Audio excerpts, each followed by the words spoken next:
Hey guys. This is part 4 of What If Naruto revived the Uzumaki Clan and was a seal master. Hit like and subscribe if you like this one, and also please check the author in the description. Let's start.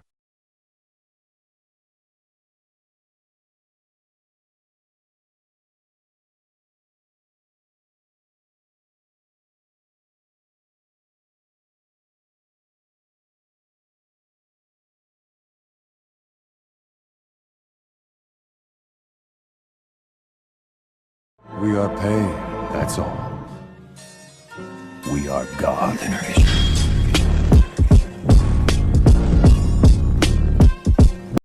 Chapter 13. Yujito almost thought that she had done something wrong when she walked into the office of the Raikage and found the man looking stern-faced. He has seen better days, and with the struggle against the Wagakure, his tolerance levels have been very low and his mood usually foul. And the village was preparing for war. As a Jinchuriki, and one of the most powerful in the cloud, Yujito had already been briefed that they would end up going to war with the Wagakure. It was simply a matter of when they would go, but the battlefield had already been set. "You wanted to see me, Raikage-sama," Yujito said. She hoped that it had nothing to do with the war. At this moment, she'd prefer the Raikage saying she had done something wrong. At least she could argue with it because she hasn't done anything wrong. AI nodded and continued staring at Yujito for a couple of moments. When he finally spoke, his voice was cold and stern. "I have a mission for you, but first, you must know something," he said. "Naruto Uzumaki is the emperor of Uzumaki. He isn't as dead as everyone thought. Apparently even Konoha thought he was truly dead." Yujito stared, a bit shocked. That indifferent blonde Uzumaki she had fought with Samui watching wasn't dead? Konoha had reported him dead. The whole shinobi world believed he had died. This was just ridiculous. Not only was he alive, but he was also the emperor of Uzumaki. What else was a lie about him? Was he even blonde? Yujito shook her head.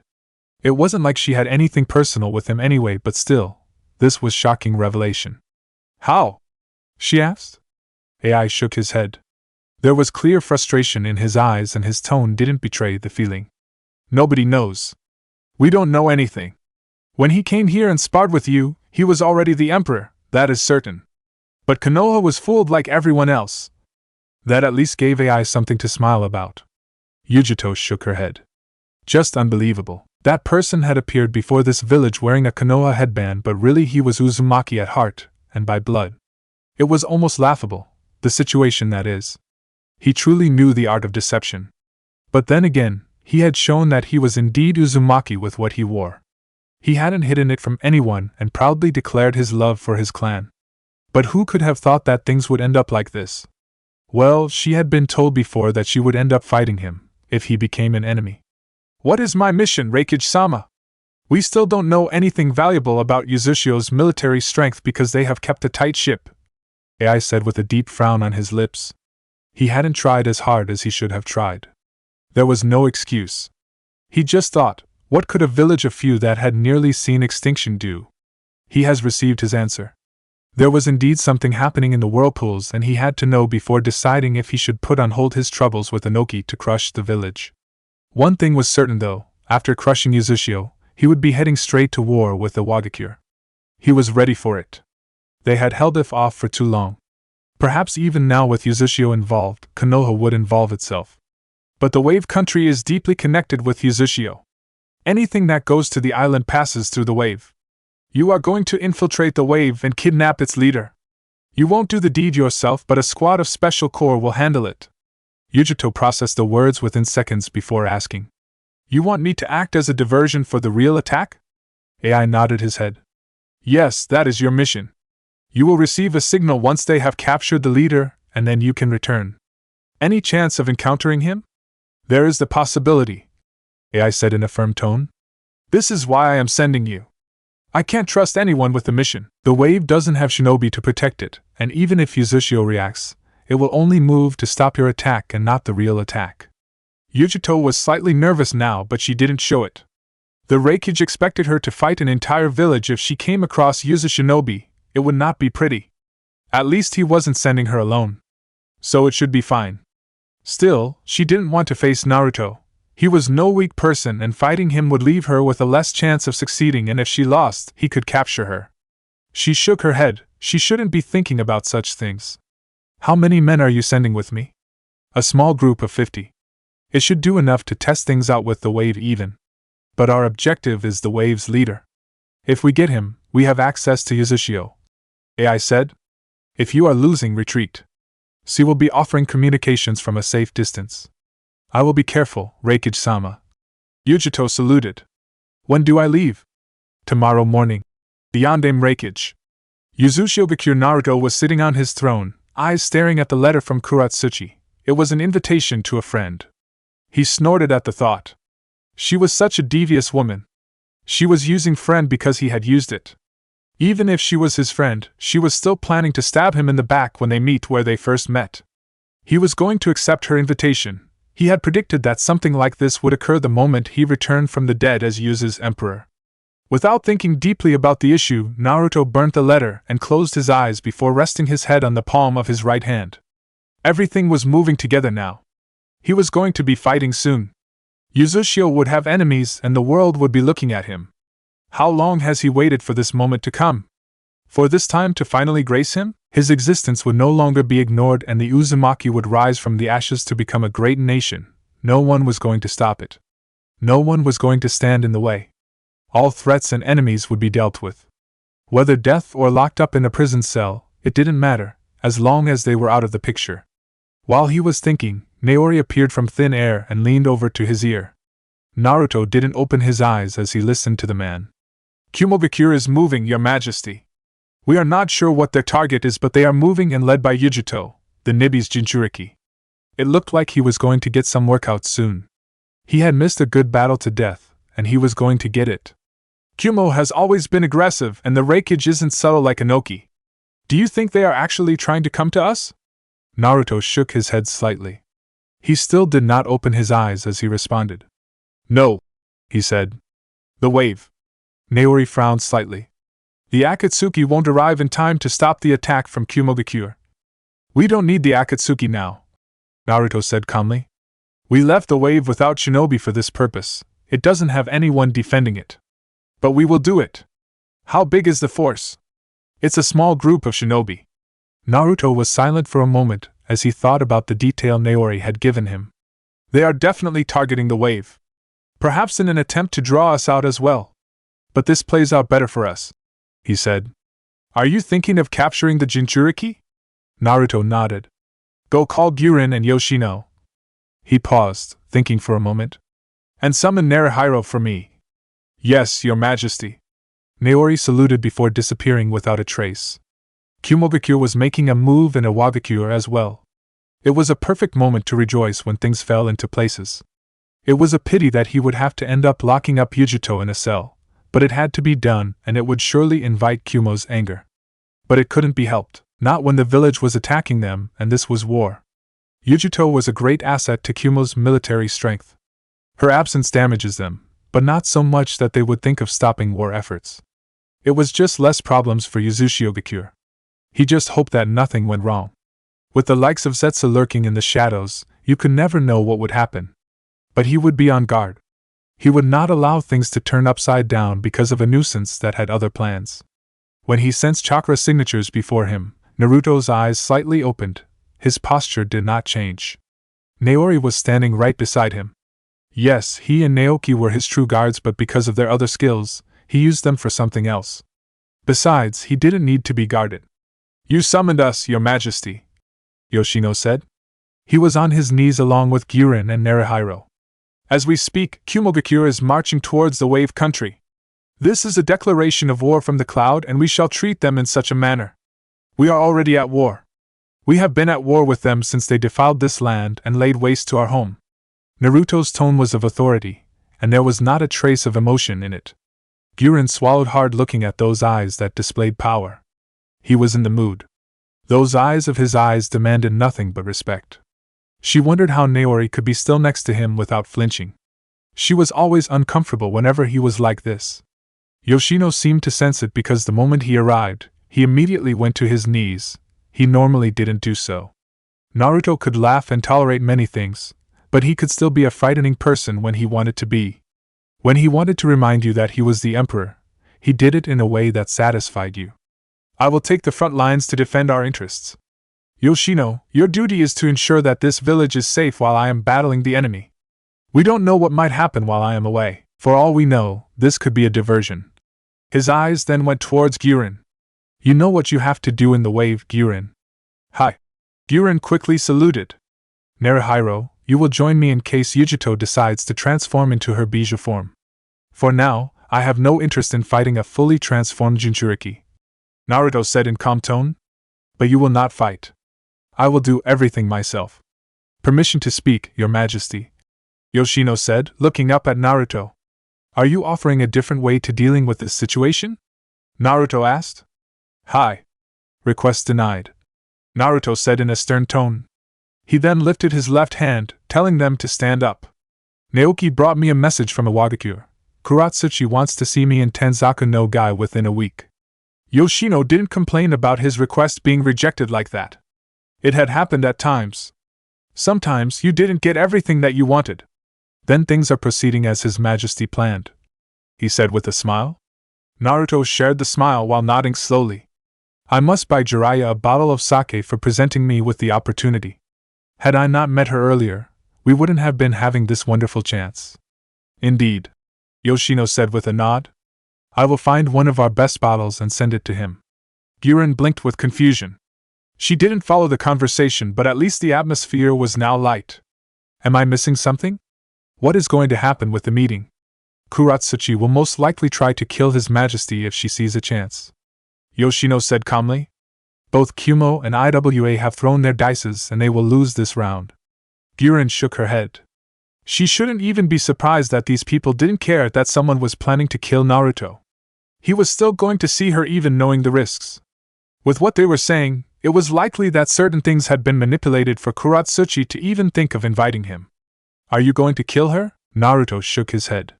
It would be much simpler to do so, he said. But it invites a lot of anger and a swift response from IWA. We don't want Inoki sending out all his men towards us. Kumo would certainly do the same and we would not survive such a war. We will certainly get crushed and this time they will make sure we stay dead. I am going to keep her as my prisoner. I wouldn't mind having her, Gyurin said with a smile. She is next in line to replace her grandfather. She surely knows about the ins and outs of the hidden stone. We have methods to make people talk. I am sure we can get her to sing.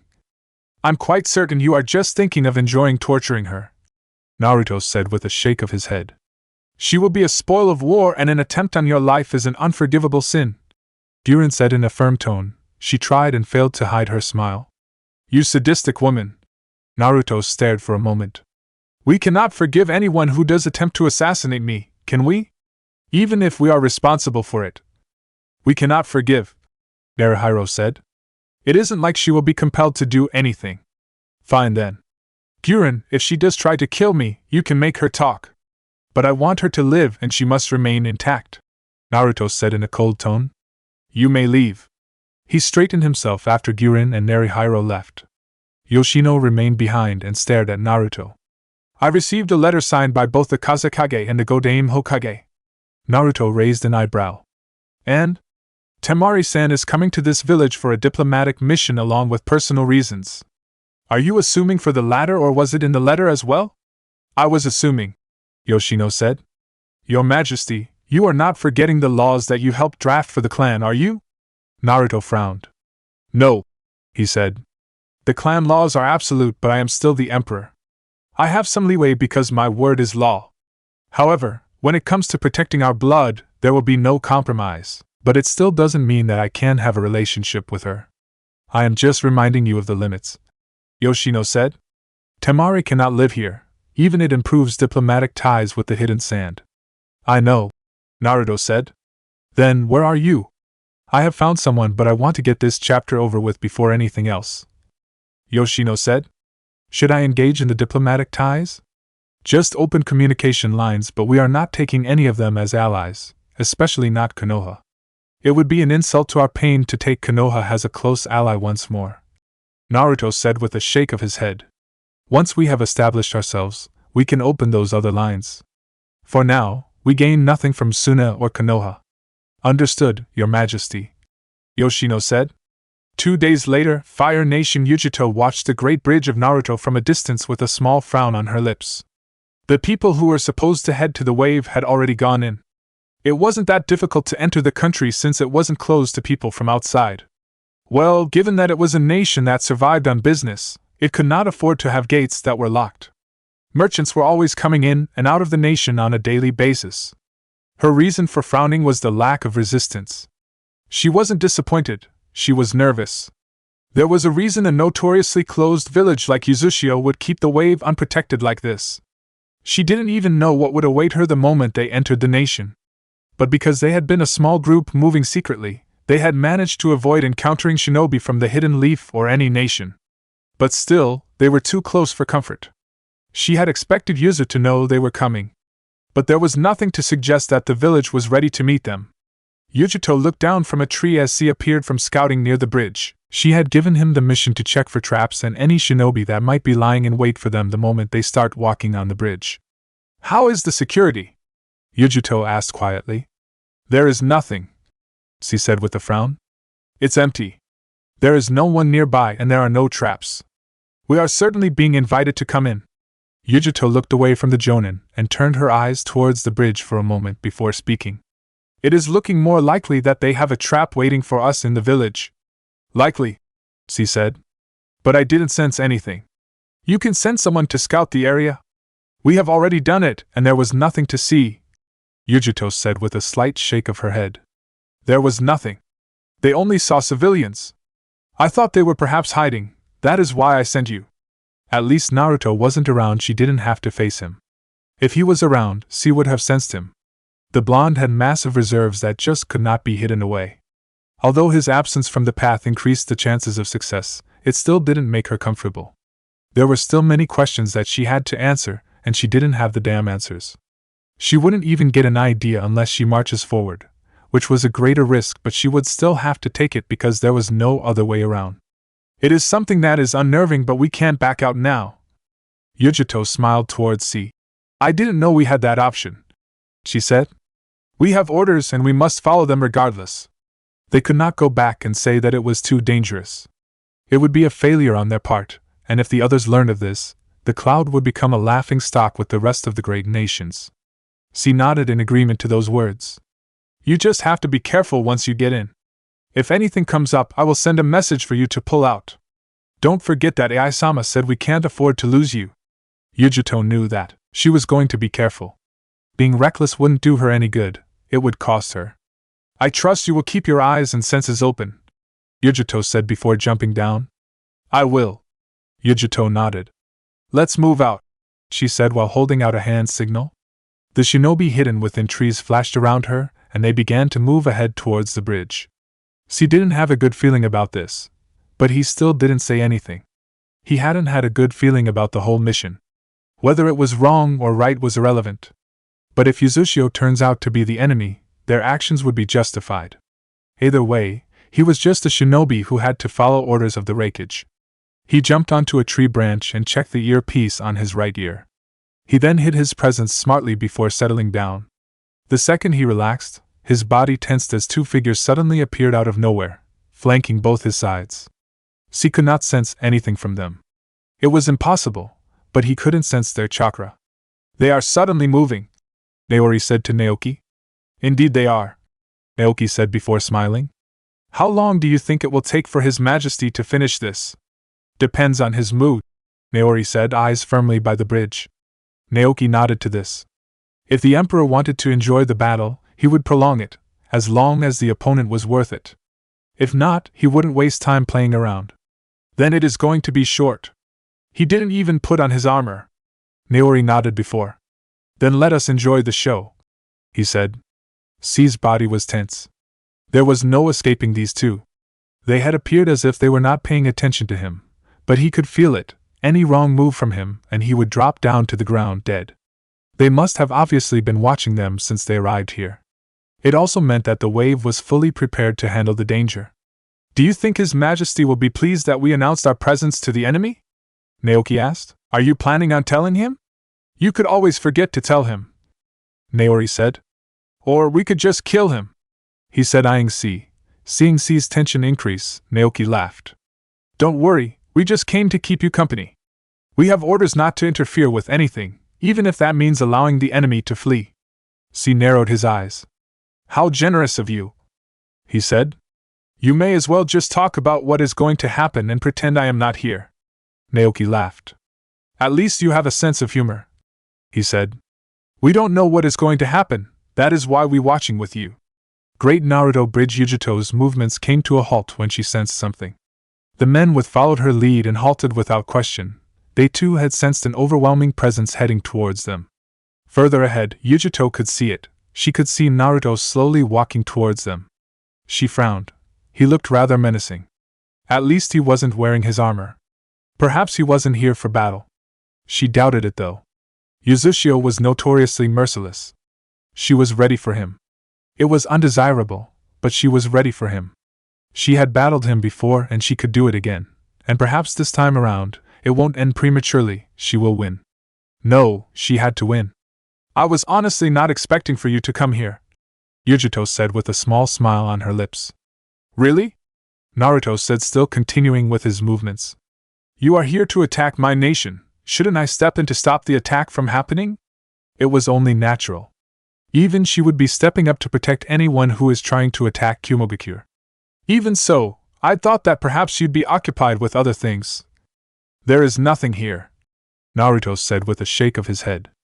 I am expecting someone very soon, so I'd like to finish this quickly. Can you be merciful and allow these people to leave here? I will be your opponent, Yujito offered, stepping forward. At a time like this, you should be looking to escape while they hold me back. You are much more valuable than them, Naruto said in a cold tone. Perhaps those words were a little cold and the shinobi might not think that because she was a Jinchuriki, but it was precisely because she was a Jinchuriki that made her much more valuable than a simple jonin. Logically, his option was the best one, but it wasn't likely that they were going to follow it, and he wouldn't let Yujito escape his grasp, not when she was a valuable asset to Kumogakure. I care for their lives more so than I care for my own, Yujito said in a firm tone. How noble, Naruto said calmly. Regardless, you came here prepared for anything, face up to it, and we will be done soon enough. Yujito frowned. Naruto wasn't going to do as she pleases. It was unfortunate, but there was no helping the issue. She didn't have any other choice but to engage him. If that is what you want, then so shall it be. Yujito's senses flared up as her eyes widened slightly. Naruto had suddenly disappeared from her view and appeared behind her. The reason she hadn't moved was because he hadn't tried attacking and his eyes were not even on her. He had his back facing hers. That movement had been. Naturally, the Emperor must always get his way in such situations. Naruto spoke in a silent tone, eyes staring at the Kumo shinobi in front of him. They had assembled a good team. It would certainly give normal people some trouble, but he was not normal. The Emperor was born for war. You can leave if you want to, but if you decide to stay, know that you will most definitely die. He spoke in a low growl, a massive killing intent leaking. It was much that even Yujito felt uncomfortable. The Nibi's Jinchuriki turned around to face her comrades.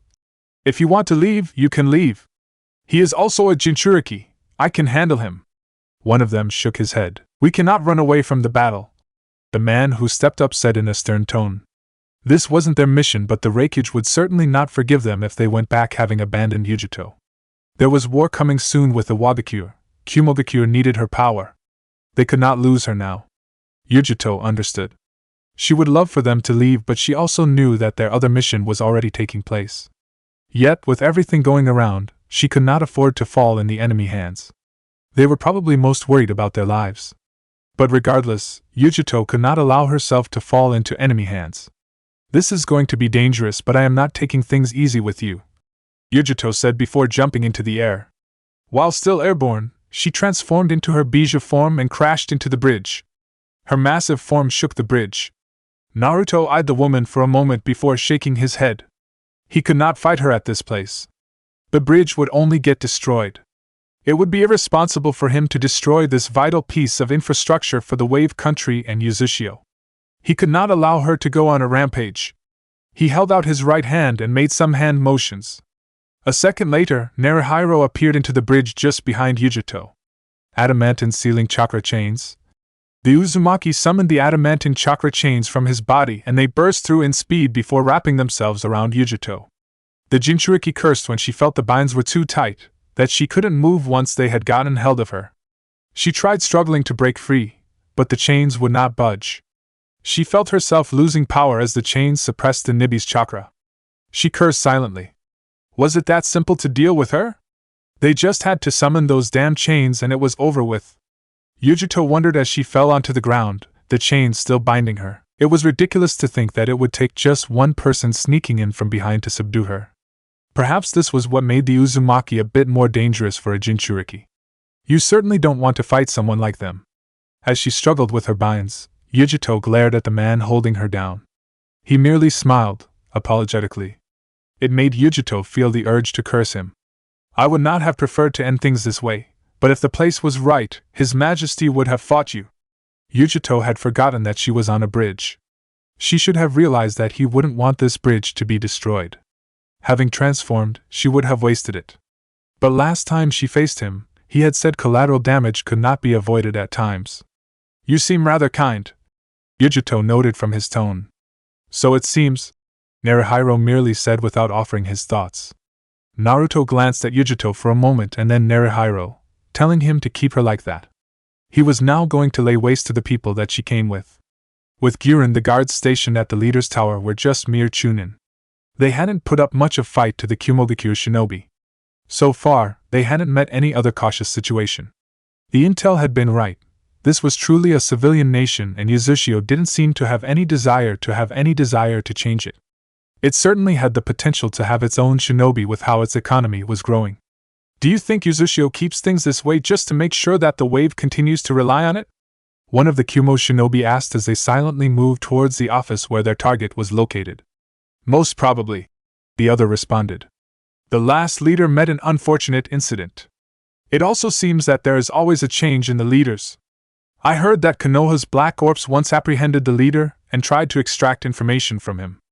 I don't know if they were successful, but Yuzashio didn't make noise about it. It is almost like they really don't care about the leaders. But it isn't that simple. It never is with Yuzashio.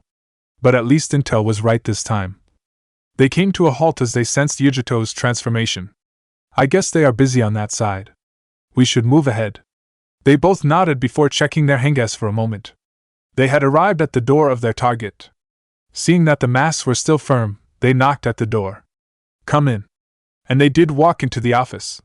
There was an old man sitting behind the large desk within the office. What stopped them from doing anything was the chakra signature they felt hiding within the shadows. We know you are there, one of them said with narrowed eyes. Guren materialized from the shadows, grinning. Well, we knew you wanted something, but to think that your target would be this one. Regardless, to get to him, you need to get through me. We came prepared for that, Guren-san. Guren merely grinned. That is what I want to hear, she said. Great Naruto Bridge. Don't take your eyes off the opponent.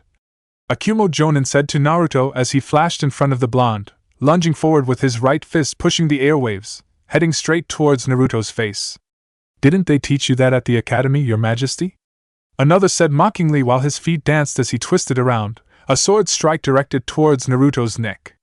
Naruto saw both attacks coming his way. He held out both his hands, flicking a kunai on his left hand before moving it towards the incoming swing from Kumo Jonin. The wind-enhanced kunai collided with the sword, stopping it in its tracks. A second later, Naruto's right hand caught the punch that was directed towards his face. If you are going to do a surprise attack, be silent about it, he lectured in a stern tone. Ma'am? Two more shinobi blasted past him. He realized they were going to try to free Yujito. Naruhiro was occupied with holding her down to be doing any other fighting. He sighed before vanishing in the blink of an eye. He moved so fast that he managed to catch the two before they could even touch Yujito. It was a bit too close for comfort though. The two were silently above the ground, had their right hands stretched out to get hold of Yujito. Naruto flashed between the two and grabbed both arms around the wrist. That was close, he said looking at Naruhiro. You should perhaps retreat to a safe place or otherwise this is going to be annoying. Before Naruhiro could respond, a lightning jutsu was launched, rushing towards his back. Without even twisting around, Naruto strengthened his grip on the wrist he held with his right and flung the shinobi behind him in a quick motion. The man could do nothing to avoid being literally shocked by the lightning wolf that hit him dead on. Naruto lifted his left foot before slamming it on the back of the man he held. The man yelped as he brutally crashed to the cold hard concrete with his face, and Naruto only increased the pressure by pumping chakra on his muscles. Seeing the threat neutralized, Naruhiro responded. Or I could just put a barrier around me. That would be best, Naruto said after a second of silence. He noticed Yujito was glaring at him and looked at her with a raised eyebrow. What? How can you talk so normally in a situation like this? Naruto merely shrugged. Do you want me to shout? Yujito only hardened her glare, but it did nothing to Naruto. He just continued staring at her with that raised eyebrow. What are you going to do? Naruto knelt to the ground and ran his right hand across her cheek. Such defiance, it's amusing, he said with a smile. I can't let them go back home. I gave them the chance, they rejected it. I was thinking of just killing them all. There is new jutsu I wanted to test. I think it would work best here. Do you perhaps think I shouldn't? Do you even need to ask? Naruto smiled before standing up. You will live. I gave them a chance to live as well and they rejected it. You also gave them the chance and they rejected it. They die. He finished in a deathly cold tone. Naruto didn't wait to hear Yujito's response. He first brutally kicked the man below him. The kick sent the man hurling towards the water below. Naruto then took a single step forward while smiling at the thought of unleashing a jutsu he had been practicing, but before he could do anything, he sensed a spike of chakra and looked up above him. Haku landed gracefully in front of him before slamming both his hands on the concrete floor. Hayatan, ice goddess breath! The air went cold as snow started to materialize out of thin air. From the ground floor, a thin layer of ice spread towards the enemy lines in speed. It covered the entire bridge within seconds, starting from where Haku stood. The Kumo shinobi were frozen in place. Their bodies were turned into frozen statues by extreme cold generated by the jutsu. Haku then snapped his fingers, causing the ice on the ground to burst. That is some impressive work, Haku! Naruto applauded work, but a second later, his expression was stern. I don't remember inviting you here. Should I have just locked you in a prison cell? Forgive me, Naruto. Haku chose to call Naruto by his name. They were still people, and when you didn't leave with your armor, I was certain you were going to do something dangerous that would have most likely ended up destroying the bridge. It can be rebuilt, he said with a shrug. Yet you avoided fighting her because you didn't want to get the bridge destroyed, Haku reminded the Emperor. Is it only fine when you are the one destroying things? Naruto sighed but did not offer a response to Haku. He merely twisted around and started walking away. Suppress her chakra and carry her. We go back to Yuzu, he said. About them, Naruhiro said, looking at the frozen shinobi. Haku will deal with it. It is his mess to clean, he said with indifference. Meanwhile, C wasn't happy with the situation. He hadn't been wary for nothing. This had indeed turned out bad as he had felt it would, and it hadn't even taken more than 5 minutes for everything to be done. And it hadn't been a battle. There was no fight that occurred. It wasn't even a massacre, it was just a brutal subjugation. Well, that was rather anticlimax, Naoki said with disappointment. We should go before His Majesty notices that we left Uzushio. Don't you think he has already noticed? Naori said with a raised eyebrow. You never know, Naoki said. And they were gone after he said those words. C didn't linger around for too long. He knew this was no kindness, letting him leave unharmed. No, they wanted him to be a witness to their power. They wanted him to go report what they have done today. He was their witness. AI wasn't going to be happy though. He was going to go on a rampage after this. Uzushio was devious. They had left the wave open for attacks because they wanted people to attack it. It had been their mistake, and it had cost them dearly. He hoped that the others had succeeded. Because if not, they were going to have a serious problem. More so than before, Kumogakure now had a reason to invade Uzushio. Uzushio Tamari looked around the village with a curious look on her face. The buildings were tall, but there was nothing taller than the red tower that stood on the other side of the village. Village leaders always sat at the tallest building, so there was no doubt that she was going there. She did wonder if Naruto lived there though. No, she shook her head. From what she received from Konoha, Naruto had his own compound. She wasn't here for him though, perhaps later. But first thing first, she had important matters to handle, representing both the interests of the hidden leaf and sand. The village seemed rather peaceful though. The air even felt fresh. Perhaps it was because this was an island. Her escort led her straight towards the tallest building in the village without any trouble. One thing she noticed was that the village was a lot bigger than she had first thought. It was still a small village, but you could not mistake that it had a lot of people living within it, and it didn't look poor at all. Then again, this village was led by that person. When Temari arrived at the office of the leader, she was surprised to see the man Tsunade had talked about. She wasn't expecting to see him but Naruto. She thought since Naruto had come out of hiding, he would be acting in his role. He was the leader of the empire, wasn't he? Yoshino smiled seeing the look on Temari's face. Disappointed to see me? He asked calmly, while pointing at a chair in front of desk. Temari noticed something. The floor was one giant crest of the Uzumaki clan. She shook her head. She hadn't seen a clan that loves itself as much as the Uzumaki do. She settled quietly before looking at the eyes of Yoshino. She didn't know if she was going to like him. I was expecting to see Naruto, she finally said. His Majesty, Yoshino said a bit sternly, while still smiling. You came here for diplomatic ties with Uzushio, didn't you? Temari nodded. Yes, she said. Then you should not be disappointed. You are talking to the right person, Yoshino said pleasantly. Temari stared at the man curiously. According to Tsunade, this man had presented himself as the leader of Uzushio when Niji and Kakashi came to this village. Perhaps he was still the leader even though Naruto was the emperor. It appears so, she said with a sigh. Yoshino Uzumaki, I am the leader of Uzushio no Sato. Yoshino presented himself to Temari. Temari blinked before following the man's example. Temari Sabaku, Jonin of the Hidden Sand, but here as a representative of both the Hidden Sand and Leaf. Yoshino studied her for a moment before speaking. This is rather rare. It isn't so often that another village would trust someone to carry out such a mission in its behalf. You never know with shinobi. As you are with Suna, Konoha wouldn't be wrong to think you'd screw them over in an attempt to benefit your village more. Yet, the Godame Hokage trusted you with this mission. I have to say, this must mean that you two share a very trustful relationship not seen in the shinobi world. Well, we have a long history and the Kages have been working together over the years since the invasion to make the relationship better. Temari. Perhaps she could also thank Tsunade for being a willing participant in Suna's attempts to smooth things between the two villages. Had it been someone else, Konoha would have invaded Sunagakure and they would have been enemies now, but Konoha had no better ally than the Hidden Sand, likewise for her village. That is what makes it something to admire. Unless there is an enemy to be fought, shinobi villages rarely work together in this form. Relationships in the shinobi world are always conditional. It is never about mutual trust but about using the other for what you can gain. Yoshino said, his smile slipped for a moment before he paused. Should we get to it? Temari nodded her head. Both Konoha and Sunagakure would like to form an alliance with Uzushio. Konoha is a traditional ally, and is still technically an ally of Uzushio.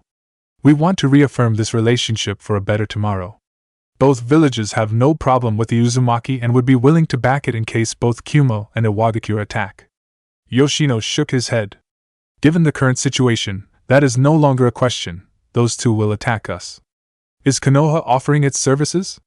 Temari was a little uncomfortable with how Yoshino stared at her. Those searching eyes made her think carefully about her response. Tsunade had already taken her through the history between the Leaf and Uzushio, but this does appear to be a troublesome situation, as Shikamaru would say. Yes, but so is Sunagakure. Yoshino smiled. It was a flat smile. I find it curious. But you are not the person I will about this with. Perhaps if I was talking to someone from Konoha, it would do. But you are not from Konoha. You can only try to look at things from the point of view and that makes a difference. His voice didn't betray the flat smile on his lips. Why should we make an alliance with Sunagakure? We offered protection. Yoshino spoke before she could finish. Protection? He laughed. You people seem to be under the impression that we cannot protect ourselves. I also find the notion of Konoha offering its services quite honestly baffling. They failed to do so the last time around, and we cannot possibly trust them this time again. That aside, we don't need protection. He stressed the last word in a slow tone. What else can you offer us? We were just thinking that we should be allies. The emperor of this nation still considers the Kazakage as his friends. Shouldn't they be allies if they are friends? In a normal world, yes, Yoshino said with a nod of his head. But at the moment, being allied with Suna or Konoha doesn't benefit Uzushio in any matter. For now, we will handle our issues. To be quite frank with you, until we have handled our problems, there won't be any alliances, because we don't need it, and we don't want it. It will only complicate things. You can come back after we have handled our enemies. Temari narrowed her eyes. This wasn't going anywhere. She wasn't even expecting this kind of response. She had thought things would go well since Naruto had called Gaara his friend and given their history, but this was the cold welcome she was receiving. She was shocked, but she did not display it. Is Konoha considered an enemy? Who knows? Yoshino said with a shrug. Has the leaf done anything against us? No, not that I can think of. Then there is no need to worry about anything, Yoshino said. Uzushio will not have a problem with any village that doesn't pick up arms against us, but those who do so will be crushed, and those who stand in the way will also be crushed. Temari frowned. Suna and Konoha included? Yes, Yoshino said in a hardened tone, his eyes flashing cold for a second. If you want to speak to His Majesty, someone will escort you to the compound. If not, we will send you to your hotel. That just signaled the end to the conversation, just like that. Temari wanted to curse the man for the way he conducted things. But she bit her tongue. Gaara wasn't going to be pleased to hear this. She was going to speak to Naruto and interrogate him so much about this. But given his personality, she doubted she would even get anything unless he was willing to speak to her. If it was an interrogation, she was unlikely to get anything. I will see him, she said. Yoshino smiled. Throne room. There was only a frown on her lips when Temari found Naruto sitting on his throne in a relaxed pose. She could not forget the kind of pain that he had caused her with his lies. She wasn't pleased with him, and she really didn't know if she could move past what he did. He had allowed her to think he was truly dead when he was alive. Do you really do that to someone you love? Temari didn't think so. She wouldn't do something like to anyone. But he had done it to her, and when he came, his apology hadn't been something she truly accepted because she didn't think that he truly meant it.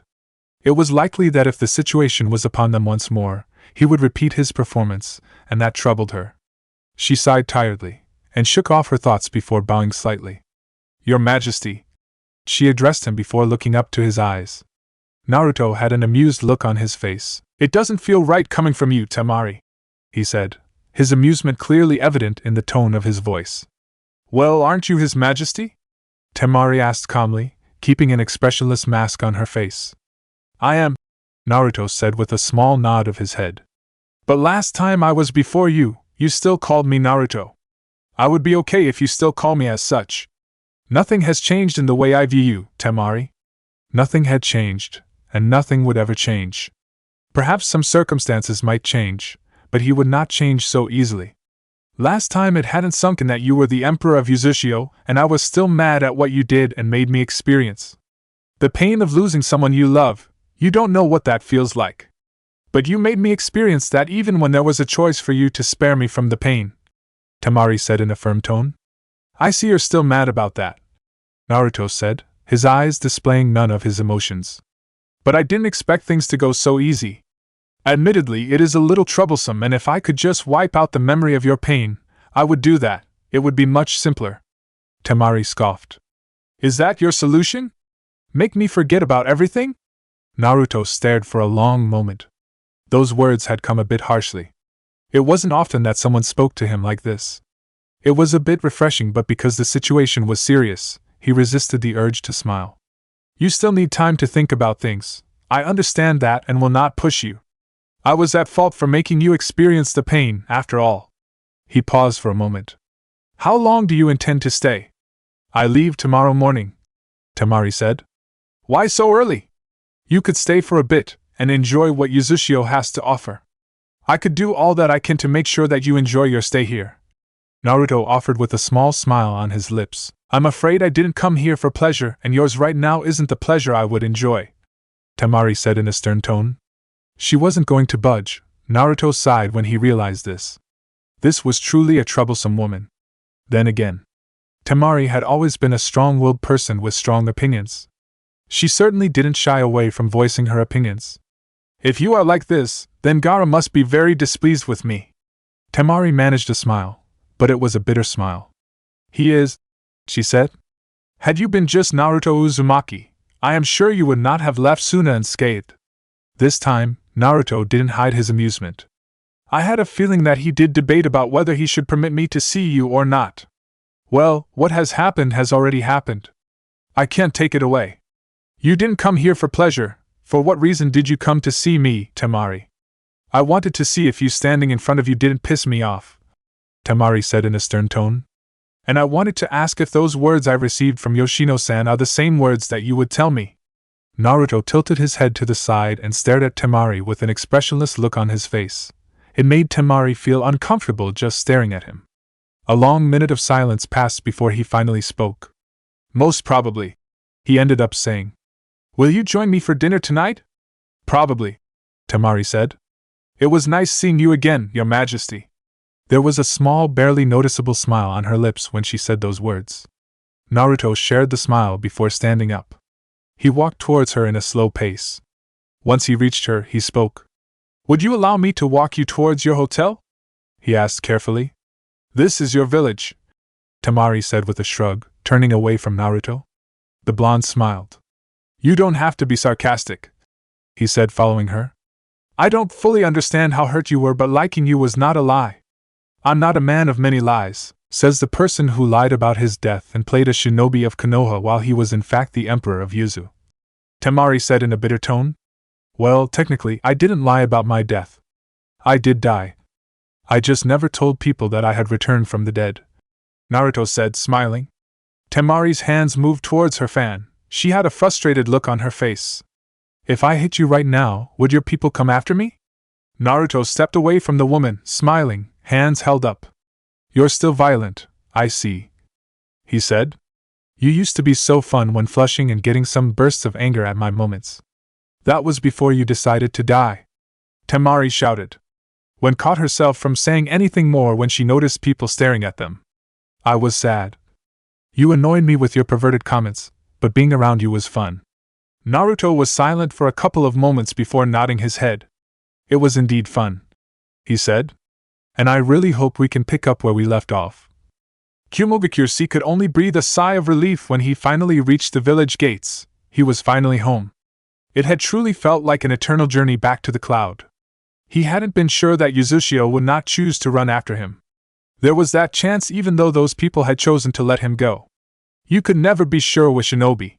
Those two had seemed to be the type of people who would let you escape their sight just so they could enjoy hunting you down. The thought had made him a little restless, but he was finally home, and alive along with the company he had with him. The man with him was one of the specialized shinobi who had been tasked with trying to kidnap the leader of the Wave Country. He hadn't escaped fully intact though, and had it not been for him, he would have probably died along the way. The man had his right hand missing. It was likely an end to his career as a shinobi. The arm had been ripped off from his shoulders. C had considered that even though he was in the state, it was likely that he had been let go since Yuzushio had seemed prepared for their assault. They were quickly surrounded by shinobi when they reached the gates and then taken to the office of the Yondaime Reikage. Ai-sama, C greeted in a cautious tone. He swallowed seeing the glare from the man. This wasn't going to be a good briefing. If possible, he would rather not be the one doing it. He would certainly need a good rest after this. Ai looked around for a moment before frowning deeply. He was only seeing two people and the other one looked utterly useless now. But he could be wrong about the usefulness. He didn't dwell on it though. Where is Yujito, C? The Yondaime Reikage demanded in a low and dangerous tone. C didn't offer an immediate response. He hadn't thought of how he was going to deal with this. He couldn't even think of a better way to tell the Reikage. She was taking my Yuzushio. He ended up just saying. What? Ai managed to keep calm despite the news, but it was clearly evident that he was holding himself from exploding. And knowing the man, he was going to explode soon. It was even remarkable that he had managed to keep himself from destroying something after hearing those words from C. Yuzushio appeared ready for us. They knew we were coming. C shook his head. Even if they didn't know, they appeared ready for anything. There wasn't even a fight that occurred during the encounter. Yujito must have known that the Emperor was strong, and she decided to transform, but that was her undoing. The moment she transformed, an Uzumaki appeared out of nowhere, and restrained her with powerful chakra chains that even in her transformed state, she couldn't break free. These chains also suppressed her chakra. Hearing about that ability, the Yandame Reikage frowned deeply. So it was true after all, he said in thought. We have always known that the Uzumaki possess unusually strong chakra and these chains are unique to them. You could say it is their bloodline, but it isn't confirmed by anyone. He paused for a moment, looking a little grim. So, you are telling me that the Uzumaki just released those chains and it was over? C realized what this meant. Kumogakure certainly boasted about the power of its Jinchuriki, and Yuzushio could make that advantage meaningless with its ability. They didn't know if the power could even hold back a Bijou as powerful as the Gyuki, but considering that Naruto was a Jinchuriki of the Kyuubi, there was a chance that it would. Fighting Yuzushio with Jinchurikis was a risk. They had already taken away Yujito, and if B was taken to them, there was a chance that they would do the same. Yes, it wasn't a fight. The Emperor himself isn't normal. Not to mention he is also a Jinchuriki, C said and then frowned. The ice user we heard about.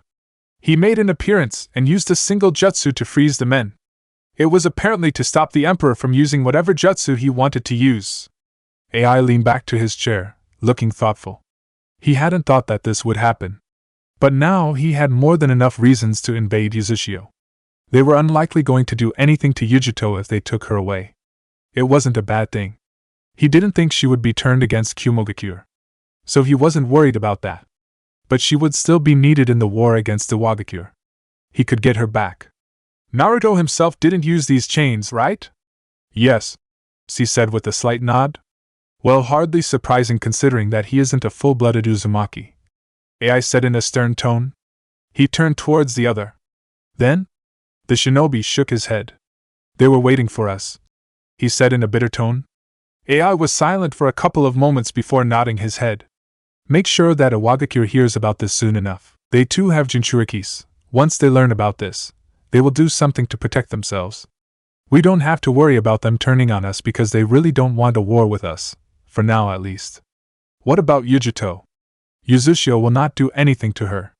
They are likely to use her as a bargaining chip, AI said in a thoughtful tone. Either way, this gives us a reason to march towards Yuzushio. We won't do anything until Iwagakure comes to us. We don't want to do anything that would leave us exposed to an attack from the stone, and they wouldn't want to do anything that leaves them open as well. So the best option for both nations is to move together. Kanehigakure Naruto had no lingering emotion seeing this nation once more. He had departed and would never return as its shinobi. Then again, he had merely been playing a role when he wore the Leaf's headband. Naruto had stopped having thoughts about Konoha when the Sandaime told him about his clan, and he had started dreaming about the greatness of the Uzumaki clan once he had seen Yuzushio. He could have left early or fooled the world a bit earlier, but things would not have worked out better than this. The current environment was perfect for everything the Uzumaki clan wanted to achieve. Naruto looked down at the hidden leaf for a moment from the Hokage monument before closing his eyes. He vanished from the place along with gusts of winds. The gusts picked up just away from the Hokage tower. He stood still for a moment, absorbing the foul air of contempt that had once filled his life. Konoha had been a village of hate. People might say it was enjoying peace, but Naruto had never seen hateful people in this. The Uzumaki were not happy about what was done to them, but they didn't hold the kind of contempt the villagers of this great nation held in their hearts. There might not be wars, but the people here had been loaded with the burden of hatred. Well, at least when he died, things had changed for the better. Not that he cared for it anyway. Naruto ignored the shocked looks he received from those who saw him and the Anbu watching him closely. Perhaps they didn't want to get too close to him and force things because they didn't want to do anything that would displease him. If he wasn't pleased, he could leave without answering any of their questions. There was no obligation for him to do anything or even explain things to them. Konoha was a past, and a past he had created for himself. The Emperor slowly walked towards the tower. No one spoke to him along the way. He didn't question it. He could not have had it any other way. When he arrived at the tower, he was led to a different direction from the Hokage office by an Anbu. He didn't question it. He had spent a couple of moments at the Hokage monument. Tsunade must have used the time to gather her troops and prepare for him to make an appearance. Naruto was led into what he could describe as a war room. He looked around the room openly for a moment before smiling. He walked over to the large rectangular table and sat down across Tsunade at the other end. Jiraiya and Shikaku were flanking both her sides. "What is the barrier for, Jiraiya?" he asked calmly. "We don't want anything leaking," Jiraiya said in a stern tone, his face not displaying any emotion. Naruto was truly alive. There was no doubt that it was indeed him. He had entertained the thought that it could have been an impostor, but this was reality he was seeing. Naruto was very much alive. The pain he had felt back then when he thought that the blonde was dead had been for nothing. No, Naruto had indeed died, it was just on his terms, it had been his plan to fool them. I doubt anyone would eavesdrop, especially with Danzo out of the picture, Naruto said, still smiling. He knew that Konoha had never released the details of Danzo's death to the public. People suspected, but the Leaf wasn't going to admit anything. Well, it was their problem, not his. Tsunade slammed her fist on the table, glaring at Naruto heatedly. Why, Naruto? Why did you do it?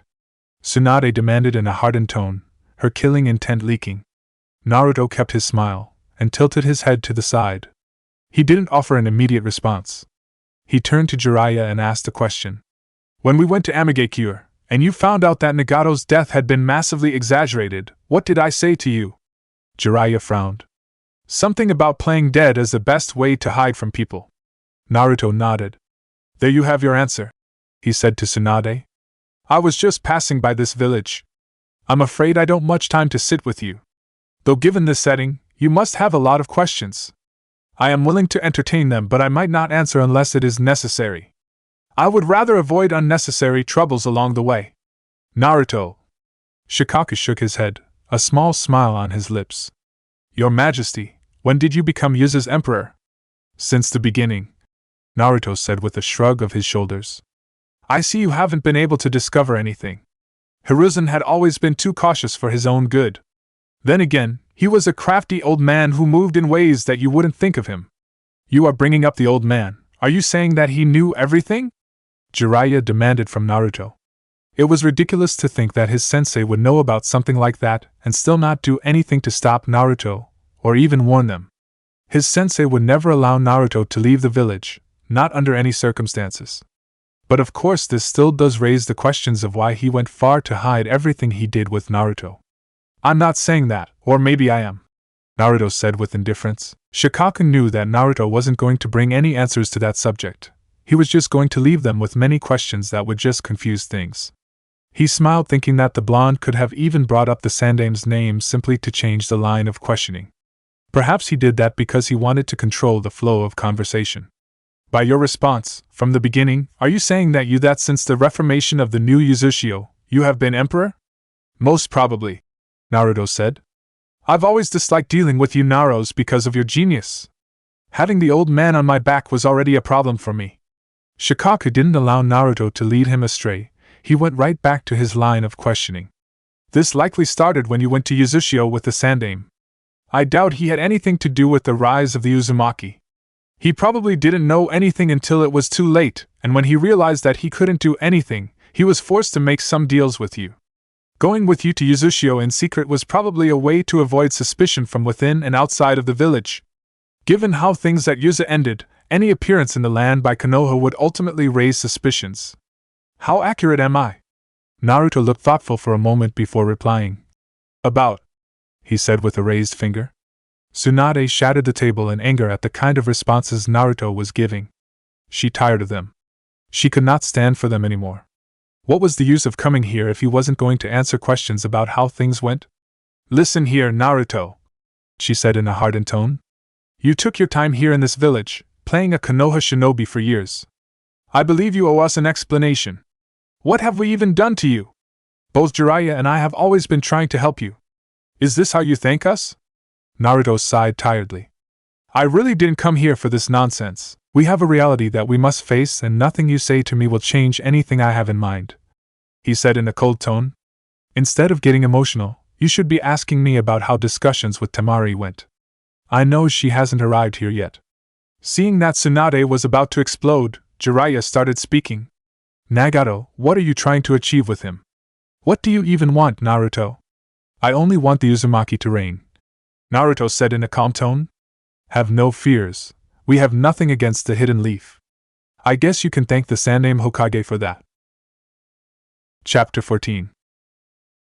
Yoshino looked around the hidden cloud. This was not his first visit in the village, but he had never come here looking for a talk with the Raikage. The last time he was here, he had been looking for survivors of the Uzumaki clan. He hadn't found anyone who'd ended up wandering into this aggressive village that loved power and bloodlines with everything. They would not get their hands on Uzumaki though. Not now, and certainly not when the current emperor reigned supreme over all the Uzumaki. He was certain though, this was not going to be a pleasant conversation with AI. But it still had to be done. He had been sent to deal with the outcome of Kumogakure's little adventure in the Wave Country. Sighing tiredly, Yoshino stepped deeper into the village, heading towards the Reikage Tower, flanked by 2 shinobi who had insisted on walking him and would have certainly used force to take him to the Reikage's office had he not made some force of his own. By the time they arrived at the office, Yoshino realized the man was armed and ready to attack. The office had a couple of shinobi and a censor Naoki had mentioned was with Yujito before the attack. He was glad he was a clone. Otherwise, he was unlikely to leave this place.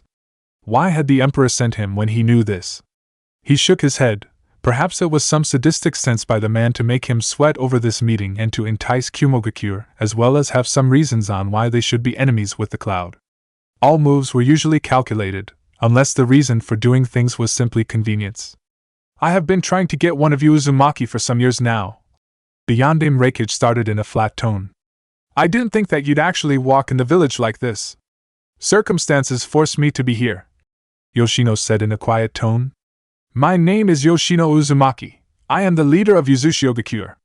I have been sent by His Majesty to talk to you about what has happened to Yujito. We have nothing to talk about if you are not going to bring her back, AI said in a stern tone. Yoshino had not expected anything less from the man. He just smiled. I'm afraid that we are not going to do that. It is possible that she might not even live that long, he explained, eyes staring at the Reikage. AI stood up from his chair, glaring heatedly at Yoshino. Are you saying that you will kill her? She attacked the Emperor. Yuzusho does not forgive that, and nor does it forget, Yoshino said in a hardened tone, matching the Reikage's. Emperor? AI snorted coldly. You mean the Kyuubi's Jinchuriki? He is just a boy. That is your perception, though for your own future, I implore you to change that thinking. You really do not want to see His Majesty as just a boy. You will not live long enough to regret it, Yoshino stated. The moment those words left his lips, he was hit by a wave of killing intent from all directions. It also appeared that the Reikage was also doing everything he could to stop himself from lunging at him. I take that as a threat to my life, and we will not respond kindly to that, AI said with a dose of his killing intent directed towards Yoshino. Yoshino shrugged carelessly. Before we step away from the reason I even came here, please allow me to talk, Reikage-sama. I have a question rather. What? AI demanded with narrowed eyes. Your attempt to get into the Wave Country was not something of chance. It was a planned attack. And the Wave belongs to the Uzumaki Empire. We have a question. Was this declaration of war? Does it change anything regarding Yujito? I only want to talk when I know you will be bringing her back. If not, I will lay waste to Uzumaki. Yoshino narrowed his eyes dangerously. The change of atmosphere was noted by everyone in the room. The man did not address the threat to destroy his village nevertheless. It changes nothing really. The moment Yujito decided to challenge the Emperor, her life was to forfeit. She will not be returned. Not now, not ever. We own her, and if Kumo does try anything, there will be hell to pay. I assure you of this. AI would have looked amused by the situation, but he grew serious. It was now certain that the Uzumaki were shedding their skins. The calculated red-headed bastards were looking for this. If they didn't want trouble, Yoshino would not say such words to them. That does sound like a threat, the Reikage said. This makes things simple for me. You are not going to leave this village. You are the leader of Uzumaki, and until we get Yujito, you will be our hostage. Yoshino laughed upon hearing those words. Predictable, he said with amusement. I do apologize, but that will not be happening. Only an idiot would come to you without thinking that you would resort to such methods. We know how Kumogakure operates, and we have taken account of it. I shouldn't even be asking if you are declaring war on us. Perhaps you could say I am just going through the formalities. But the moment we took Yujito, we were certain that we would have a problem with Kumogakure. Do what you want, but we will be ready, and will not be very forgiving. After saying those words, the man burst into a cloud of smoke. Where did he go? I demanded, looking around for C.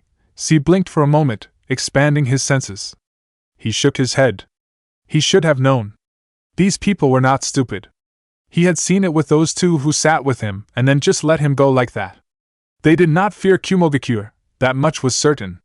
Yoshino had come here knowing that they would simply not let him go. This was perhaps a warning to them. That was possibly a clone, one of those Kage Bunshins the hidden leaf uses. Ai frowned. He was not going to let this go, he was not going to forget this. He settled down. He could not forget that he had a Wagakure to think about, and if they do learn that one of their Jinchuriki has been taken by Yuzushiogakure, they were going to grow confident enough to try to attack them. But he could still attack Yuzushio without leaving Kumogakure open to any attack. Well, he would just have to play his hands smartly to avoid making careless mistakes. If he moved recklessly, it would be a dangerous situation for his village. Should we talk to a Wagakure about this situation? Mabui asked the Reikage, who was deep in thought. Without doubt, the Uzumaki have not forgotten about the past, and this heavily affects both our villages. From how that man spoke, we can assume that anyone who threatens Yuzu will probably be given the same message. We don't want Inoki to know about our situation, he said in a firm tone. However, surely, he too would be interested in knowing that Yuzushiogakure is not as innocent as it would like us to believe. Tanzaku no Gai Naruto was sitting at a corner in a bar, alone with just one bottle in front of him. He hadn't touched it since he came here. Not long ago, he would have already indulged in the alcohol, but now, he had plenty to think about. His eyes sharpened slightly when someone sat across him by the table. What are you going here, Naoki? The man was in a henge, looking like a middle-aged black-haired man wearing civilian clothes, but Naruto could tell it was him. He could not mistake the scent of one of his men. Why does it sound like I am not welcomed, Your Majesty? Naoki asked, sitting down. That is because you are not welcomed, Naruto said calmly. I don't recall inviting you. And I recall my job to being your guard, Naoki said with a shrug of his shoulders. In any case, I just came here to give you support. I know you won't need it, but I just thought it would give you some assurance if you knew you could be as reckless as you want to be, because I will be watching over you, the man said with a smile, urging the emperor to do as he pleased. Naruto raised an eyebrow, looking at Naoki carefully. What kind of recklessness are you talking about, Naoki? You know, last time you got her drunk and then ended up taking her to her place. This time, you don't have to be careful about anything, you can drink along with her, without being concerned about whether your drinks are poisoned or not. It would be fine if you get drunk as well and end up going with her to her place. I will be watching to ensure that nothing dangerous is done to you, Naoki said before pausing. He turned his eyes behind him and then glanced over at Naruto. He smiled. The prey has arrived, he said. I thought I was the prey in this situation, Naruto said with a smile. Sarcasm doesn't do you any justice, Your Majesty, Naoki said before standing up. Naruto merely shook his head and then turned to face Kuratsuchi as she walked towards him with a smile he could tell was nervous. He didn't mind it. He just smiled and pointed at the seat Naoki had just vacated before speaking. You have certainly become even more so of a beautiful woman since the last time I saw you, friend. He said the last word purposefully and as smoothly and normal as he could. Kuratsuchi stared at Naruto for a long minute. He has changed. He really did look manlier now, and there was a certain aura about him. Last time the only thing you got from him was just indifference. But now she could sense something. She could sense power. He was certainly a man who called himself the Emperor, all right. She gathered her thoughts quietly before addressing the blonde. Friends? Last time I checked, friends don't lie to each other. Naruto raised an eyebrow and tilted his head to the side. I lied to you? He asked. You didn't tell me that you were Yuzushio's emperor, Kuratsuchi snapped. Naruto kept his brow up before raising an index finger while wagging it slowly. I don't remember lying to you. I just didn't tell you about it, he said as a matter of fact. You seem to struggle with that, but did you really expect me to spill the beans on everything that I do and am? Kuratsuchi stared at Naruto for a long moment with a frown on her lips. He was going to give her that kind of excuse. It was indeed true that he had never lied to her about it, but he did say that he didn't have anything to do with the Uzumaki clan. And he had also given her the impression that he was nothing but just a normal shinobi of the hidden leaf. She had been misled. If she truly thought deeply about it, she would have expressed her anger, but she did not. She was not here for such things but to try to kill him. He was truly open for her to make any move, but she was not going to take a chance. You misled me, that is without doubt, Kuratsuchi said after a couple of moments of silence. Naruto didn't deny this, he actually nodded his head. Yes, I did do that. I have misled a couple of people in this life of mine. Perhaps one mistake I did was not willing to divulge certain things to other people because I believed that they could understand. An error on my part, not everyone thinks like you. I should know this, but I still continue to think otherwise, he said with a slight shake of his head. That sounds a little personal, Kuratsuchi said in a curious tone. Naruto smiled sadly, but he didn't respond to Kuratsuchi's statement. You wanted to see me. I assume that it has everything to do about my status as Uzushio's emperor and how that affects the Wagakure. You have always put your village before everything, and surely now, you have not come here because you are concerned for me. He paused for a moment before asking, Did you cry upon my death? Kuratsuchi refused to comment on the last part. Your position is the reason I called you, but when you spoke about friendship, you already knew what I did not know. You wanted something from me, she said with a stare. The question though is, what did you want from me, Naruto? I didn't want anything from you, Naruto responded in a firm tone. When Kuratsuchi just stared at him, he spoke once more. What? Is there something you think you can offer me? Kuratsuchi blinked. She did not expect to hear something like that from the blonde. She held herself from saying something that would give her away. She then raised her right hand, waving it without looking at the bar. But she had given the signal. Perhaps there is nothing, but Uzushio and Iwagakure are not allies, and given the past, there is no doubt that there is some enmity between the two villages. The past does make up for an uncomfortable reading of the present, with Iwagakure being part of a group of villages that decided to destroy my village despite no threat whatsoever. Naruto paused, staring at Kuratsuchi curiously. What would you do if that were you? You assured me you'd kill me if I was an enemy of Iwagakure. Should I not be angry and try to do the same thing that you want to do to me? If you are a threat, of course. Kuratsuchi shrugged. I would expect nothing else from a shinobi, she said with cold indifference. We always want to protect what is ours. The only right in this world is acting in the best interests of your village. If you threaten my village, you must be dealt with. Naturally, if you also feel threatened by us, you'll also try to crush us. So it is a world where the strong get what they want. Naruto smiled at this. If you wouldn't hesitate to kill those who are enemies of your village, why do you come to hate those who bring trouble to your village?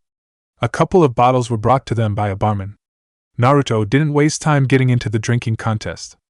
Kuratsuchi wanted him to get drunk. He would indulge her and see what she wanted to do. No, he already knew what she wanted to do to him. He was just playing the role she wanted him to play. You have to be angry if someone precious to you is killed, then you give me the right to be angry over what Iwagakure did to my village, Naruto stated in a calm tone. Even now, I cannot say that IWA isn't a threat. No, that doesn't matter. You already destroyed our village before, even though we did nothing against you. You could do it again, and we have not even received any apology for the sins of the past. Kuratsuchi frowned deeply. If there had been doubt before, it had been dispelled by those words from Naruto. She had to kill him. An apology, huh? She put on a thoughtful look on her face. What would it change? Nothing. Naruto's words came out a bit coldly. But it goes some way to say that you regret what you did, and you should not have done it. Of course, words are meaningless without actions to back them up. And superficial apologies are truly bothersome, he said with narrowed eyes. Admitting that they were wrong? Kuratsuchi had not been there, but she knew Iwagakure had no regrets over its actions. As long as they did what they felt was best for their village, there would be no complaints from the village, and they would fight anyone who says otherwise. Kuratsuchi took a bottle and took a sip before speaking once more. What about our friendship? You offered that once even when you knew how things would end up. Does your offer stand? If we could work out something between us, we could end up saving lives from being lost in a situation where Uzushio and Iwagakure have to fight. I know my village views yours as a threat because of what happened in the past. But my friendship with you could dispel that. Naruto smiled upon hearing those words and then took a large gulp before slamming the bottle on the table. It cracked slightly. Then let us talk about our friendship, he said with a smile on his lips. 5 hours later it was already late. The night birds were already singing. Kuratsuchi was helping Naruto in the slow streets within the town, heading towards the hotel she had booked for herself. The emperor had no problems with gulping large amounts of alcohol. She had not even attempted to do any competition with him, knowing that she would not win. She had built up her tolerance after the humiliation of the last time she was drinking with Naruto, but competition was still not something she was going to do. After arriving at her room, Kuratsuchi helped Naruto on the bed. She watched the blonde shift slightly, his eyes barely opened.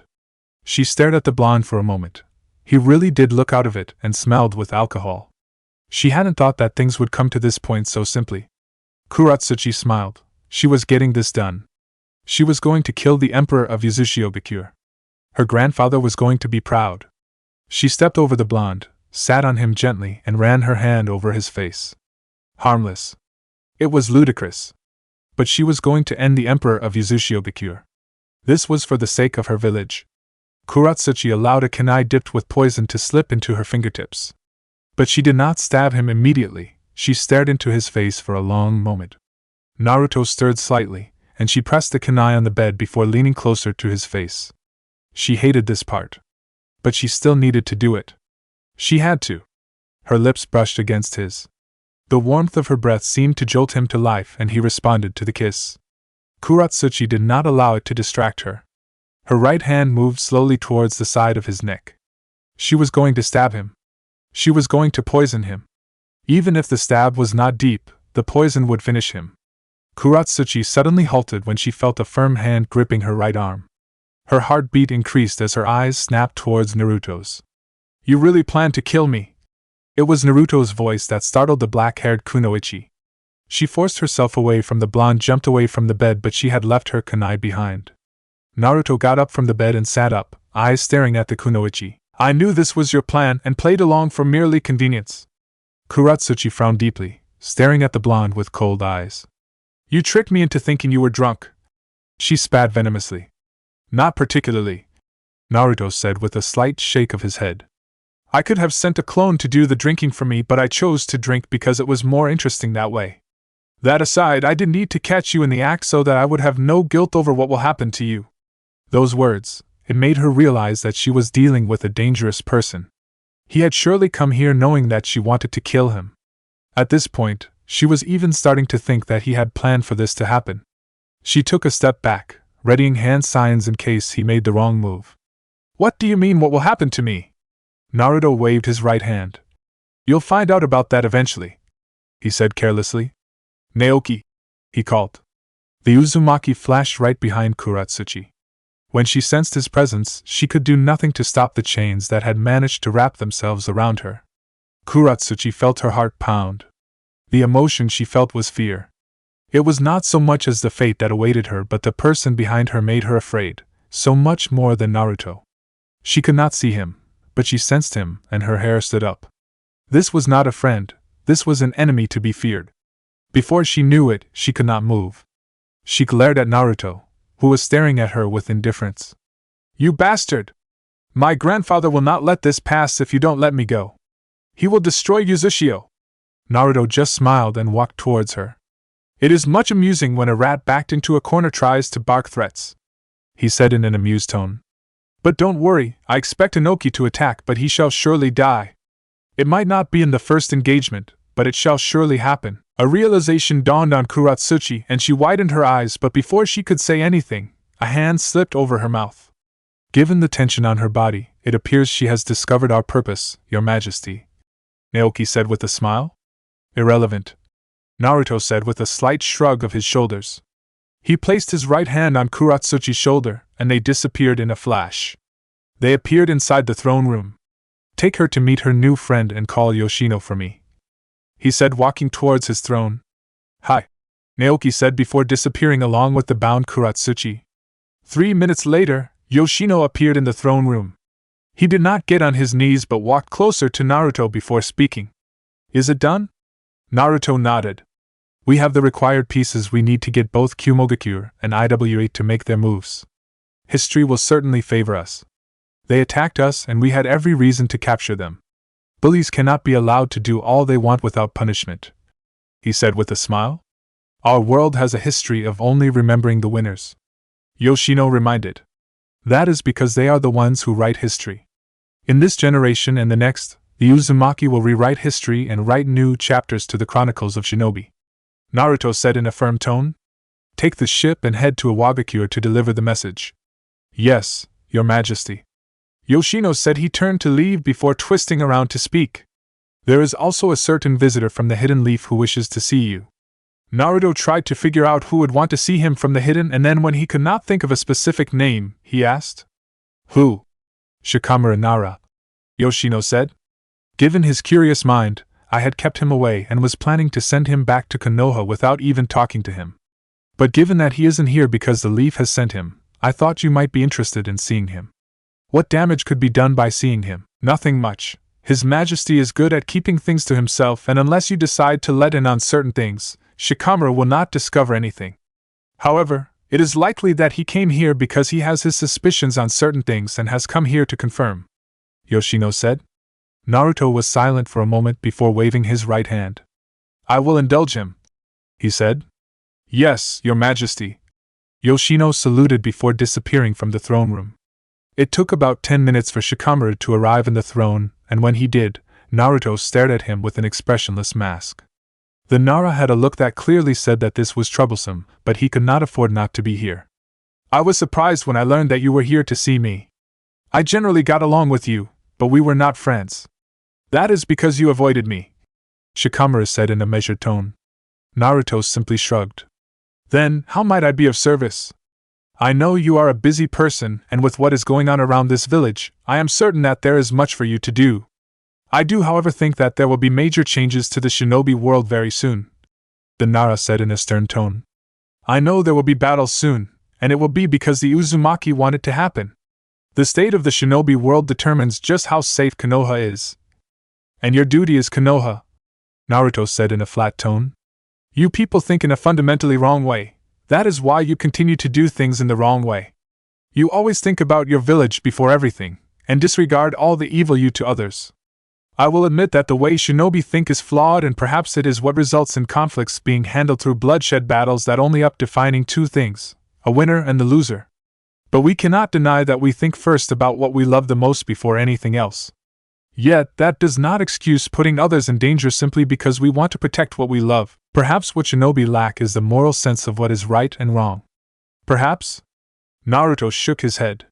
"You just lack it. It's not something you need to think about. You. What about you, Your Majesty?" Shikamaru posed the question to Naruto. Instead of responding to Shikamaru, Naruto spoke. "I find it curious that someone who has never shown any interest in taking a lead over anything would come here," Naruto said to Shikamaru with a raised eyebrow. "You find this troublesome, and yet you came here." Shikamaru would not deny that he had hit himself at the thought of coming here. It was indeed a troublesome situation, but he still had to do it because some people didn't seem to understand the danger. "I was speaking to my father about you and the Uzumaki. The one question I had about this was why you have nothing against Konoha. Any rational person will ask this question. You should have reasons to resent Konoha. And I would understand those reasons.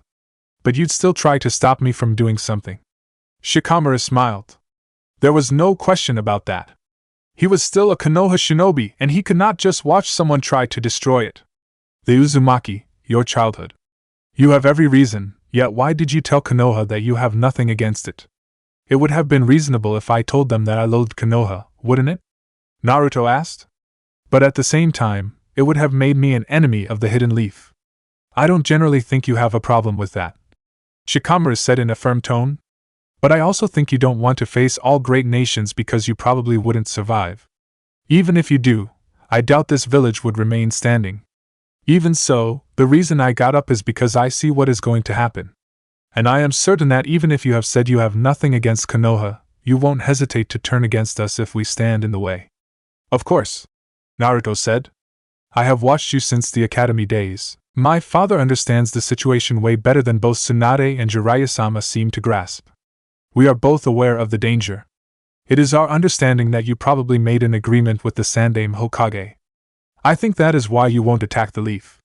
But there is a condition." Shikamaru smiled weakly. "The fact that you managed to hold an agreement with the professor which he was seemingly unable to get away from means that you have a frightening mind." Naruto was silent for a couple of moments before shaking his head. "I don't have that kind of genius. You are smarter than me. I was actually afraid of the Sandaime," he said calmly. "You are here because your father sent you. What does Shikaku want?"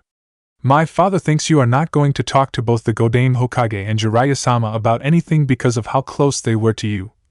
He sent me here to form a communication line with Konoha. We want to understand your goals and find a way that we can coexist without war. Shikamaru stated. Of course, when I get back to Konoha, we will discuss things with the Godame Hokage. Oh, you want to play politics? Naruto said with a smile. You have already said you know what is going to happen. Then there is no need for me to say anything. Just go back to your village, you'll know when the time is right for us to talk. When that happens, I will indulge you. I have your word? Yes, you have my word, Naruto said before closing both his eyes. It would be most pleasant if you could work with Temari. At Wagakure there was no laughing at Kumogakure's misfortune over the loss of their Jinchuriki. Inoki had managed to attain this information, and yet he could not laugh. He could do nothing about it because the cursed village that struck the cloud had also struck his. His beloved granddaughter had been taken away by Yuzusho Gakure, and they had murdered everyone he had sent her with. Those cold bastards were merciless. He had been afraid that something would happen to her. But he had shrugged off those thoughts. They would do nothing to her. Not when he was still alive. If so much of a hair was touched, he would burn Yuzusho Gakure down to the ground, and this time around, he would ensure there were no survivors. He would ensure every one of them Uzumaki was buried 6 feet under the ground.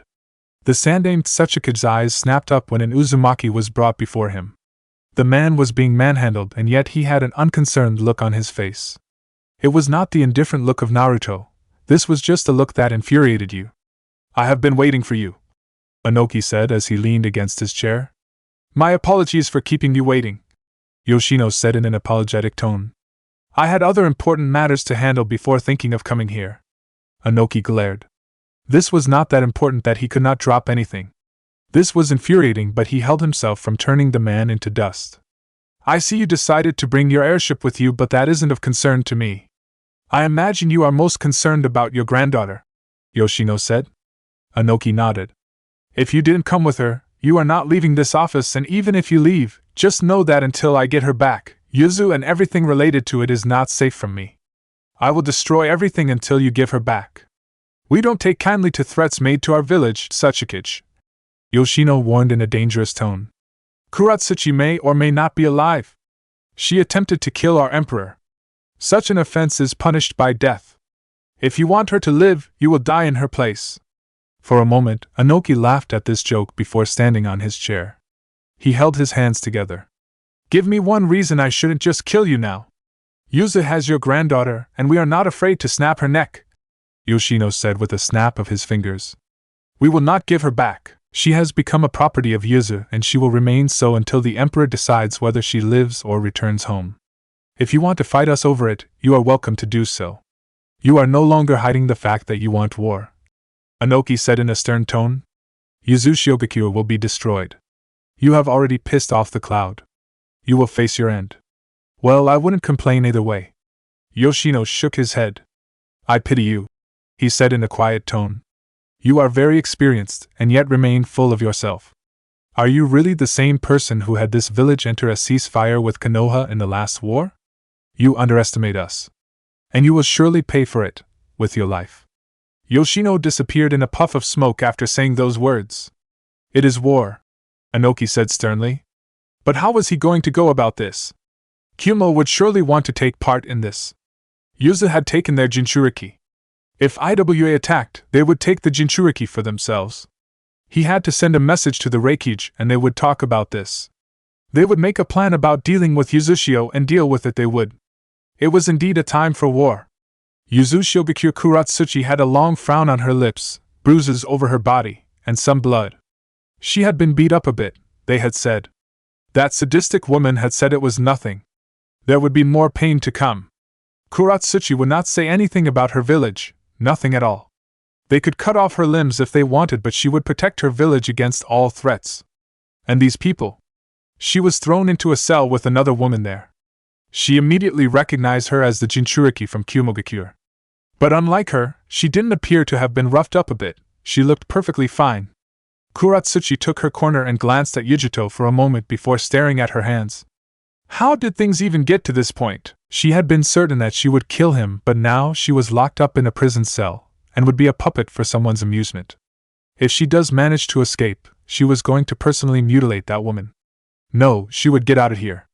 Her grandfather would come for her. It is useless to think about escaping, Yujito suddenly said to Kuratsuchi. The black-haired Jonin's eyes snapped towards the blonde Jinchuriki. What is that supposed to mean? It means that unless they let you out, you can't leave. Your chakra is sealed, but you should still be able to use your senses, Yujito said. Kuratsuchi stretched her senses and then frowned deeply. She could not feel anything aside from the woman beside her. She could not feel the world around her. What is this place? She demanded from Yujito. Yujito shrugged and closed her eyes. Kuratsuchi bit her lip from cursing the Jinchuriki. If she didn't think the woman would be needed for an escape, she would have cursed her right there. But she did not want to burn bridges now. Not when she was still locked up and could not even tell where she was. The bastards had kept her blindfolded whenever she was moved. How long have you been here? More than a week, Yujito said without looking at Kuratsuchi. What did you do to them? Kuratsuchi realized the woman was asking her about the bruises she had. I tried to kill the emperor, she said bitterly. What did? She trailed off when she sensed something. Naruto was by the unguarded steel bars that kept the two locked up. He opened the cell and then stepped in. Good day, my prisoners, he greeted with a smile. Kuratsuchi lunged towards him like a bullet, with her right punch aimed at his face. Naruto simply caught the punch and held it firmly before slamming a brutal left punch on her gut. Kuratsuchi dropped to her knees, clutching it while coughing. Naruto ignored her and then walked towards Yujito. He settled beside her, leaning against the wall. Just this once I'll sit with you, he said calmly. I do apologize for not coming to see you after you were brought here. I have been a little busy. Apparently, Yujito said with a look towards Kuratsuchi. Ah, her. Naruto smiled. She requested a meeting with me in a disguised attempt to kill me. But I'll be honest, I had planned for this to happen. I figured such actions would spur both your villages to make a movement. I planned nothing for you, but when you appeared I could not just let you be. It doesn't explain why she was tortured, Yujito said. Tortured? Naruto looked amused. No, my dear, she hasn't been tortured. She was just roughed up a bit to see if she can experience pain, he said with a smile.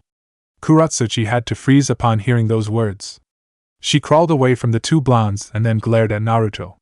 You can do whatever you want, but I will not tell you anything. Naruto shook his head. You are mistaken, he said. Your pain will not be an attempt to get you to talk. If we want you to talk, you will talk. Guren is just a sadistic woman who likes pain in the eyes of other people. And I permitted it because you get to live. We normally kill everyone who tries to kill me. The simple way in which he said those last words made Kuratsuchi realize she was dealing with a person who would not blink when killing people. He didn't even seem to care about anything. How fortunate I am that I get to keep my life, she said sarcastically. She is an angry, bitter woman, isn't she? Naruto said to Yujito. Yujito not figure this person out. He was the emperor, and yet he was sitting in a cell with her. She hadn't even been asked anything since she was brought here. She was tortured and you just told her there would be worse. She tried to kill me, Naruto responded in a flat tone. And that should make her feel comfortable? Naruto shook his head. It should make her feel grateful that she only gets to experience a bit of pain. I had not done anything bad to her and yet she sat with her grandfather and decided that I needed to be killed. You'll still die, Kuratsuchi said confidently. My grandfather will not let this go until I am brought back and this village is destroyed. We suffer for nothing, Naruto said with a shake of his head. Those words from Kuratsuchi just spelled out everything that was wrong with this world. Those who were powerful could do everything they want and get away with it. IWA had to kill him, and yet when he stops the attack and tries to punish the one who tried to attack him, he must be the one to suffer. This world is just wrong. But then again, I have been able to move around because it is flawed. So I can't complain. For nothing? Kuratsuchi scoffed. You just admitted to have planned for such things to occur. You can't blame us if your plans fail to succeed. Naruto shook his head. You misunderstand something, he said. I may have planned for such things to occur, but I did not manipulate you into doing anything. It was your choice and nature that led you to this position. Kuratsuchi glared at the blonde. She had done nothing but act in the best interest of her village. She had been trying to ensure that things work well in her village's favor. No one could fault her for that. You are not going to let me go? She asked in a subdued tone. Naruto shook his head. Not now at least, he said. You'll just have to suffer a bit more before we decide on what must be done to you. We have already spoken to both your villages. They have declared war and neither of you will form part of it, he said before turning to Yujito. I actually came to see if you were being cared for. Yujito raised an eyebrow at this. Why do you care? I am here because of your orders, she said. I don't hate you, Naruto said calmly. My visit to Kumogakure was fruitful because of you and you are a fellow Jinchuriki. I don't mean for you to suffer any more than you have already.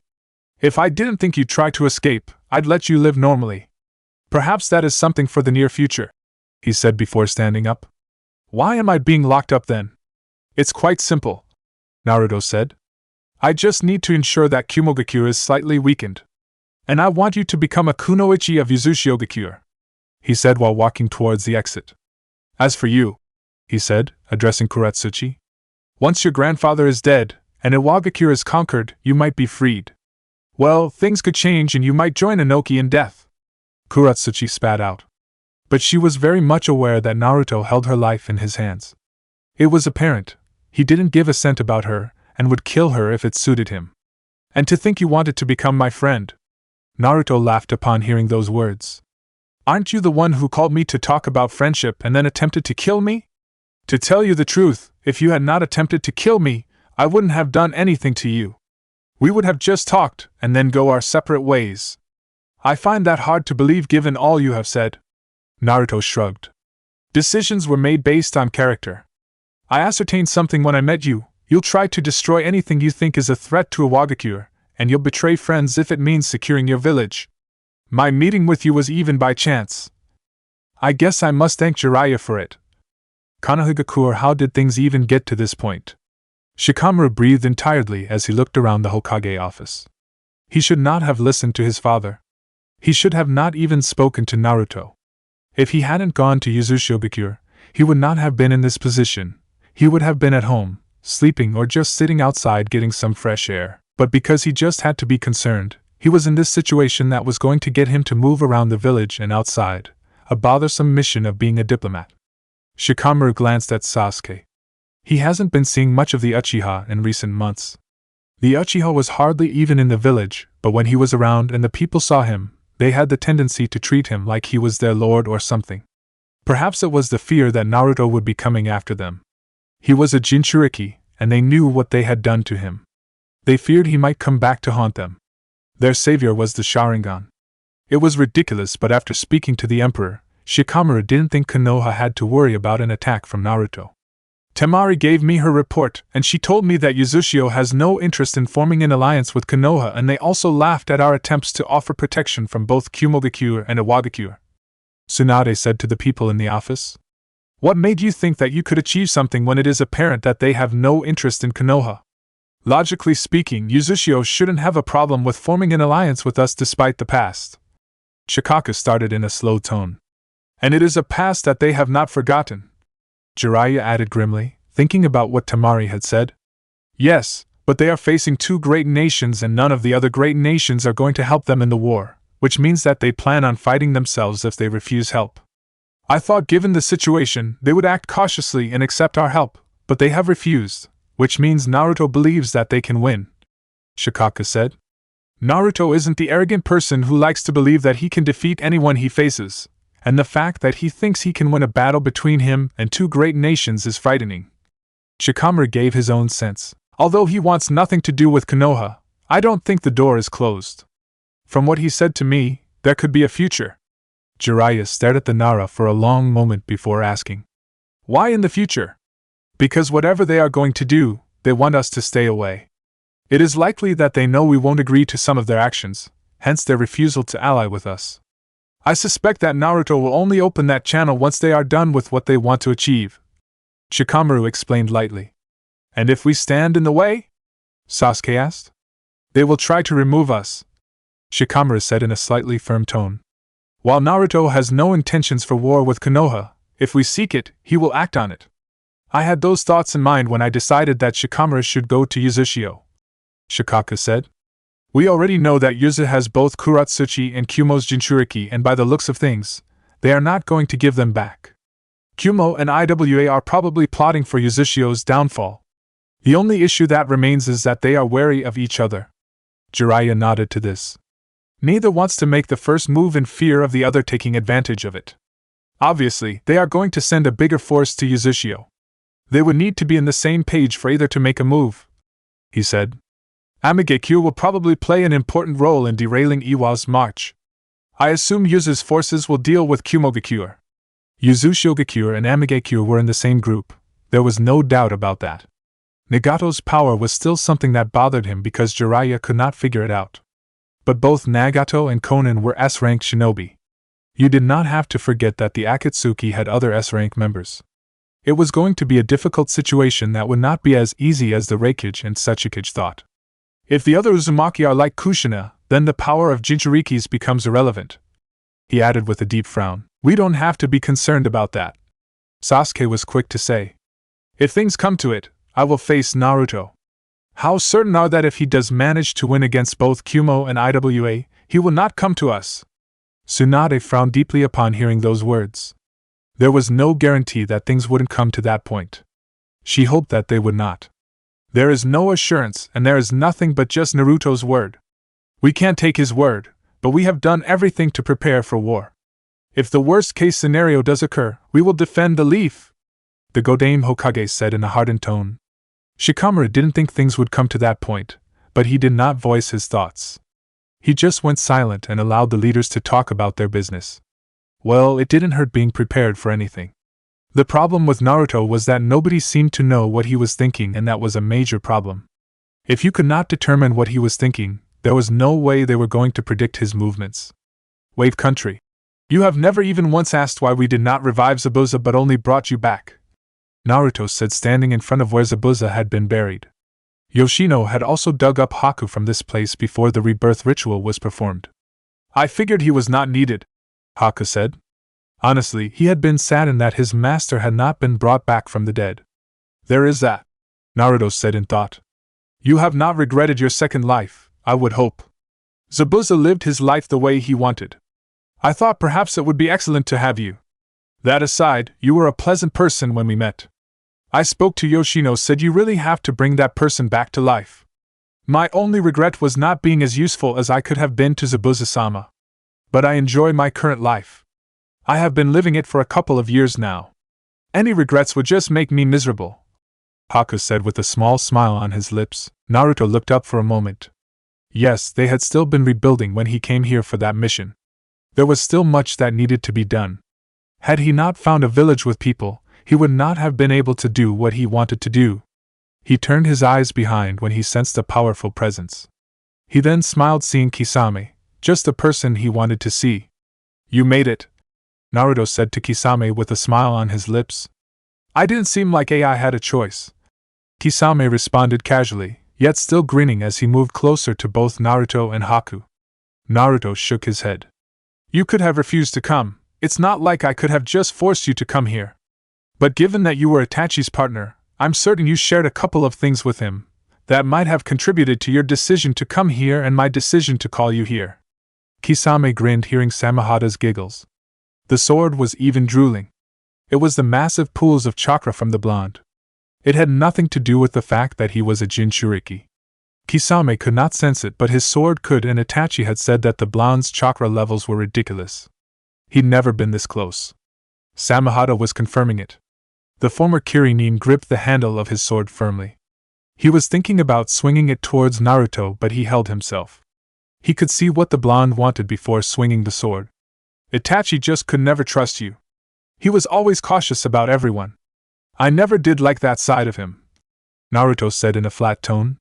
He was always probing and probing. It annoyed me at times. I'm honestly happy that he is dead. But he died on his terms, Kisame said. He had always planned on dying that way. I just wish he had died on my hand. I'd always wanted to fight him to the death. But you respected his wish, Naruto said with his eyes staring at the grave in front of him. It was something strange, but still honorable, and it did say something about Kisame's character and his friendship with Itachi. I doubt you called me out to talk about Itachi, Kisame said without responding to Naruto's statement. I'm curious about what he said to you before he died. Surely he said something, Naruto said. But I called you here because you are the only one who was familiar with Obito and know about Setsu. You were briefed about what he wanted to achieve with the Akatsuki, no? Kisame would not forget that Obito suddenly disappeared a couple of years ago. The other members would not have noticed because they did not know him. But Itachi had known. The Uchiha hadn't given the exact details, but he had said Obito was dead. Of course, Itachi hadn't known the true identity, but this person in front of him and the leader knew. They knew. Nagato and the Uzumaki had killed Obito. Setsu had told him about this. Pain hadn't said anything about it. I was told, Kisame said, seeing no reason to hide it since the blonde likely knew the answers. I didn't think that Pain would actually manage to kill him though. It was not an easy battle, Naruto said. Has Setsu appeared before you? Yes, but only to tell me that Obito was dead, Kisame said. Naruto frowned. It did look like he wasn't going to get any leads on that plant. It was a problem and he wanted to solve it as quickly as he could. But how could he solve it when he didn't even have a lead? Disappointing, I thought he might have appeared. I really want him dead. Haku shook his head. You shouldn't say such things like that, he said in a stern tone. He cast a glance at Kisame. He was wary. The man looked like he was ready to lunge towards them any moment he saw an opening. Naruto shrugged. It is the truth and there is no way I can put it nicely, he said. So, Kisame, are you still willing to fight for the Akatsuki even though the one who recruited you is dead? And if I no longer plan on fighting for the Akatsuki, we will have to negotiate your release, Naruto said calmly. But it does please me knowing that you are still around. We have a war coming and your strength will be needed. Kisame hadn't said he would still continue to fight, but the blonde had said those words. Perhaps he already knew and was merely asking just because he could. I could fight, but I do want to see just how strong you are, he said, holding out his sword. Naruto glanced at the man for a moment before looking away. That would be interesting, but I am not in the mood and it would be pointless. I have no problems with a good sparring session, but this is not the right time. I have to go back to Yuzashio. I wasn't planning on giving you an option, Kisame said before lunging towards Naruto, with his sword swinging through the air. Haku jumped away to create some distance while Naruto twisted around, right hand held out. A long sword appeared in a puff of smoke and he positioned it vertically on his left side. Kisame's sword slammed into the sword mercilessly, but Naruto did not move, not even an inch. It isn't really necessary to do this, but perhaps I will indulge you one day, Naruto responded in a measured tone. He then burst into a cloud of smoke. Kisame turned towards his right and saw the Emperor walking away with Haku. He sighed deeply. Next time, he said. Pain will contact you, Naruto said in response. You should move towards the borders of Earth Country, nevertheless. What does the Uzumaki even want to achieve? You'll find out eventually, Naruto said. But if that is a condition for you giving your best to the task at hand, you can ask Pain. Maybe he will tell you. Yuzashio Gakure. That was really disappointing, Naruto said as he walked into an office within his compound. The office was spacious but had no windows. The walls were mounted with bookshelves. A large desk faced you when entered the office. On the right side, there were 5 single sofas surrounding a small wooden table. On the left side, there was a crimson couch. Haku stared at the mountain for paperwork that Naruto had on his desk.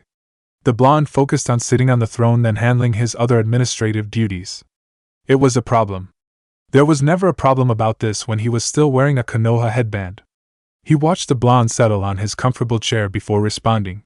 Considering he knew of Obito and the real mission, I always figured that he would have something. So did I, Naruto said in a thoughtful tone. It takes us back to square one. I'll have to just play the waiting game. It is no fun nevertheless. But there is little choice, Haku said. Naruto nodded. Indeed, he agreed. Get me Yoshino. I'll try to sort this desk out and other things before the day ends. You plan on sitting here for the rest of the day? Yes, it is important that I do.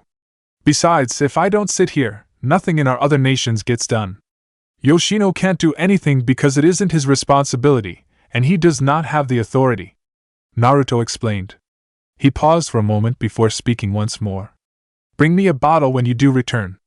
Haku just shook his head and walked away. With Haku gone, Naruto opened the drawer on his right side and took out a rolled sheet of paper.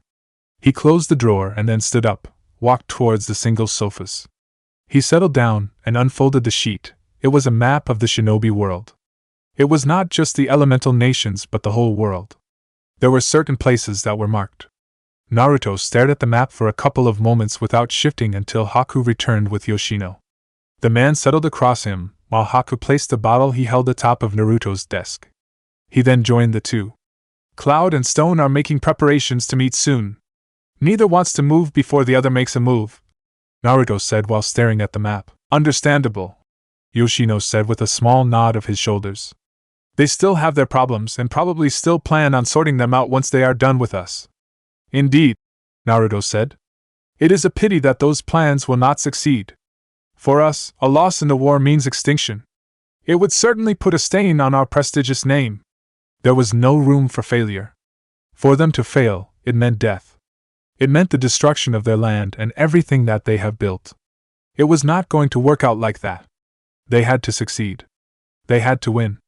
Failure is not an option, otherwise our nation will be raped, Yoshino said. Naruto glanced at the man with an amused look on his face. It was amusing hearing those words being put in such a way. That is a very vulgar way of putting it, he said. But he did not disagree with it. Have you considered ruling the entire world?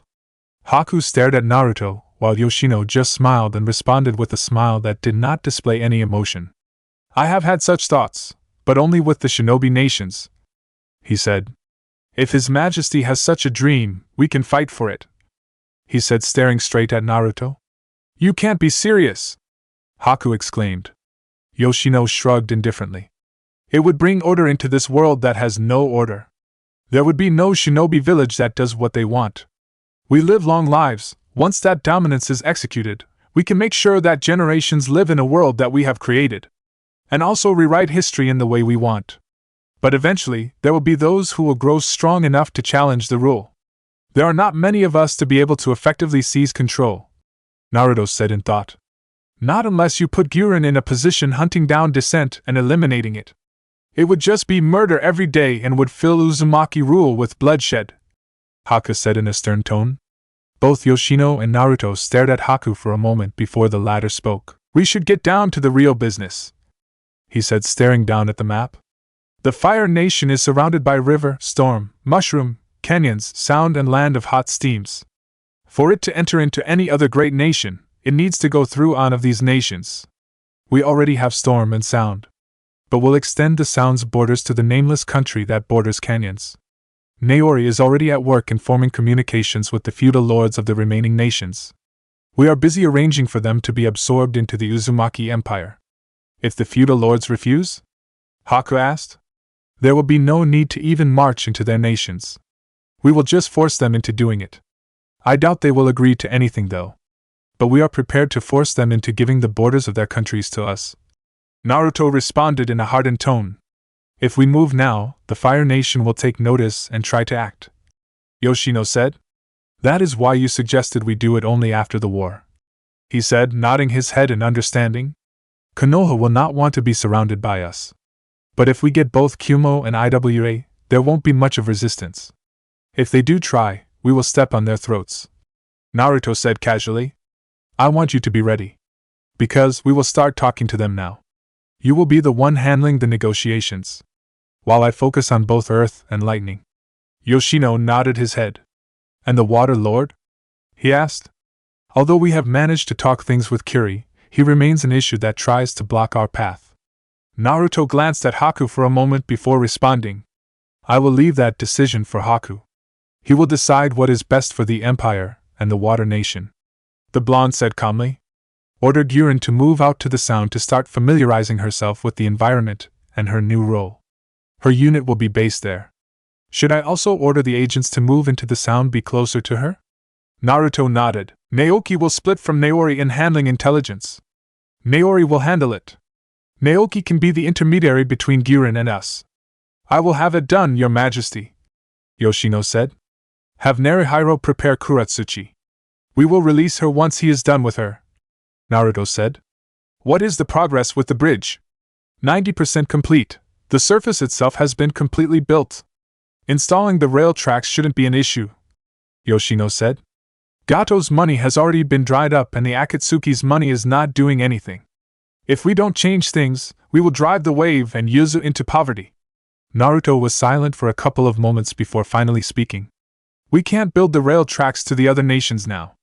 They will simply be destroyed and we don't have the resources. Once we have both earth and lightning, we will have those resources. For now, we can shelve those plans and focus on the war. But the bridge must be finished. I don't mind borrowing more money to complete it. If we must defend it, we will. Yes, Your Majesty, Yoshino said with a nod. My duties remain many. If you permit it, can Haku be given the authority to dish out your orders? My focus will remain with Uzushio and other nations. Naruto looked thoughtful for a moment. What will the others say? They won't complain. Haku is trusted and is a kind-hearted person. We agree that he is good for His Majesty, Yoshino said with a small smile. Fine, Naruto said with a wave of his right hand. Will you be able to handle it? I considered your character when asking this. I will, Haku said firmly. Naruto closed his eyes for a moment before nodding while he stood up. Both of you may leave. I want to work alone. Chapter 15. Strange things did occur in this world, but Naruto didn't often allow them to surprise him. Perhaps it was because he understood that not everything could go exactly as planned. He had not the mind to control all situations. He had not the power to make all men bow before him. He was just a mere mortal. He had held a great deal of control over things, but he was still just a mere human. Naruto had no desire to be God. What would possess him to leave the riches and beauty of simply being alive and human? Kabuto appearing before his very throne with Naoki was not a surprise. No, Naruto had been expecting this. Perhaps not in this fashion, but when he called off the search, he had come to realize that Kabuto would not be caught easily, and he would make an appearance soon enough. The Emperor did not greet the wanted man with a smile. He had nothing but an expressionless mask on his face. He could simply order Naoki to behead him. Perhaps there would be some consequences, but he could deal with it. He did believe that nothing was truly impossible. There was no situation that would arise and be beyond his limits. Naruto could handle it. But it was important to handle things with care. He didn't want to end up doing something that would take away his focus from his beautifully crafted war. He needed his war to succeed. He needed things to fall into plan for his dreams to become a reality. Naruto's stern eyes faced Kabuto for a long minute before he finally spoke. You played your card right, he said. He didn't need for Naoki to tell him, but the reason the man was here was because he had allowed himself to be caught. I figured if I tried to live in hiding, I was likely to be killed. Kabuto said those words in a measured tone, yet with no hint of nervousness in his tone. Kabuto had known that once Orochimaru died, he had become a wanted person. It wasn't his physical prowess that made him a threat, but his knowledge and resourceful. Yuzu wanted to get rid of him. He had gone into hiding because he wanted to avoid this mess. He wasn't even sure if he would be allowed leave even now, but he came prepared for anything. He came prepared knowing that despite what he had to offer, these people might just decide he was too much of a threat and then kill him. I still want to kill you, Naruto said calmly. But perhaps since you came here, you have something to offer me. Indeed, Kabuto said with a nod. It will be my pleasure to share my knowledge with Uzushio. I could also be useful to the Empire and its agenda. We don't need you to cooperate with us, Yakushi, Naoki said in a stern tone. We can just get the information we want from you from your head. There isn't any amount of security that can you put on your brain that will stop us. Kabuto smiled. He did not doubt those words and he did not wish to test them. For certain, these people had ways and tools. You would need to have a brain for you to do anything, he said calmly. Naoki resisted, frowning upon hearing those words. That was possible. Kabuto could destroy his mind, and in such situation, there would be nothing they could do. There would be nothing they can do to change things. Your Majesty, I should take him down before he does anything, he said to Naruto, ready to kill Kabuto. Naruto shook his head. I'm certain Kabuto didn't come here to die. Besides, he must have known that coming here was the best thing he could do for his life. Kabuto nodded to this. During my time in hiding, Yuzu's reach became quite obvious to me, and I knew that the moment I went out of hiding, I would not live for too long. I came here because I want to help and really don't want to die yet. You think I won't kill you? I don't know, but I know I can bring my unique set of skills to help you achieve your goal, or should I say the Uzumaki's goal.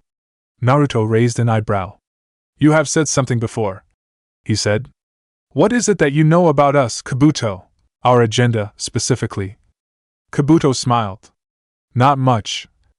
I just know that you seek domination. In the near future, the shinobi world will probably be ruled by the Uzumaki Empire, he said. I see, Naruto said without confirming or denying anything. What is it that you can offer us? You certainly made some precautions to avoid being killed, but I can be reckless and wouldn't care much about it. So whether you can live or die depends on your answer. Kabuto had not expected anything less. From observation, he had concluded that Naruto could be reasoned with. He was not a difficult person. This did not mean stupid, far from it. This was just the kind of crude person you did not want to underestimate. I know you have been observing Yamato for his Mokutan Jutsu, and have a black Setsu problem. Yamato is a product of Orochimaru's research. I can provide that to you. ILS. Naruto raised his left hand to stop Kabuto from saying anything further. You will tell me more about your research some other day. The Mokutan part seems as interesting, but I don't have the time for it now. Naoki, take him to Yoshino. Once done, you will take him to Karen, he said, standing up. Where are you going? Kirigakure, Naruto said. It appears that the Mizukage has some concerns about our actions. Mei's concerns were nothing unexpected. The Mizukage was a person with a clear conscience. She did not want anything to do with war. Perhaps it was because her village had just been in a civil war that claimed many lives. But Naruto was not going to get Kiri involved unless the other villages decide to force it to enter into the fray. He would even work against anyone trying to force the village into war. There was no telling which side Kiri was going to take, and he did not want to be surrounded by enemies. It would certainly prove to be a dangerous situation. Kirigakure has never been factored in as an enemy, and should things change now, it would force us to reconsider our strategy, Naoki said. Well, if the Mizukage becomes a problem, we can always remove her from the picture, he said coldly. That would be foolish, Naruto said in stern tone. Mei is loved within her home village, and any attempt to remove her would leave us with an entire village vying for our blood. The situation would become a little uncontrollable, and we cannot have that for the moment. Naoki shrugged. I don't play politics, he said. But that is the exact situation we will have when we have to face both Kumo and Iwagakure. Naruto shook his head. Stick to your job and leave the decision-making as well as politics to us, Naoki, Naruto said in a measured tone. Leave, he said, waving his right hand. Yoshino's tower. Yoshino smiled, seeing Kabuto being brought into his office. The only reason this person could be here would be because Naruto had permitted him to work for the Empire, and nothing else. It was a possibility that Naruto would be swayed to put this person into work. The Emperor was a very rational person, at least when it was convenient. Naruto would not miss a chance to gain a valuable asset because of some negative perceptions. If the benefit outweighed the consequences, he was going to do it. Kabuto Yakushi. Yoshino relaxed behind his chair, with a flat smile on his lips. We meet again, he said. Indeed, Kabuto said with a smile of his own. Though I did not think we would meet once more under these circumstances. Things are continuously moving and changing in this world. Things do not fall in a straight line, Yoshino said with a wave of his right hand. I assume you have already spoken to the Emperor. I have, Kabuto said with a nod. He fixed his eyes on Yoshino for a couple of moments before asking, Tell me, Naruto did not do much in terms of hands-on building Uzumaki and forming alliances with other villages, but you did it. You could never say that Naruto was behind it all because he didn't actually do anything. You did everything. So tell me, who is the real leader of Uzumaki? He shook his head. No, who is the real leader of the Uzumaki Empire? Yoshino looked amused. One would expect such curiosity from a spy, he said. It is all just curiosity, right? Of course, Kabuto said. Then I don't have to respond to that. You will eventually find out who reigns supreme within Uzumaki, as you are going to remain here until you die. You have already been given the Uzumaki seal. You will be with us until we decide otherwise. I don't need to tell you how you ought to behave. You studied Uzu long and hard enough to have your conclusions. Kabuto hadn't expected to be given all the answers. Things here were very interesting. Naruto was the emperor, but there were still other things that had to be done. There were still other forces that were at play within the empire. Well, he would find out about things eventually. Kirigakure Mei stared at the smiling face of the Yuzu emperor with a cautious look on her face. The last time he was here, he had made his intentions clear, but Mei had not expected things to move so quickly. It was getting dangerous, and it would just be across the sea. There was a chance that she was going to get dragged in this war, and she didn't want anything to do with it. If cutting ties with Uzumaki was what she needed to do avoid getting dragged into a pointless war, then Mei was going to do it. She was still mindful of the past, of course. There was a chance that Yuzu would turn on them if they did anything, but she was fairly content with her village's military strength. Mei managed a small smile as the emperor grew closer towards her desk. Her eyes never left him. She was afraid she might miss something. In such a situation, it could be dangerously suicidal to miss a hint of some mischievousness from the blonde. "Hello, Mei," Naruto greeted quietly before settling down in front of the Mizukage desk. His head faced up for a moment before turning to face Mei. The tower was under heavy guard. It was unlikely that he would leave without a massacre if he tried to do something to the woman before him. It was truly difficult to be trusted these days. Everyone always had their backs covered, and he came here alone. Such a disappointment, but it could not be helped. This was his world. This was the world that he birthed him. It was corrupt to the core. If you did not watch your back, even your children could stab you in the back. Allies were just allies in names. Friends could turn enemies if it suited them. It was such a world. Though disappointing, Naruto did not fault Mei for having such measures. "Naruto," Mei responded. "I'm glad you could make it. You expressed some concerns, and it would be quite honestly irresponsible for me to ignore them. Are you just not afraid of losing your only ally? Fear?" "No." Naruto shook his head. "And as far as I am concerned, we have not come to that point we can call ourselves allies. Partners? Yes, I can agree to that. You still have some concerns with us. I cannot, however, deny that it would be dangerous for me to have our current agreement scrapped." "I imagine so," Mei said, watching the blonde carefully. "You were quick to come here, which is rather curious given your attitude towards the hidden leaf." "I cannot treat Konoha like a child," Naruto said with a small shrug. "But please express your concerns. I cannot be far away for too long. Either Kumo or IWA could attack my village any time soon, so I need to be there to defend." "It wouldn't be like you didn't provoke them," Mei said sternly. "But their actions couldn't be helped either. Either way, it does appear that I was right. You orchestrated events to get this situation. You wanted both Kumogakure and Iwagakure to make the first move. I won't deny that things have been by design, but I won't take credit for everything. Certain things just happen to fall into places, and we used this to our advantage. Regardless, I want to think that I am not a bad person. Not a lot of people actually think they are bad people. Evil always thinks it is doing right. People become so corrupted that they cannot even tell between right and wrong, good or evil. I certainly hope you are not that kind of person, Your Majesty," Mei said in a stern tone, her eyes just as hardened. Naruto was silent for a couple of moments before responding. "I am able to define right and wrong." "Then I hope you will do the right things," Mei said. "To whom?" the Emperor asked. "Something might be right, but still interpreted as wrong by some people. Our standards differ on what is wrong and right. Very few share a universal code of the right morals. You must know this well. Our morals end with our borders. We do right within our villages, but outside we don't care." Naruto shook his head. "I did not come here for this kind of discussion. Perhaps we will have this debate some other time. But this discussion is part of my concerns. I don't want to be seen siding with people who are morally corrupted and flawed. If you have no disregard for what is right, despite what you bring to this village, I cannot continue to side with you." "Interesting," Naruto said. "You are more bold and daring than I thought. But that is fine. A pushover for a Kage would have been disappointing. You must stand for what you believe in. I respect that." "But?" "No buts," Naruto said with a shake of his head. "I won't lie to you and say Kiri is a fundamental partner in future events. Yuzu has no need for this village.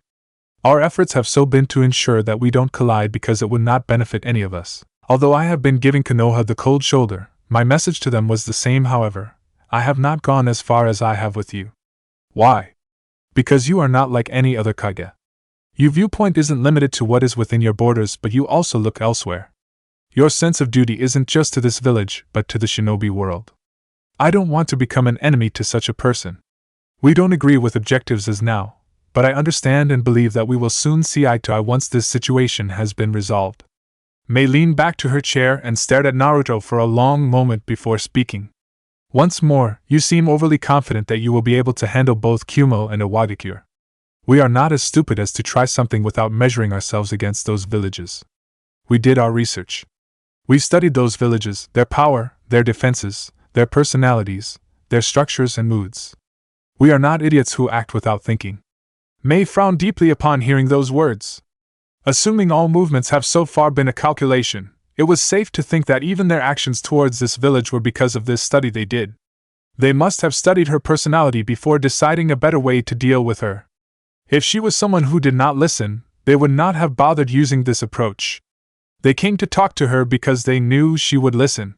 She was not the stubborn person like the Sandaime Tsuchikage and not hard-headed like the Yandaime Reikage. For Konoha, it was simply a test of their resolve. Would they be willing to attack him even if he has said he has no plans to do so? She was obviously dealing with dangerous people. But simply because they were dangerous didn't mean that she would just cower to them. No, Mei would do no such thing. She would stand for her beliefs and would not allow anyone to abuse her people and use this village. She would protect the village she shed blood to free from the reigns of Yagura. As if he was reading her thoughts, Naruto spoke. You need not concern yourself with us doing anything to get behind you, the blonde said calmly. While Kiri has not factored into our plans, we don't want it to make an enemy out of you. Besides, Nadeshiko would be in trouble if we did something. Our movements also factor in those around us. We do not walk around like a tall giant, careless of what we stomp. I hear that you are saying, but I am still worried. You said we orchestrated for things to happen this way, and I did not say anything about that. Let me correct you, we did nothing. I won't deny that a war is what we wanted, but we did not manipulate anyone into doing anything. No, but you moved into a position that would force other people to react. Naruto smiled. But your reaction was not the same with those villages? You see, greed and fear determined the reactions of both Kumo and Iwagakure. Perhaps if they had reacted differently, we would not have done anything. But things have occurred because of those villages' nature. I assume if we had done something, we would have also been marked. Naturally, Naruto said without blinking. If your first reaction to seeing something you don't understand is to attack it, that thing will attack back because in its view, it is being attacked for simply existing. If Kumo and Iwa try diplomatic means to resolve the issues that have been caused by their attempts on Yuzu, will you be open to listening? Naruto stared for a moment before bursting out in laughter. You'll forgive me, but I haven't heard something so ridiculously unrealistic in quite some time, he said with a smile. It is good to be optimistic, but some people are just not worth the effort. Of course, if you want to try it, I will offer you an opportunity to try to talk those two Kages out of going to war with Yuzu. I will even give you a helping hand by releasing the Tsuchikage's granddaughter. But a warning, your efforts will be futile and one of those two will even go as far as to threaten you into taking against us or face the risk of an invasion. Naruto added those words in a cold tone. Mei put on an indifferent mask, but those words really shook her. Just how was the situation hopeless? That sickening laughter was the laugh of a man who had no hope that both Inoki and AI could change. Was he really willing to give this a chance, or was it just another calculated move? No, Mei shook her head. At this point, those two have already declared Yuzu an enemy that needs to be destroyed. You could also not forget the past when coming to that conclusion. Kiri will continue to partner with you in the case of food security and other things that affect the well-being of our people. Outside of that, in terms of military collaboration, the door shall remain closed. We will, however, continue to voice our political opinions regarding your actions. If there needs to be a political pressure we can put, we will do so. Naruto smiled. I accept, but you should know that politics mean nothing outside the borders.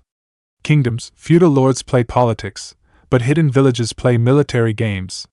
I truly hope things do come to a point where political pressure can even make the strongest cave in, he said while standing up. Is that your object? To create a world where talks can achieve something? Naruto just smiled before waving his right hand. He was gone along with gusts of winds. Once he was gone, Mei released a long breath before closing her eyes. Naruto's compound throne room. The lion of Uzumaki was sitting on his throne. The only sense that could detect him was eyesight. Guren could not feel his chakra, his scent.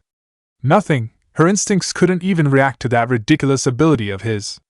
The Emperor had his head resting on the palm of his right hand, eyes closed. It was more like the scene that had welcomed Guren when she first came here. At least this time around, there was no darkness. Still, when he wanted to be, Naruto could still be a frightening person. There were moments when that agreeable and seemingly careless attitude was thrown out of the window. Guren honestly preferred it when he was in a happy mood and allowing people to express their thoughts. She walked into the throne room along with Haku. When they both kneeled before the Emperor, Naoki made his appearance before the man. He was just standing there, his presence almost non-existent. The only person who has so far been successful in diminishing his presence was Naruto. Naruto's slightly opened eyes turned towards Naoki without shifting his head. When he spoke, it was in a whisper. "I don't remember calling for you, Naoki." Although he was often allowed to say whatever he wanted to the Emperor even in serious moments, Naoki knew when not to cross the line. The look Naruto was giving him told him this was not a moment to say anything stupid or else he would find himself gasping for air. "You did not, Your Majesty," he said cautiously.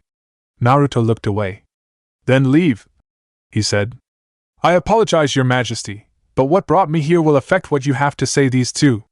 It may even force you to reconsider your decisions." "I'm not reconsidering anything.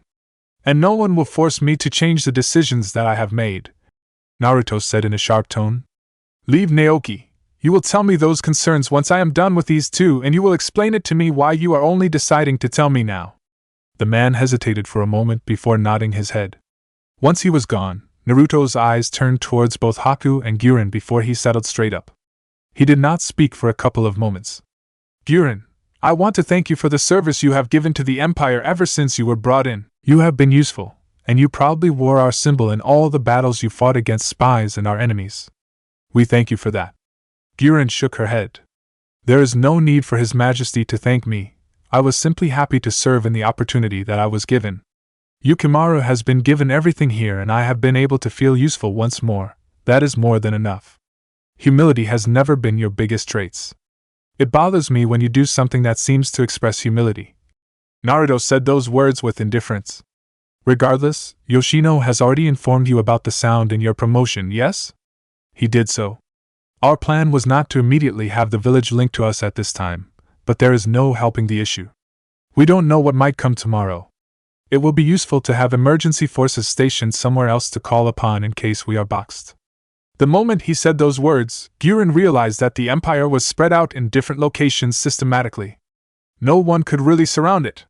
Getting to the point of surrounding the island of Yuzu would be damn near impossible to begin with, but other items attached to the Empire were spread through various lands.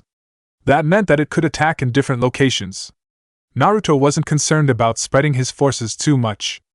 Amigakure had a monster living there, and on this side, there was another one. The Emperor was an army on his own. Nagato was a man who could destroy an army. You will be leaving today to assume your new role in the Sound. Don't concern yourself with any village. We will handle the threats that come your way.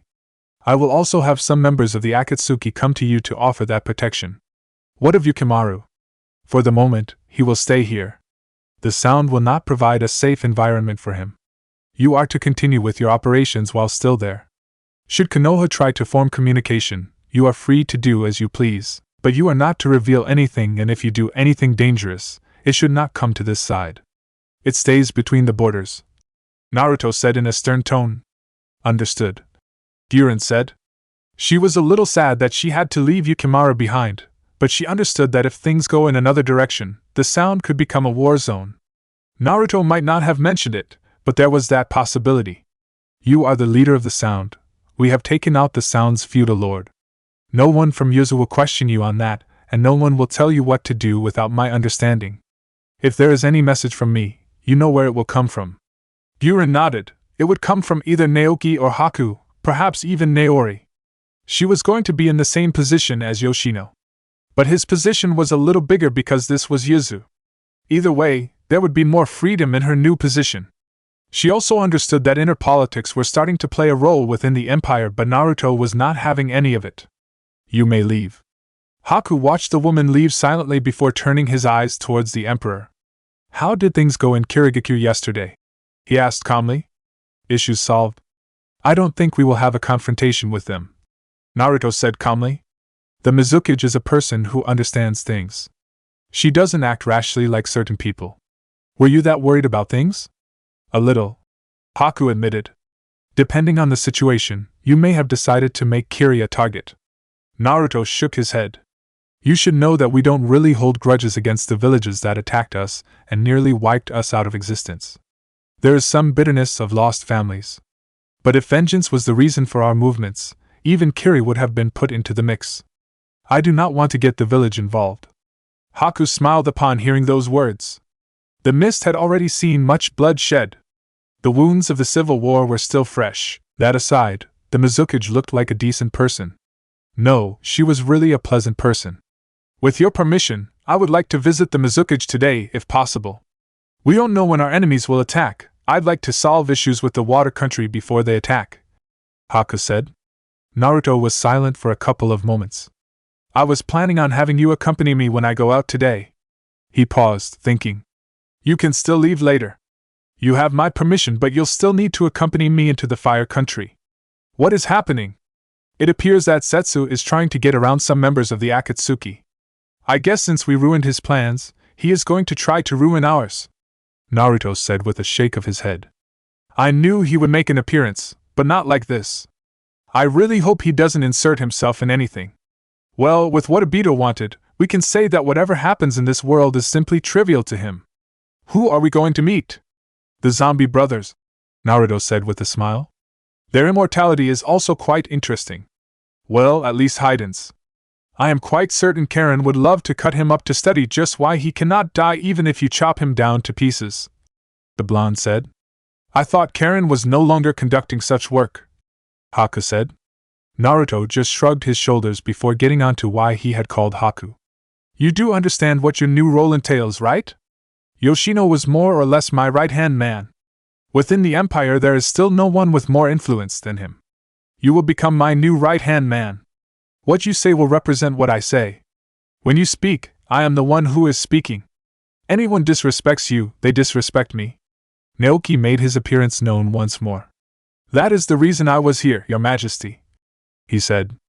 I figured as much, Naruto said. Why did you wait only to tell me now? Surely even though Haku's new position was only proposed yesterday by Yoshino, there have been some people who were not content with his proximity to me, he said. I did not say anything then because it was nothing that needed His Majesty's attention. Yoshino knew all these before he even proposed anything. I'll even wager that he did it purposefully. Yoshino's role is not to fill me in on the whispers. That is your role, Naoki, Naruto said. But you are probably right about the last part. The Emperor shook his head at the thought. What are the whispers? They are more like voices of disapproval, really, Naoki said. The council sat late last night. Yoshino was summoned, so was I. Those immortal geezers were complaining about why a non-Uzumaki is taking on such a role. There is also some discontent with Guren's position as well as mine. Naruto finished with a smile. What else? Our financial situation. Naruto frowned upon hearing those words. And war is still going to cost us. Quite honestly, we will be going to negatives, but we can still recover the costs once all is finished, he said quietly. Schedule a meeting with them, I will address them.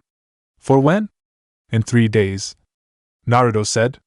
Guren should have already arrived in the Sound, and Haku should be away and Kiri handling his business then. I will get it done, Naoki said. Should I accompany you? No, Naruto said with a shake of his head. Just mind your own business and stop being an annoyance. You should also stop eavesdropping on my conversations. If you are going to do it, don't let me notice you. And don't let me see you. And don't make it obvious you were doing it. If I catch you, you'll go back to training. That isn't fair. His Majesty expects me to completely disappear from his senses. I chose you and Naori because of your stealth skills. You are supposed to be better than me in that department. No one should be able to get behind me. But you should at least have a second of free movement before I can react. If you don't have that, you are not worthy of being my guard and I'll stick with Haku. Wouldn't that be a little extreme? Naoki asked carefully. You have never complained about our work before. I'd always assumed we did everything perfectly. Naruto did not offer a response to this question. Make sure that Guren has everything and that those people are present for the council meeting. I won't return until the day of the meeting. Naoki was silent for a couple of moments, wondering where Naruto could be going. He was never gone for too long. Even when he left, he always returned from late at night.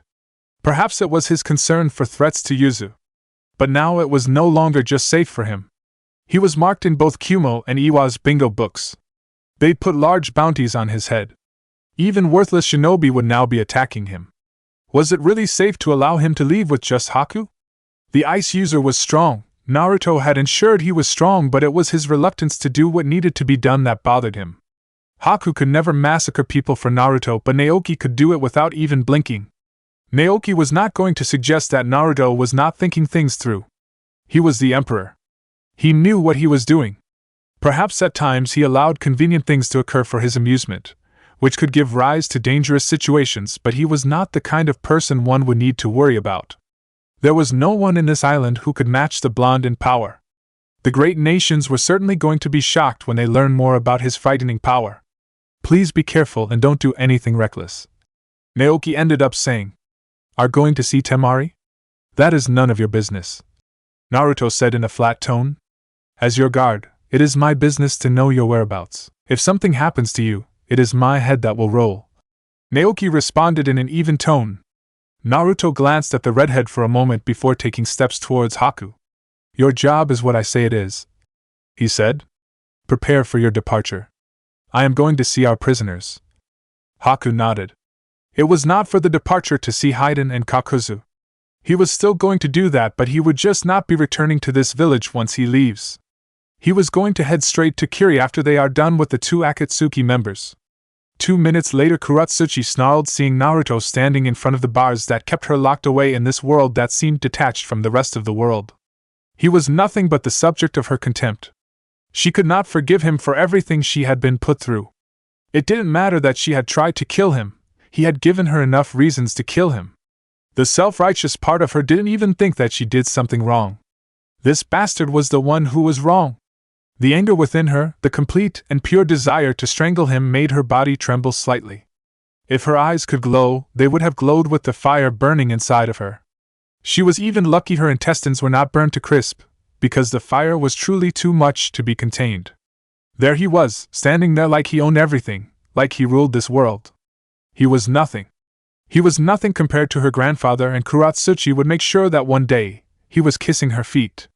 But she would still not allow him to die. No, she would burn this village to the ground and slaughter one of his clansmen, and then, she would permit him to die. Because of him, she had been made to suffer in the hands of a sadistic woman. It was just plain abuse. Looking at me with that kind of look only amuses me, Kuratsuchi. Naruto said in flat tone. I have been subject to contempt through most of life. The look you give me now doesn't even make me cringe. It's actually pitiful that you have been reduced to this. From what Kuratsuchi understood, Naruto had been hated by Konoha's villagers. They had blamed him for the killings the Kyuubi made when it went on a rampage. She could imagine them looking at him with contempt for killing their loved ones. She laughed madly at the thought. Once done, she looked towards Naruto and spoke. Can't say you didn't deserve it. And I can't say you didn't deserve the pain Guren has made you suffer. Naruto responded flatly. He then smiled. Oh, will you look at it? We both deserve what has fallen upon us. Kuratsuchi spat out. You bastard, I will make you pay for this. I swear I will. Naruto completely ignored those words. While we have both suffered, at least I stand outside of this cell and you there, at my mercy. I can still make you suffer more pain if I want to. Kuratsuchi gritted her teeth. She could not curse him. She didn't want any more of it. She has already suffered enough. She could not go through more of that anymore. Her body could not take it anymore. What do you want? I came to free you. Naruto said calmly. Your grandfather has declared war on us and has said that he will destroy us if we don't release you. Of course, we could hold you as hostage in case he decides to do something, but we are not that cruel. You're right. Kuratsuchi responded with bitter sarcasm.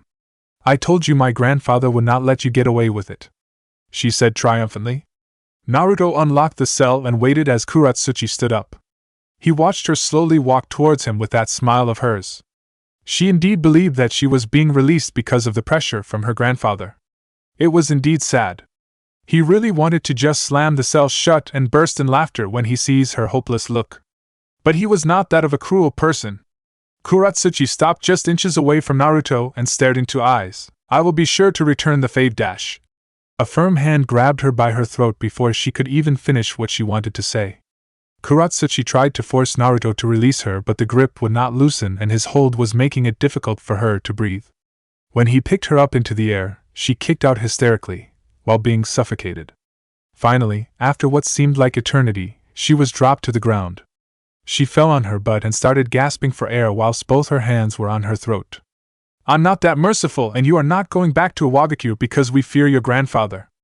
I believe I have already you that your grandfather will surely die for your sin. There is a consequence for every action you take, Kuratsuchi. Of course, just because we intend to punish your grandfather doesn't mean that if you do things that warranty your death we won't do it," Naruto stated in a hardened tone. "I'm simply releasing you so that you can have a front row seat to watch your grandfather die. You won't be able to do anything because until I decide otherwise, you will not be able to use your chakra." If it wasn't because she was afraid, Kuratsuchi would have lunged at the blonde right there and then. Naruto snapped his fingers and Naori appeared from the shadows. "Break both her legs and drop her off at the gates of her village," he ordered coldly. When Kuratsuchi's body tensed up, he smiled. "I'm just messing with you," he said. "Or not." Naori didn't wait for anything further from Naruto but just forcefully grabbed Kuratsuchi and took her away. Once the two were gone, Naruto turned to face the silent person still sitting within the cell. "Your silence is curious," he said without stepping inside. Yujuto didn't offer an immediate response. But what could she have said about the situation? Honestly, she was pleased she didn't have to sleep in the same place as that woman. Kuratsuchi was truly a bitter person who grumbled too much. She was still sad that she wasn't going to be released, but at least she would not have to listen to Kuratsuchi's ramblings. "Nothing I would have said was going to change anything," she said with a slight shake of her head. "You underestimate yourself," Naruto said calmly. "I'm sorry I won't be releasing you. I cannot give Kumogakure any more power than it already has. Things could become troublesome for us," he said with a shake of his head. "I held no illusions that I would be released," Yujuto said. "You don't have to be so hopeless about this situation," Naruto said. "No one is going to hurt you, no one is going to do anything to you, and you will eventually leave this place." "Apparently," Yujuto said. "My stay hasn't been that unpleasant except for where I am made to sleep." Naruto looked thoughtful for a moment before responding. "I will come back to you on that one. Hopefully, we can give you a better place to stay, but you will still not leave this village. Not anytime soon. My hope is that you don't leave, but if you want to leave, you will be permitted to do so, just not now because there is war. And if Kumogakure manages to get into the island?" Naruto shook his head. "We have taken measures to ensure that such a thing doesn't happen," he said calmly. "Both Kumo and Iwagakure have already declared war on us. Very soon, they will be sitting to discuss a truce and form their strategies. We will be fighting soon.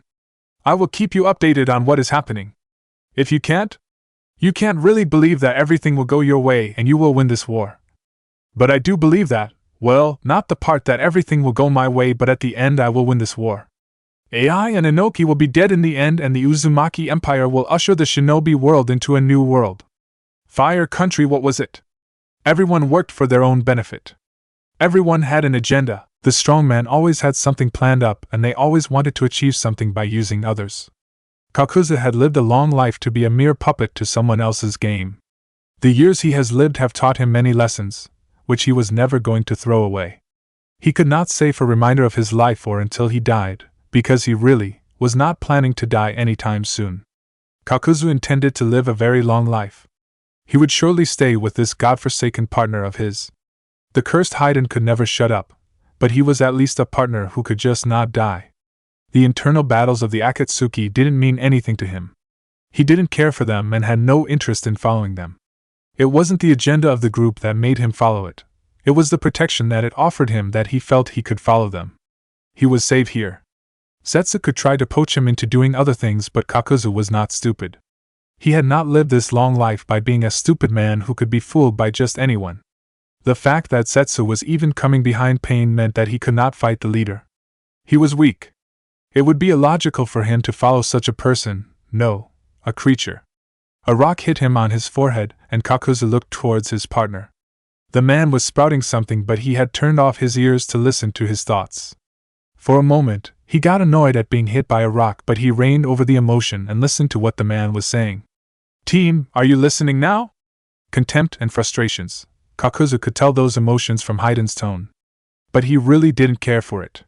He was Haiden's partner, not his sponsor. What? He demanded. And if you hit me by a rock again, I will kill you, he threatened. Haiden grabbed his scythe firmly. Wanna have a go at it? I dare you right now to have a go at me, and we will see who will kill who. Always ready to have a go at someone, this reckless bastard. One day, Kakuzu was going to sever his head from his shoulders and then sell it to someone for a high price. He could always retrieve it at a later date. It wasn't like there was nothing that could be done to destroy it anyway. It would be rather unfortunate if you two killed each other. Naruto suddenly spoke, appearing into the clearing with Haku walking beside him. Kakuzu was sitting on the stairs of a temple with Haiden standing below. It appeared that a battle had been occurring here. Who the fuck are you? I have heard that you have a foul mouth, but I didn't think it was like this. Does your god permit such a foul rat to be his worshipper? Naruto asked calmly, with an indifferent look on his face. What do you know about Jashin-sama? Nothing, really, Naruto said with a shake of his head. You two are still wearing the cloak of the Akatsuki, which is good. I thought Setsu would have poisoned you into betraying the organization. And if we had done so? Naruto smiled. Isn't it obvious? He asked calmly. Both of you have large bounties on your head. I would have been forced to chop off your heads from your shoulders and turn you in for the bounties. It would have been rather ironic given that this has been your job for a long time, isn't it? Kakuzu wasn't amused by this statement. He knew who this person was. Haiden might not know because of his ignorance, but Kakuzu knew. He was alive because he knew what was happening in this world. You also have a bounty in your head, a very big one. If we capture you, I could make a killing. Indeed, Naruto said with a nod of his head.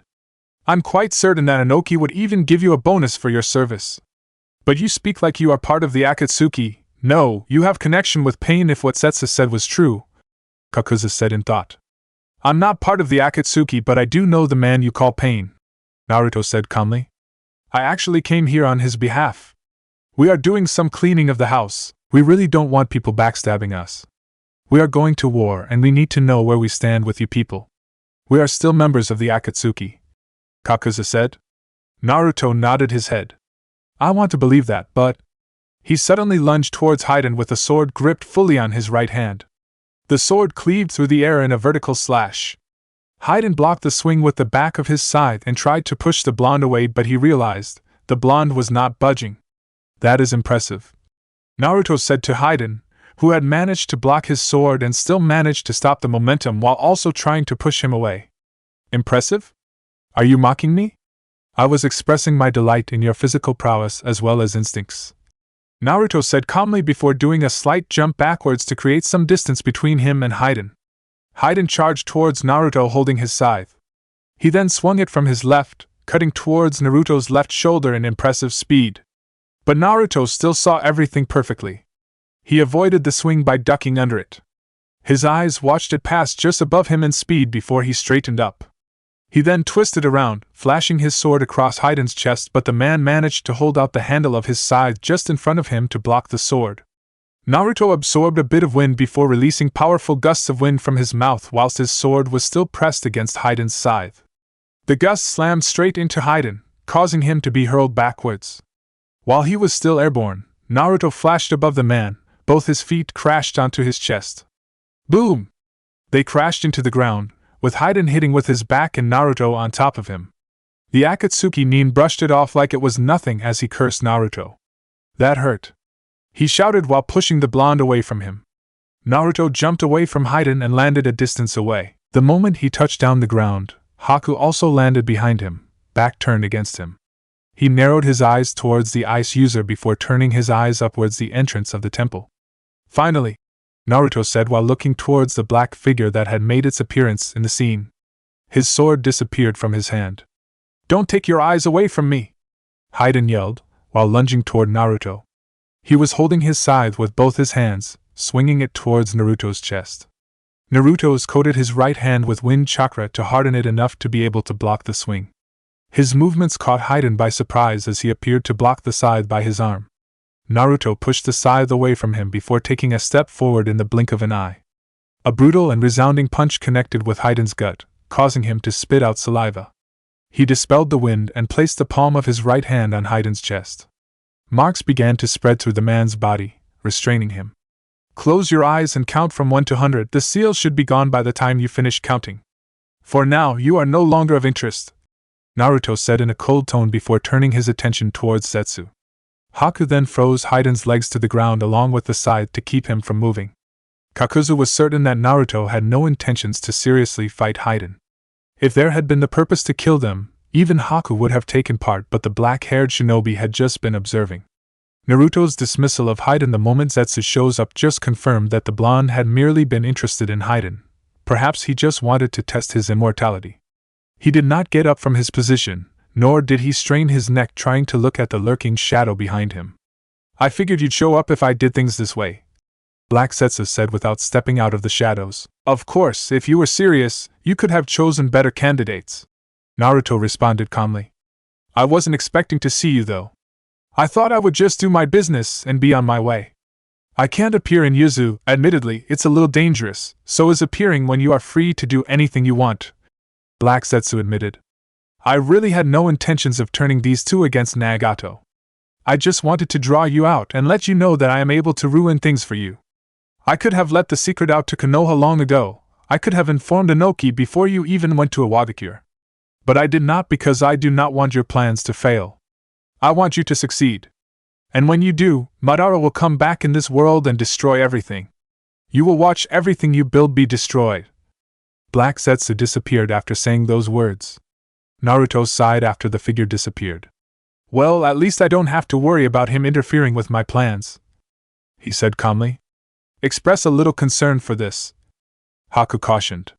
"He knows too much and just confirmed that he still plans to revive Madara. But we know that the only way that can happen is through Nagato. Zetsu doesn't have the capability to defeat Nagato," Naruto said carelessly. "But you are right. It won't be right to discard things." "By Madara does he mean the legendary Uchiha Madara?" Kakuzu asked with interest. "The same man who could stand toe-on-toe with the Shodai Hokage? I forget you once fought Hashirama," Naruto said in thought. "But yes, he does mean that infamous Uchiha," he said. "I have a message from Pain. Please move towards the Sound Country. Your next assignment shall come from there. There is a war coming, and you will play a role. Can we still collect bounty?" Naruto smiled. "Of course," he said. "It was good I brought you along, Haku. You can't really know what happens when walking in these paths. You can go to Kiri now. I'll depart toward the wind. You are not going to cause any troubles, are you? You must be annoyed that you didn't get to finish your sparring session with Haiden-san," Haku said with a stare. Naruto waved his right hand dismissively. Kakuzu watched Naruto leave with an expressionless mask on his face. While he had no interest in the deeper workings of the Akatsuki, it was indeed apparent that there was something going on in the shadows, and if it involved the return of Madara Uchiha, it could very well be interesting. Yet Naruto didn't seem bothered by it. The blonde was still a brat, but this was still the shinobi world. Black Zetsu had been so cautious that he didn't even step closer. It meant the blonde was dangerous. Well, it could explain why both Kumogakure and IWA have put large bounties on his head. Either way, unless there was profit he mostly definitely could not ignore, Kakuzu wasn't going to get involved. Some matters you just stayed away from to save yourself. Sunagakure training exercises were being done by everyone. Although she had students, Temari also took some time to ready herself. There was war coming, and while it looked like they would only become spectators, it was also safe for them to be ready for anything. There was no telling what would happen tomorrow. Even Konoha had been preparing for war over the past years. Suna wasn't as strong as the other villages, but at least in this village, in the middle of the desert, an invasion was unlikely. Not when Gaara was still alive. Her brother could turn the desert into a mass graveyard for any army that tries to attack the sand. Temari wiped a sweat over her eyebrows and released a long breath. She missed having a partner. The time Naruto had been here in this village, she had been challenged and met someone who controlled the wind around him as if it was an extension of his body. Naruto certainly had unique skills with wind. She prided herself in being the best wind user within the wind country, but she certainly could not compare to that person. His skills were outstanding. You'd think he had a bloodline, but it was all just control and an understanding of how Futon chakra works. Thinking of the blonde just made her frown. They had a good thing going before he ruined it. And when she went to see him in Uzumaki, he had been cold. She had ended up leaving without even having that dinner with him. She could not have handled sitting beside him. He was really different from the teasing blonde who had warmed his way into her heart. He had been cold sitting on that throne. She hadn't known anything about him. Then again, he had never been the most revealing person despite never refusing to answer questions. Temari held her fan and tried to use it, but a slightly cold air washed over her. It was a gentle breeze that made her turn around quickly. And there he was. He was wearing civilian clothes, hair black, but she could not mistake his eyes, his presence. The little smile that had annoyed her many times he was in her presence. "I think you were just thinking about me," he suddenly said. "I thought I should honor this by making an appearance." Temari scoffed. "Yeah, right." Naruto didn't lose his smile. "There is no need to shy. I know you were thinking about me," he said calmly. "I also think about you and the things one did when it was just the two of us. Do you remember the first time we did it?" How could she forget? At that time, she had completely surrendered herself to him. She had allowed this man to do what he wanted with her. He had undressed her, caressed her, and made her feel good. The thought made her cheeks flush slightly, but she quickly shook it off and replaced it with anger. "Is that why you came here? To remind me about the old days?" "Yes and no," Naruto said. "But those days were good, yes?" Temari refused to answer this. "What do you want, Naruto?" "No, Your Majesty," she amended with mild sarcasm. Naruto sighed. "Sarcasm isn't really helping with anything," he said. "Do you know how I was able to make the air feel slightly cold? It is because I was trying to recreate ice. Wind and water make ice. I thought if I could combine the two elements, it could work, but it did not work out. You were trying to recreate something that is possible through a bloodline." Temari responded with a flat look on her face. "My wind control is excellent, and I thought there was no jutsu that was impossible to learn," Naruto said. "You must have been crushed." "Disappointed, yes, but I was not crushed." "A pity," Temari said. "Now that is just cold, dear," Naruto said with a stare. "I am dear now? You were cold towards me when I came to Yuzu. You pretty much had no interest in the business I had come to conduct with you." "I won't deny that," Naruto said quietly. "But I have not come here for business. I am here on personal issues. That is why I even bothered wearing a disguise. And yet still couldn't get rid of the Uzumaki Clan symbol." Naruto didn't need to look at the symbol on his chest, he just shook his head. "Couldn't help it. It would feel weird wearing clothing that does not have any symbol on it." "You need help." Naruto laughed at this. "I don't think things need to go that far. We all have certain things we simply don't want to separate from. I love my clan, and the symbols make me feel proud to be Uzumaki. I'd say it is useless being in a henge and yet still maintain that mark," Temari said in a flat tone. "Perhaps," Naruto said in thought. He moved closer to Temari, who backed away when he got too close for her comfort. He didn't force the issue though. "What do you want?" "I came to see you." "Why?" Naruto looked up into the sky while he responded. "I grew to know you while in this training ground.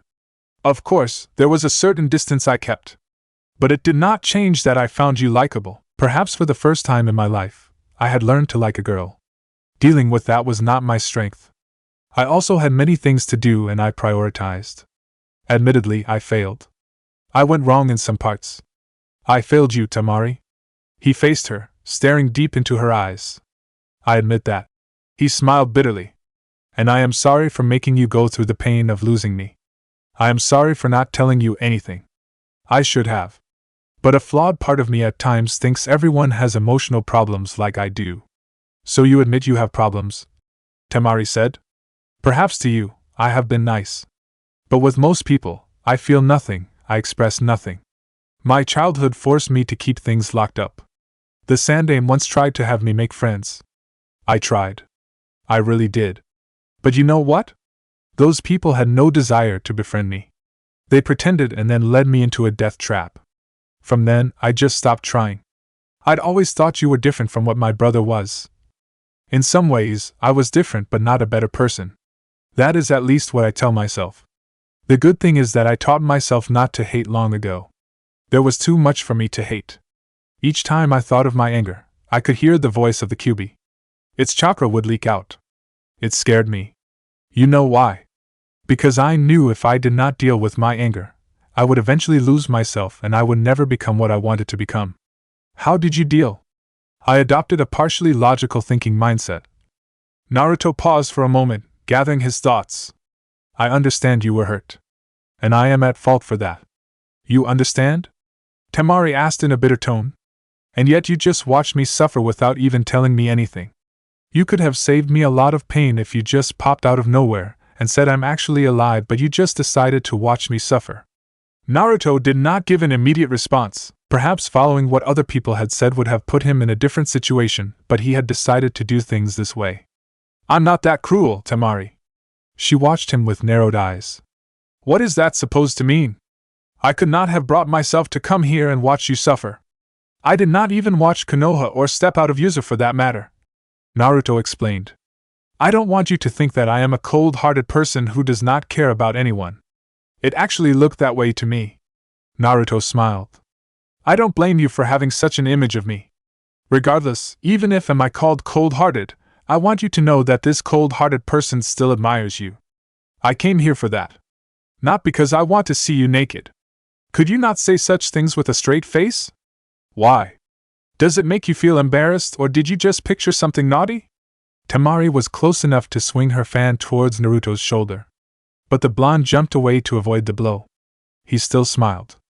I did not know you'd become such a naughty girl, Temari, he said. I'm not. Really? Naruto disappeared in a show of extreme speed. He appeared behind Temari in a blur.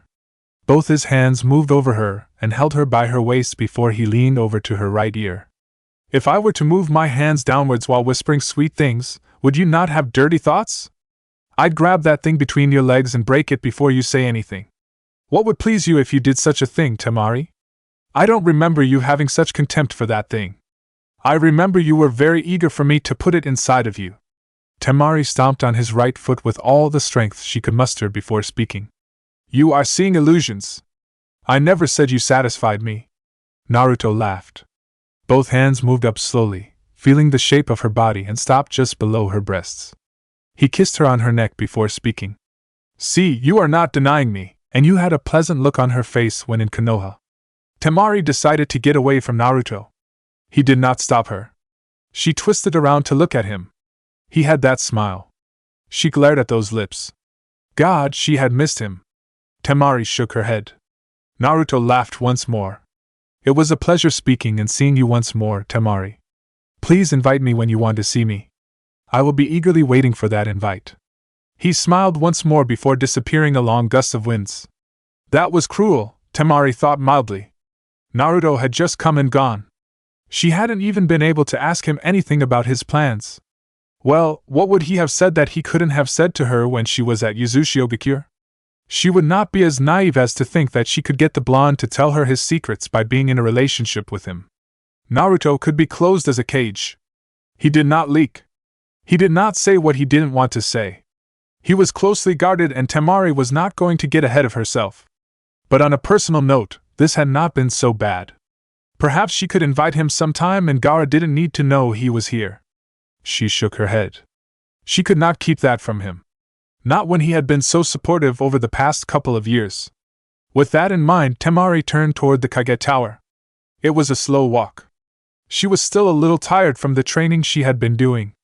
When she got to the tower, Temari went straight towards Gaara's office. She was surprised to see Shikamaru there with him. Hey, Temari. The Nara greeted lazily. Shikamaru, I didn't know you were coming to Suna, she said before settling on a chair beside the Nara. It was something hurried, Shikamaru said. Temari nodded. With Shikamaru around, she could not tell Gaara about Naruto's personal visit. If it had been politics, she would say. So, what brings you to the Hidden Sand? War. Shikamaru said in a slightly serious tone. Or at least how we observe it. Konoha does not wish to take part in any of it. Even if Yuzu is being destroyed? Shikamaru nodded. I spoke with the Emperor. He made it absolutely clear that he did not want help. He also gave you the same message, Temari. Besides, if Konoha gets involved, Suna gets involved and it becomes a wide-scale shinobi world war. There is more loss and damage when things happen like that. But it would still be cruel to see another village being destroyed and do nothing. Gaara said. I don't think Yuzu will get destroyed. Even if the Uzumaki lose the war, Yuzu will most likely remain standing. Shikamaru said with confidence. On another note, the Emperor said he was willing to open dialogues and engage in something useful. Probably when the war is over, and he would like it if you and I could work together. Why? He dismissed me the last time I was there. Temari asked curiously. A calculated move, Shikamaru said. But if you think the Emperor is going to take decisions that favor you on account to history with him, you are mistaken. Still, we have a chance, and we have to work something out. That is why I am here. Uzumaki Naruto was sitting by the back of his compound, leaning against a wall, left knee raised, with his right foot touching the outside. There was the sound of water running through the small streams created in the garden. There was a bird chirping within the garden. But Naruto wasn't listening to it. His mind was elsewhere. On his left inside the house, there was a bottle and a saucer, just sitting, a book that had been taken for the purpose of being read, but the moment he had sat down, he had lost interest in it. It wasn't often that he came here with many things to do here, but whenever he felt sentimental, he did come here just to be lost in thought, and enjoy his peace. If he hadn't destroyed his apartment in Konoha, Naruto would have made time just to go there and sit by the window, lost in thought and ignoring the world around him. Naoki flashed beside the Emperor, and stared for a long minute before clapping both his hands. Naruto didn't even blink to the sound or the presence of the man. Naoki then leaned over to Naruto's ear and whispered. Your former sensei is waiting for you in the throne room, he said. It took more or less a minute for Naruto to finally respond. His lost expression did not change and his tone was distant. Who invited him? You should know he needs no invitation to move around. Naruto went silent once more before responding. Bring him here, he said. I would rather not move for a little while longer. Yes, Your Majesty. 2 minutes later, slowly and cautiously, Jiraiya walked towards Naruto. He had been brought through the back. The Sannin could not feel Naruto's presence. The blonde had not even reacted to his appearance. It was one of those days. He was glad he came when Naruto was like this. Had the blonde been sitting on the throne, he probably would not have been entertained. He had only been taking a chance even coming to this village. Since Shikamaru was entertained, he figured perhaps he could get some minutes with the blonde as well. Besides, he hadn't come here being a messenger of Konoha. Of course, he could not forget the last time he spoke with Naruto. It had been an unpleasant conversation at the Hidden Leaf, and Naruto had just shown them cold eyes that had told them he didn't care about them. It had wounded him. He had taken Naruto away because he thought they could bond. Well, perhaps they did bond. Before the incident, they really did get along, despite Naruto never truly showing his personality. Jiraiya settled down with a heavy and tired sigh. He glanced at Naruto through the corner of his eyes for a moment before staring at the beautifully crafted garden. It was truly such a waste that it was made for Naruto. The blonde could not see it, he couldn't breathe it, and he couldn't feel it. I see you're still sentimental, Jiraiya said the first words. He summoned his bottle from a storage scroll as he waited for Naruto to respond. Naruto only shifted his eyes for a moment before staring back into the empty space ahead of him. I have not lost of things, he said. I wonder about that, Jiraiya said in thought. I don't see women around here. This place is rather lonely, and I didn't hear any word of you hitting the bars to pick up girls or just sitting there alone. Can you imagine the Emperor sitting in a bar alone, staring into nothing? Naruto asked rhetorically. I don't seem to recall always being surrounded by women. Sure, I had my moments, but not always. Jiraiya nodded. I'm hoping you can use your influence to get me a present before I leave. I saw some beautiful girls when coming here. With you around, I'm sure I can get some fine material for my next book. I think I will call it The Emperor's Paradise. Naruto finished for Jiraiya. You're growing old, Jiraiya. Do you think it is wise to waste your life working on your books? You'll die without leaving a legacy behind in this world. Jiraiya frowned deeply. He had no student like Minato to leave behind. Things could have worked out with Naruto, but the blonde never really felt he was his student. Who should I blame for that? Your attitude and negligence, Naruto said in a flat tone. That's rather harsh, Jiraiya said before taking a sip of his drink. Naruto shrugged carelessly. I don't recall having been gentle with you. Besides, you are not a child anymore. And nor are you a woman. What about you? What of me, sensei? Naruto said purposefully. Nagato still calls you sensei. I do believe that you will always be remembered in his heart. Well, you did form a great deal of his happy childhood, the blonde said in thought. Jiraiya snorted. I find that hard to believe, he said. He was willing to kill me not long ago. And the Nagato that lives now is not the Nagato that I trained long ago. For their dreams, people will do everything and anything. It doesn't matter if we care for someone. If we think that you are standing in the way of what we want to achieve, we will get rid of you. The same can be said for me. If I ever thought that you would stand in my way, I wouldn't hesitate to put a knife on your back, Naruto said. The only thing that comforts me with those words is that even facing someone as strong as me, you wouldn't use such a tactic to get rid of me. You would give me the honor of a death in battle, Jiraiya said while eyeing Naruto with the corner of his eyes. The blonde wasn't looking at him. What kind of legacy are you going to leave behind, Naruto? That question doesn't deserve a response, Naruto said in a flat tone. I'm in a good mood today. You are welcomed, but tomorrow you will not be welcomed. Use your time wisely, Jiraiya-sensei. Jiraiya frowned. Things were really quick to escalate with Naruto. He should have known though.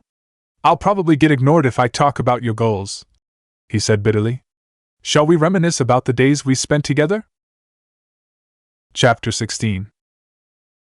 Jiraiya will no doubt try to go to Amagakure to speak to Nagato unless something happens that keeps him grounded, Naruto said to both Naoki and Naori. He was sitting on his throne, watching the two with an expressionless mask. Warn Nagato about this. We don't want a nuisance ruining anything. Naoki found it amusing that Naruto would call Jiraiya a nuisance given that he had just been sitting with the Toad Sage, sharing a drink with him while talking about the past. He wasn't going to point this out as it appeared the Emperor was no longer fooling around. Do you think he would leak anything to either Kumogakure or Iwagakure? Naruto shook his head. But he will try to stand in the way, he said.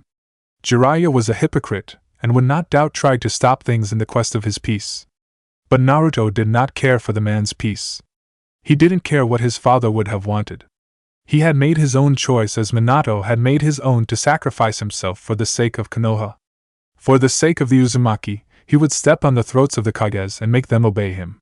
If Jiraiya was going to stand in the way, he would be removed. Nagato would even do it himself.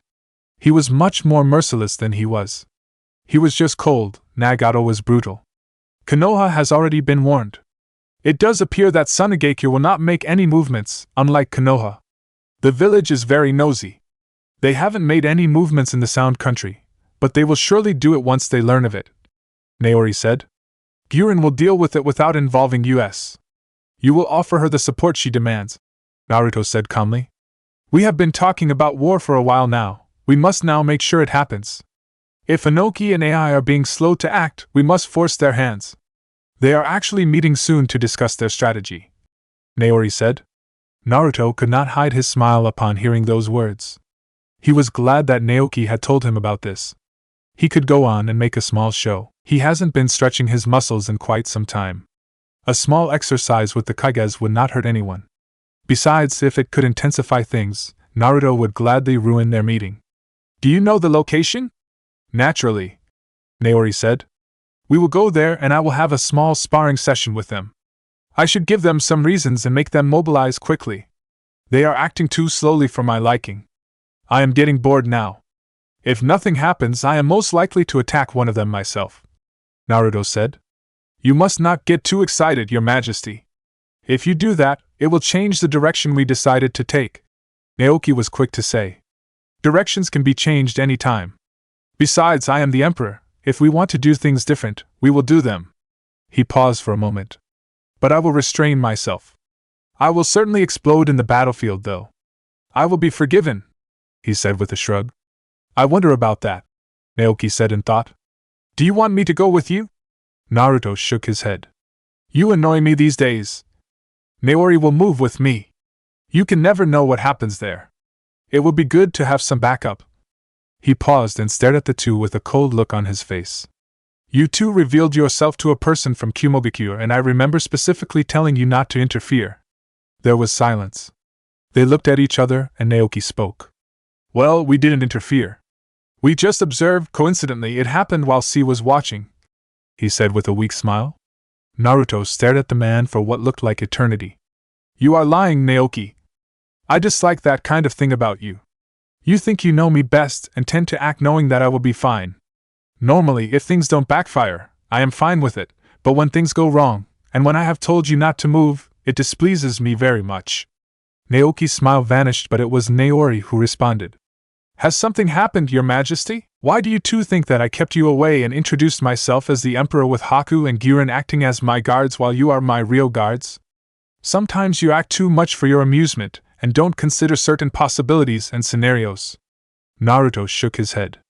Nothing happened, but you appear in conversation as C reported you to AI.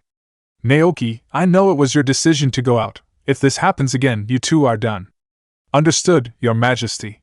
Naruto offered no reaction to this. How is Haku doing? He is moving slowly and the wind daimyo isn't, Naori said. Naoki, remind him that he needs to act decisively or else I will have the daimyo eliminated. I know I gave him the responsibility, but if he is unable to handle it, I will do it for him. Giren would have just removed him from the picture if he could not listen, Naruto said in thought. Then again, just removing him will complicate things with Kirigakure. Indeed, Naoki said.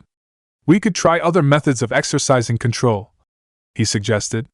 Naruto thought about it for a moment before nodding his head. Present the method to Haku as an option and see what he will do. Naori, you will come to me and we will travel to have a little bit of fun with Inoki and the Reikage. What about your meeting with the council, Your Majesty? I no longer have interest in going, Naruto said in a flat tone. But I do have to go to make them obedient, don't I? Council chambers politics was a hardcore game. Yoshino had observed it from many nations. It was perhaps much more cruel than the game Shinobi played. At least in politics no one was really an enemy. Today they could fight, and tomorrow they'd be partners trying to win an office together. The game of politics was like that. It was dangerous. It was a game filled of lies and propaganda.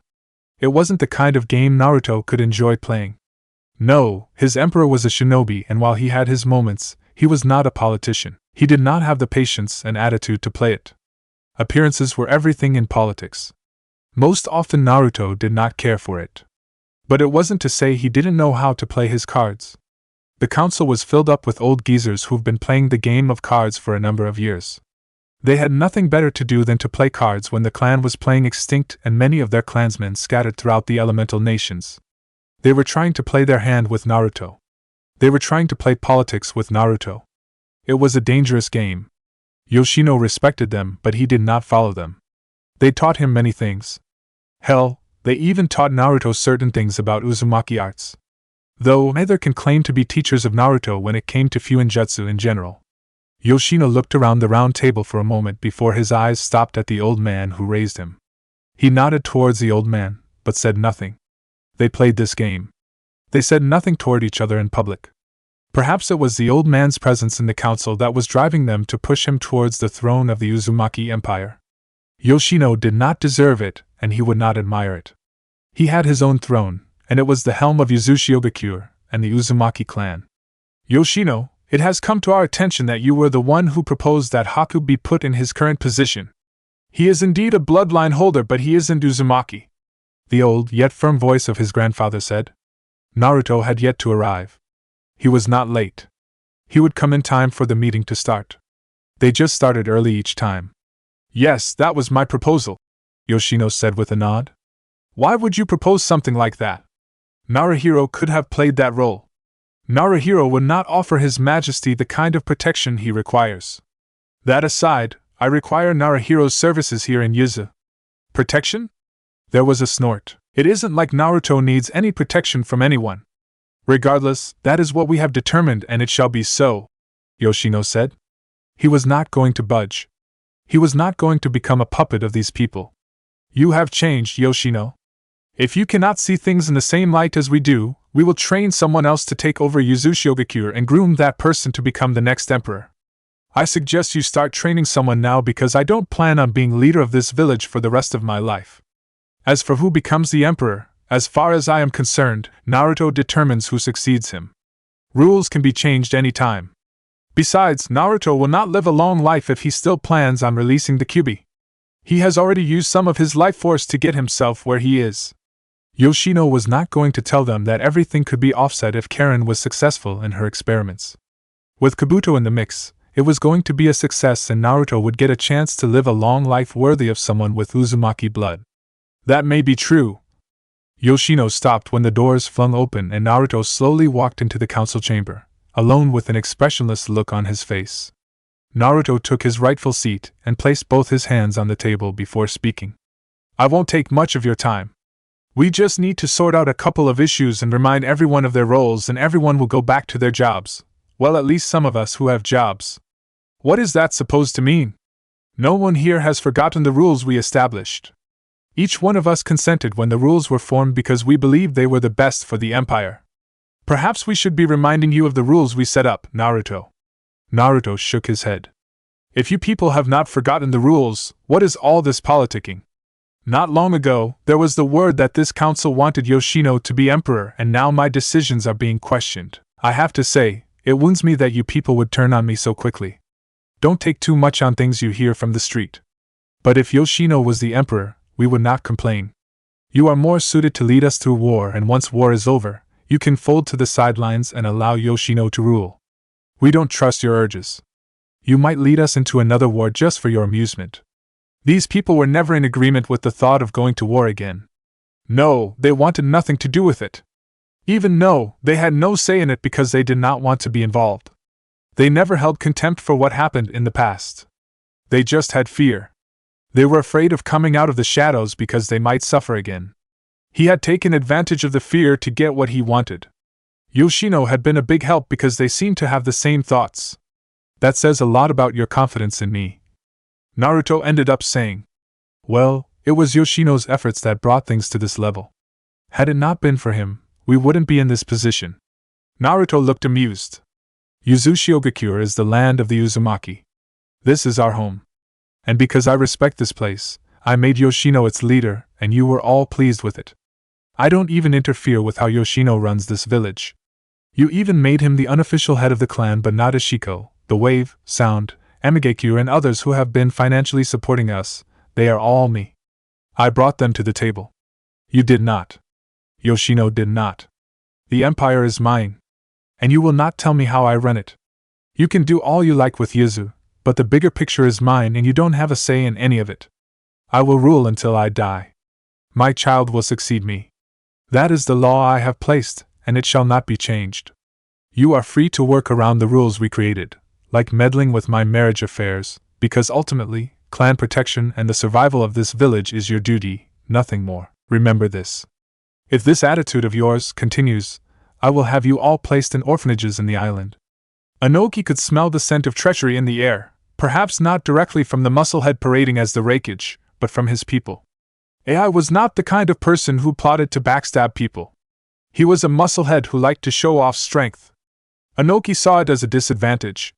The man was not able to use tricks that would save him time and valuable men. He was still going to work with this man. It wasn't because he really wanted to work with AI. It was just the situation that forced him to working things like this. He could defeat Uzumaki on his own, but he could not afford to go to war alone. AI would have his men march over to Iwagakure.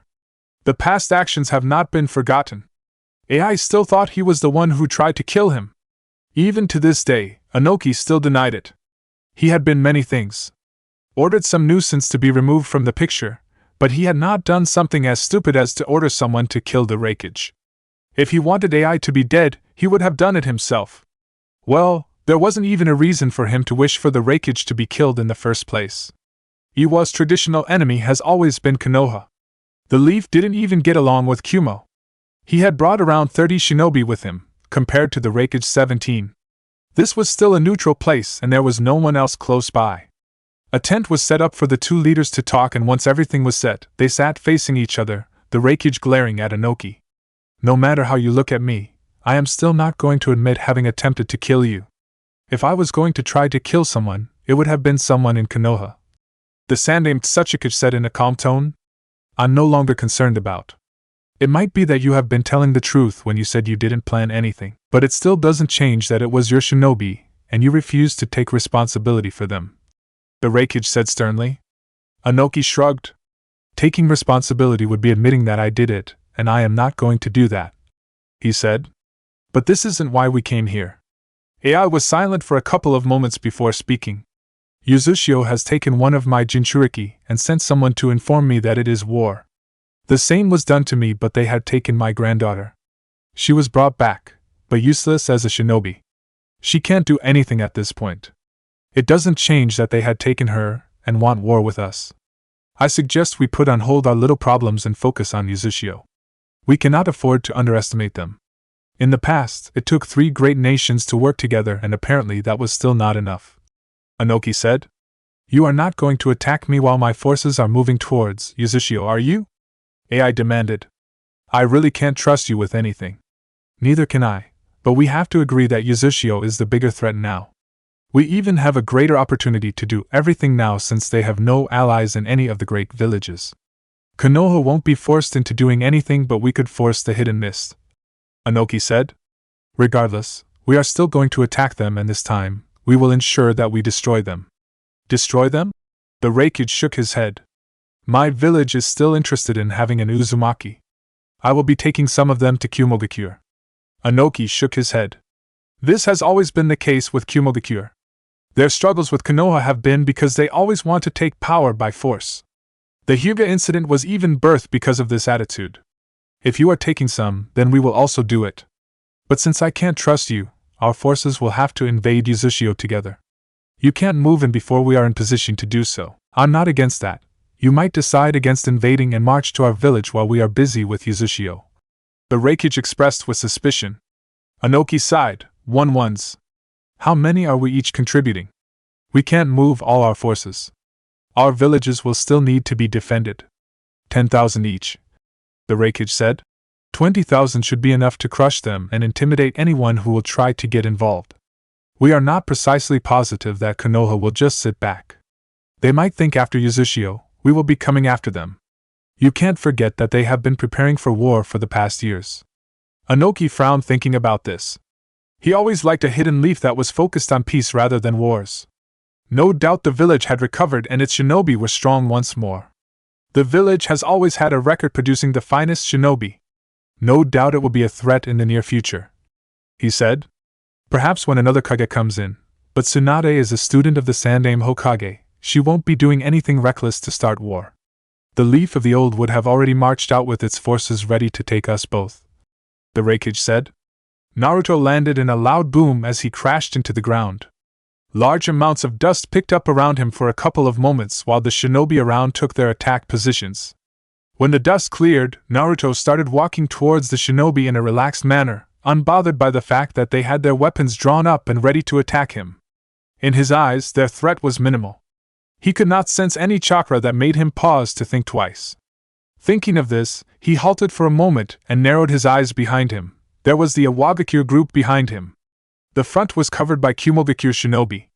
I didn't think you'd be arrogant enough to appear here, Anoki said as he appeared, floating above the ground, with AI just behind him. They had just stepped out of the small tent they'd been having their discussion.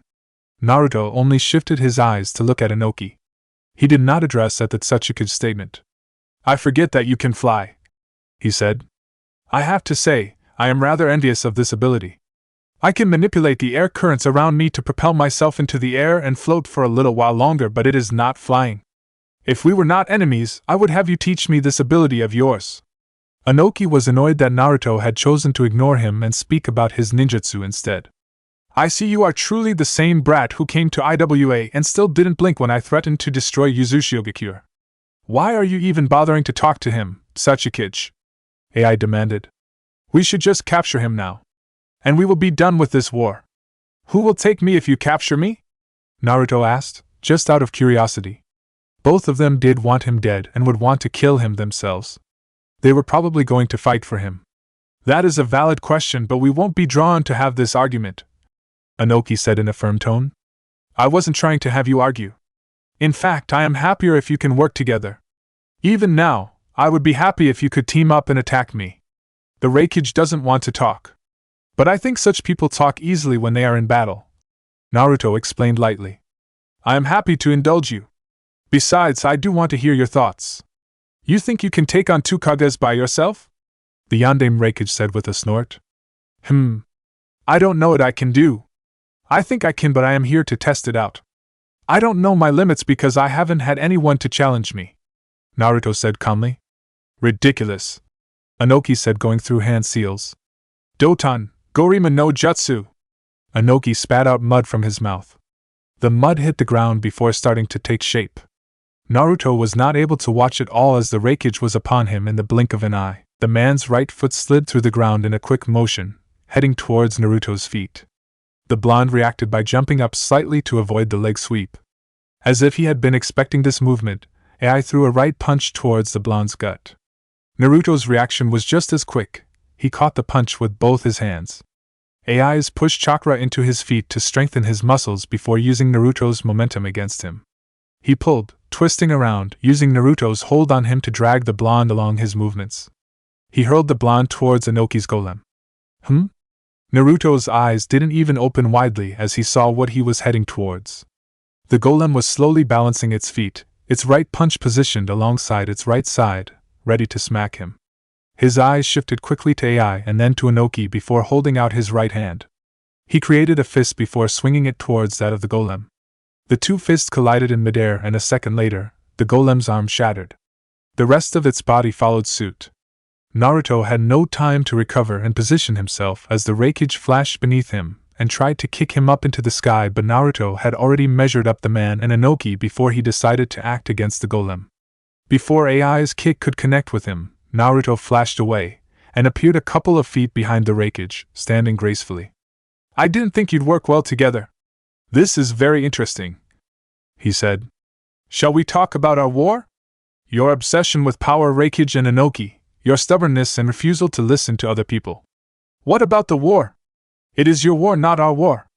Don't pretend that you didn't want this, Inoki said while flying towards Naruto.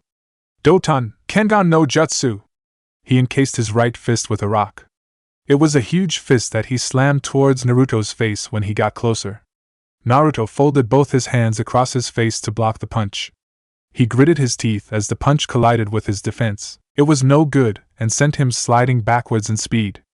AI took advantage of his and flashed behind him, right hand held out, cutting through the air in lightning speed. He seemingly cut through Naruto, but the blonde turned into smoke, but blood still gushed out. An IWA shinobi fell down, the right side of his gut bust open. AI didn't even blink, he just turned his attention towards Naruto, who was standing between the IWA shinobi. I will not pretend this isn't my war. But you two deserve every bit of what is coming to you. I don't dislike the Reikage as much as I dislike you, Inoki.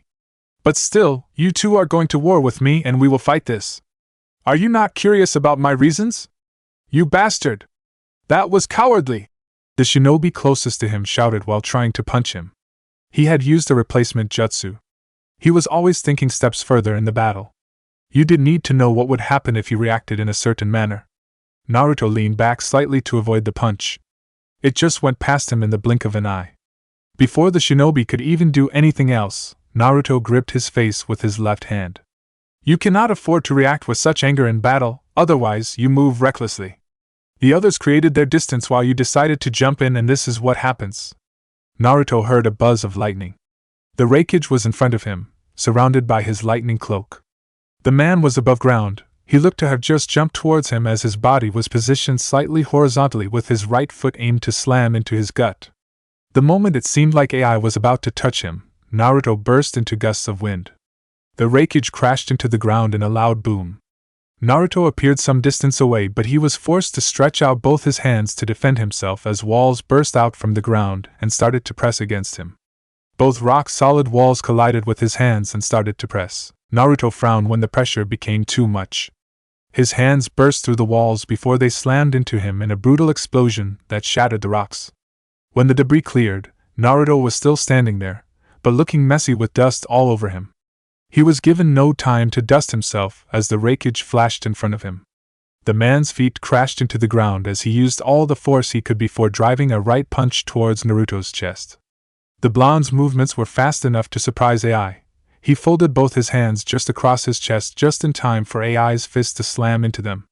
The brutal punch sent him rocketing backwards. Naruto flipped twice to regain his balance, but when he touched down the ground, he was still being pushed back by the momentum of AI's punch. He hits rather hard, he said to himself as he felt discomfort on thin arms. AI rushed towards Naruto once more. He went airborne for a moment before crashing down towards Naruto, his right leg outstretched, aimed at slamming the back of his foot on the blonde's forehead. Naruto once more held out his hands on defense. There was a loud crash when the attack connected. The ground burst, with Naruto's feet getting buried into the ground. The moment this happened, two hands made from rock burst out of the very ground and grabbed both his legs. No good, Naruto said, sensing movements from the wreckage. He didn't want to dish out free hits. He was no masochist. A violent gust of wind with cutting ability blasted off around Naruto, cutting through the rock hands and forcing AI to depart from him. The wreckage landed just below the Tsuchikage and looked at himself. That was dangerous. Had it not been for his lightning cloak, he would have received some massive cuts. I guess it is my time to be on the offensive. Perhaps I will motivate you to be a little serious, Naruto said before taking a single step forward. Gusts of wind started to pick up around him before turning into a full blown-out tornado that surrounded him. The tornado became so massive that it rose high into the air and started pulling things towards it. Inoki instincts kicked in, and he flashed his eyes to his left side. Floating above the air was Uzumaki Naruto, and another just above him. The one above him had a Rasengan on the palm of the right hand. I figured the wreckage was most likely to dodge this given his speed, the blonde said before slamming his jutsu into Inoki's back. The sand-aimed Tsuchikage hardened his skin to avoid damage from the Rasengan. When it slammed into his body, it did no damage as the Naruto on the side grabbed him by his right foot and then twisted around. He slammed him into the ground like a bullet, along with the weight of his body. Inoki crashed with a loud boom, creating a crater on the ground.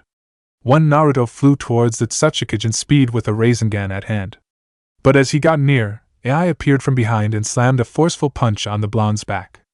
He turned into a cloud of smoke. The real Naruto flashed behind the wreckage with a wind-enhanced punch aimed at the back of the wreckage, but it never connected as the man disappeared in a blur. More speed, Naruto thought before blurring away as well. The moment he landed on the ground, he was surrounded by both Kyumo and IWA shinobi. Naruto's eyes just moved around for a moment before he spoke. I am quite effective when I attack. I have learned a bit of your abilities. But still I did not have the desired conversation I wanted. Well, no matter. The next time we meet, it shall be in battle, he said before taking a couple of steps away from the trembling shinobi.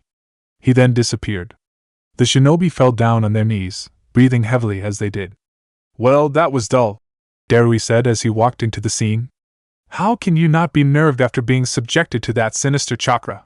C questioned, hand on his stomach. That was dangerous. He thought such sinister chakra belonged to murderous beasts, but the Emperor was very much capable of exuding one. It was beyond human. I didn't say I wasn't, Darui said. Quite honestly, that was unnerving. If he had to face a person with such murderous intent, he'd have not gone through the hassle of a fight. He would have just given up. AI ignored the talk of his subordinates and turned towards Inoki, who was dusting himself. I may have underestimated him.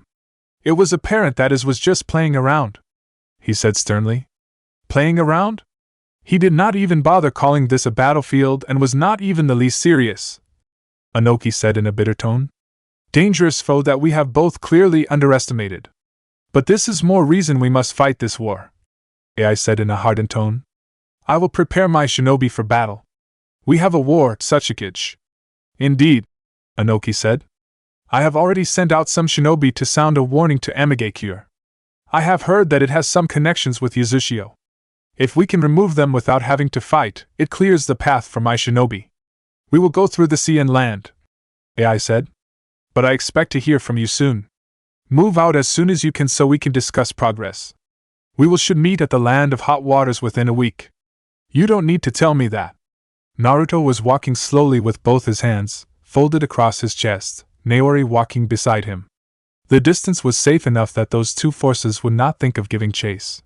Besides, he was certain that he had removed his scent from the battlefield, and no one would be able to follow his movements. Were you satisfied? Naori asked the Emperor. No, even a little, Naruto said with a slight shake of his head. But it does look like the battle will be interesting. I am most looking forward to face the Raikage.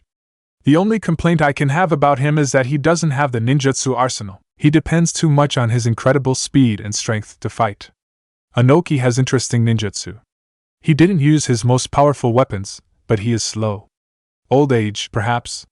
It seems like you were most interested in analyzing their fighting styles with experience than encouraging them to move quickly, Naori suggested. You think so? It appears so, Naori said with a nod of his head. But that is not a bad thing at all. I think you are most likely going to engage them in a different fighting style when you face them in war, though. Naruto shook his head. I am going to go all out. I did not learn all my ninjutsu to keep them hidden. I learned ninjutsu to use it. But when facing someone like the Raikage, it becomes a bit useless because of his speed. Regardless, it will make things interesting. Konoha Kakashi had informed him that overuse of the Mangekyo Sharingan would turn him blind, but Sasuke had not listened. And now he regretted that choice. He knew what he needed to do to cure his eyes. But Itachi's eyes were nowhere. Someone had taken his brother's body before he could recover from their battle. It had been something that bothered him, and now he knew why it had happened. He was starting to think that perhaps Naruto had something to do with it. Itachi had warned him to be cautious of the blonde. It could no longer be kept a secret. He has been fighting secret battles for Konoha over the past couple of years, and it was now taking its toll with his eyes starting to show him blurriness.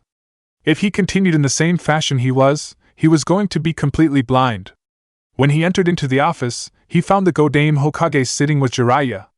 It didn't matter that the Sannin was around. I need to take some time off, he suddenly just said. Tsunade would have been annoyed with Sasuke's attitude if she wasn't already used to it. The more he spent time doing the dirty work and in the darkness, the more silent he became. He was like a ghost in this village. One rarely saw him. The Godame Hokage leaned back to her chair and stared at the Uchiha. Why? Last time I asked you to rest, you said you didn't need it. I need it now, Sasuke said quietly.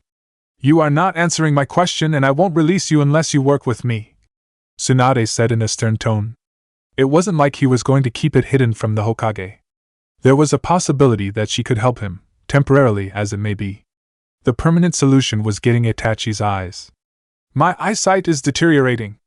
I have been overusing the Sharingan over the past, and it has put massive strain on my eyes. Tsunade fell silent.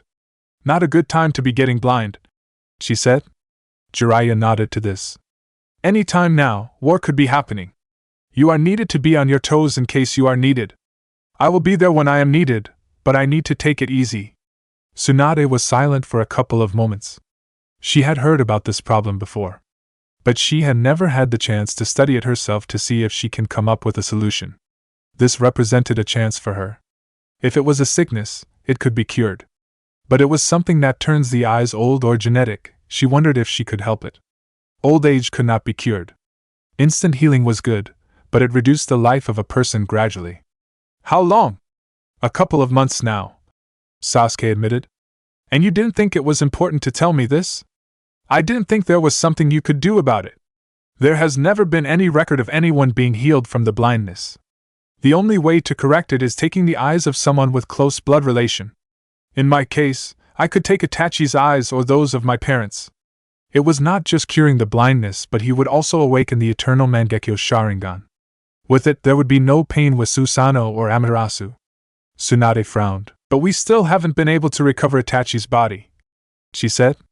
I will give you your time off. Rest for a week, and then come back to me. I will study this problem, and see if I can come up with a solution. We cannot afford to have you going blind in this time. It would be frustrating to be staying at home with blind eyes while Naruto was running rampant in the shinobi world. Sasuke could not have that. He would go even if he was blind.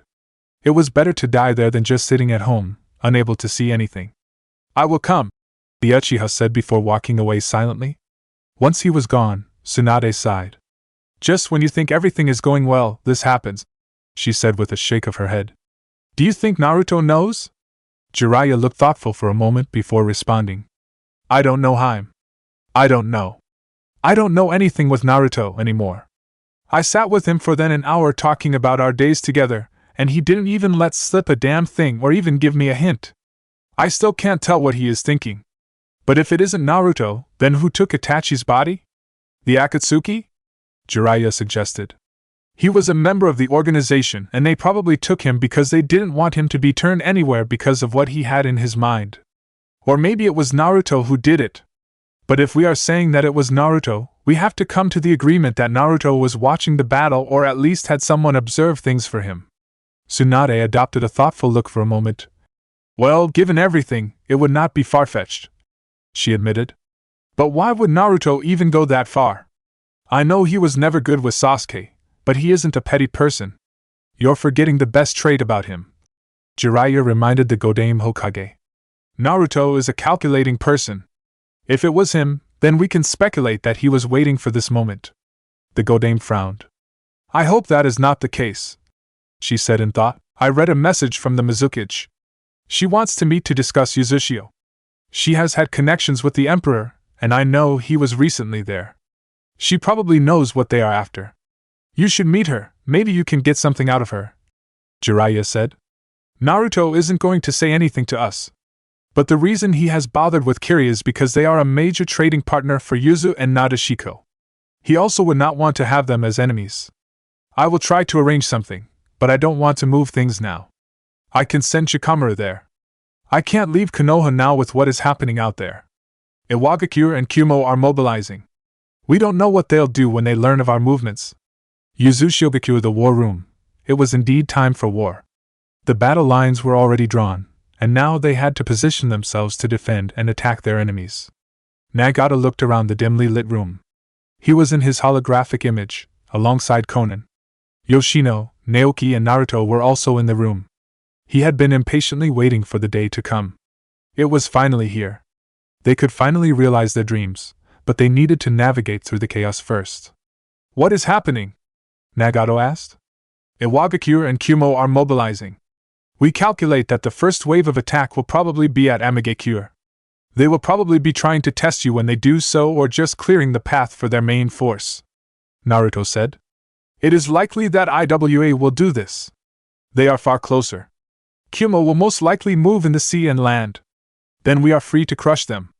Without mercy, Naruto said with a nod. I will come to join you afterwards. For now, we remind ourselves of this dream and our responsibilities to make it happen. How are you planning to handle Konoha once this is all over? Konan asked. They are not going to agree to anything that happens to both Kumogakure and IWA. If they don't agree, we will have problems in trying to maintain the balance and peace. It would be a disaster if we end up needing another war to manage things. The other three cannot be allowed to turn on us, Nagato said firmly. Naruto had not thought of the possibility that such a thing could happen. Would Gaara and the Mizukage actually sit together and decide to go against the tyranny of the Emperor? An insane part of him thought the very was ridiculous. But he could not deny that Nagato and Konan do raise rational questions. Konoha will resist, but I doubt the Mizukage or Gaara will enter into an agreement that sees them waging war on us. Yoshino responded while Naruto was still thinking. Their personalities would not allow them. That aside, as long as we are reasonable in what we do, there should not be any threat of war. This means that we must be diplomatic in our means and must strive to engage the others in our actions. Kumo and IWA must be given the independence to give them a sense of freedom. If we are too strict and reject them a chance to breathe, they will stab us the moment we show weakness. This is why we will do things in a manner that they can understand, a manner that leaves the villagers and shinobi without reasons to worry. Suspicions will always be there, but we must not give them ammo to attack us. The challenge will be to ensure that there is no civil arrest. Of course, the same measure you took in aim must be taken, Naruto explained after had gathered his thoughts. Would it not raise questions and rebellious attitudes amongst the villages if it becomes clear that we are purging those who disagree with us? Konan asked. I'm sure His Majesty will use a more subtle method that does not make things very clear. People can be killed without bloodshed. Politics will be given power for such situations. Aside from that, we are done with preparations in the island. Once things are set, we will allow the Kages to be the judges and we carry out those judgments. We just have to ensure that we give the Kages the authority, but yet remain politically powerful enough to make them listen to us. Yoshino explained.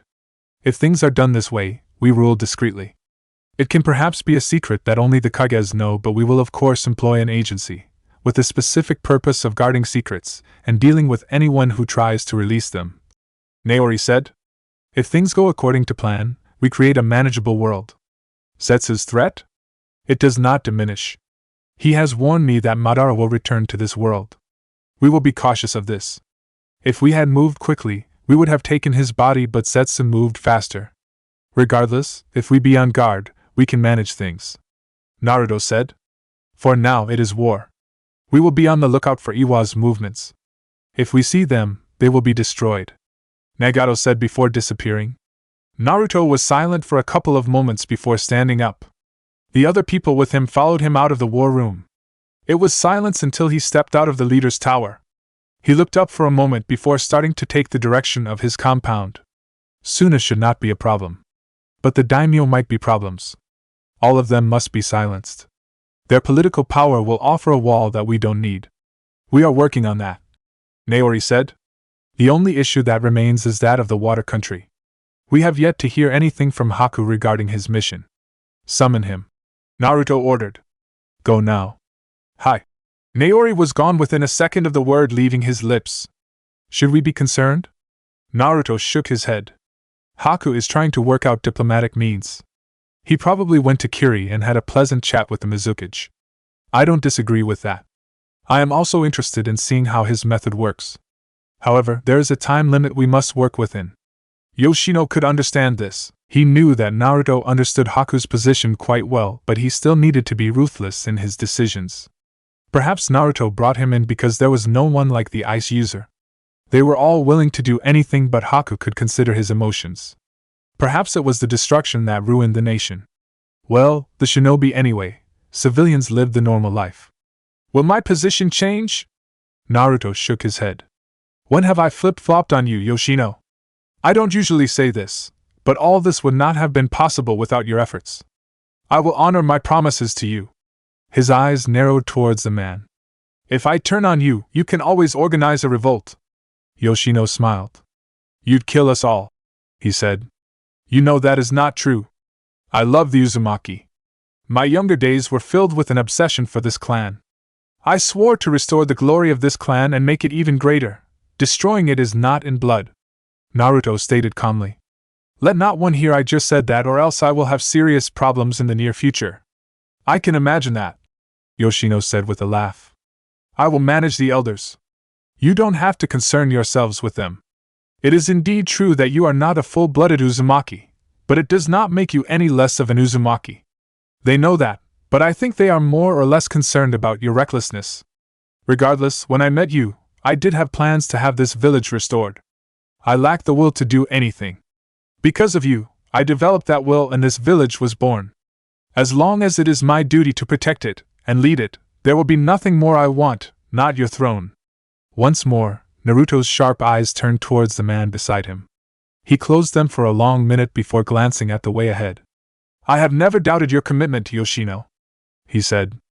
Our task will be large in reshaping this shinobi world once we take over. We must author a system that will last. I expect you to continue to play your role. Of course, I will not bother you as much as I did before I assumed my responsibility. It will be a challenge worth tackling, Yoshino said. I have met someone. I would like for you to meet her not as the emperor but as my cousin. We are family, and I don't have anyone else. It would mean much if we could do this, with Her Majesty. Naruto looked thoughtful for a moment. Tell me the date, and I will call Karen to come back. I will have to get the best drink first. But I will let you know, Yoshino said before bowing slightly, and then he was gone. Family, huh?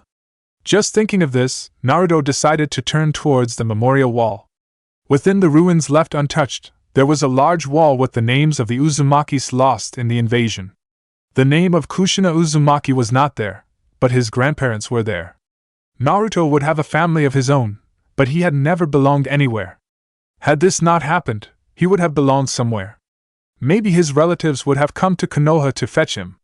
No, the Sandaime would have sent him to them knowing that things would be difficult in Konoha. But the invasion destroyed everything. By the time he was born, he had nothing. It was cruel that even his father had no living relatives. But he belonged here. He belonged with the Uzumaki. This was his beloved home. Konoha could be destroyed by the Kyuubi once more, and he wouldn't blink. But for this village, he would bite into his life force to protect it. This was his obsession, his greatest love. What? He asked, and Naoki materialized on his right side and whispered. A Wagakure is moving towards the rain. It is a force of about 1,000 shinobi. They are not the main army. I think these ones are just to clear the way for the main force to pass through the rain without any troubles. A 100? That is more by an excessive amount than I had thought. Naruto thought. How long till they reach the rain? With their pace, tomorrow morning. Is Nagato already aware? Yes, Naori said. Both he and Konan have already prepared. They will not allow them to get closer to Amigekure. It is their desire that aim not suffer any losses in this war. They want their village to remain in peace even in this war. Naruto tilted his head to the side. Nagato is going to go all out to face the dangers then, he said. His shinobi will only move in when there is danger. It is rather careful measures from him. Well, no matter, as long as he holds on, I won't complain. On our side? Kumo is likely to move round 2,000 through the sea and the rest through the land. But they are not moving quickly. I assume they are still waiting for a Wagakure, Naruto said before falling silent. Can we watch the paths of pain cause havoc and still come back here without anyone reaching both the wave and Yuzu? Yes, Naori said. Then we will depart for the rain. I want to watch the paths in action. I'm sure Nagato isn't going to go the battlefield despite regaining most of his mobility. All thanks to the power of the Kyuubi and Karen, Naori said. Should I inform Yoshino? Yes, Naruto said with a nod. He will make all necessary arrangements with his men. The following day, Rain Country Kitsuchi looked ahead with mixed feelings. He had enough men to cause Amigekure to reconsider things. The village has never been considered that powerful. But there was a word that the leader of the Akatsuki resided in the village. Regardless, he still had to clear the path for the main force. They could not move through this country if it was not subjugated. Inoki didn't want a situation of the last where shinobi were lost because Hanzo would attack them. His movements came to a halt when he sensed something. Halt! He shouted as he looked up into the sky. There was a large bird coming towards them with speed. He held his hands together, ready for anything. He was not expecting to encounter anything before seeing Amigekure. Something jumped from the bird and crashed into the ground just in front of him and his men in a resounding boom that caused large amounts of debris and dust to pick up. It took a couple of moments for the dust to clear, and when it did, the Deva Path was on one knee, inside a crater. Konan slowly descended with her wings flapped. She hovered above the ground and stared at the army from the stone. It was just the two of them for this battle. Nagato had decided so. He didn't want to reveal any of his abilities when it was unnecessary. There was still a long way to go, and many more battles to fight. There are a number of them, she said. The Sandaime Reikage is said to have stopped about 10000 shinobi. Do you think we cannot stop 100? The Deva Path asked while still on one knee. Konan shook her head. She was quite aware of just how destructive Nagato's power was. She turned her focus towards the enemy. Shinobi from Iwagakure, what is your purpose? She already knew that.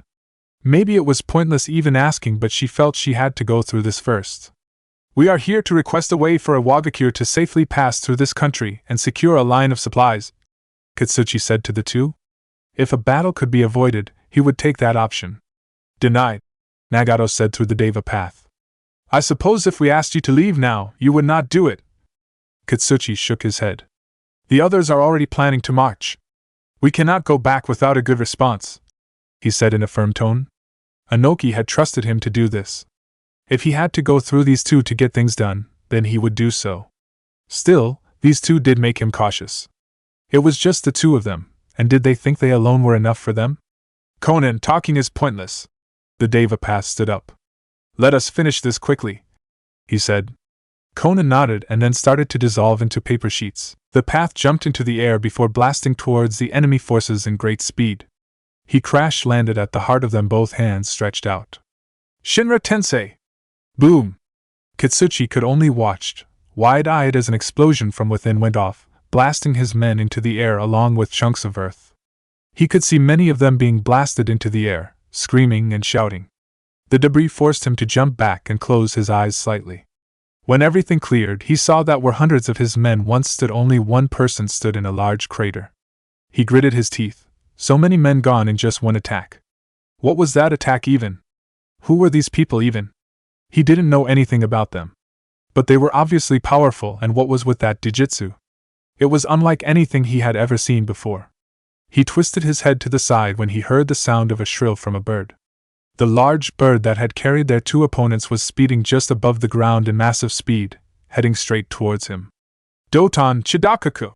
He raised the ground below him, causing a large rock pillar to sprout out and stretch along with him. The bird just crashed into the rock and blasted through it. His men scrambled to get out of its path as it sped towards the orange-haired Nin. Pain jumped onto the back of the bird before it took to the air.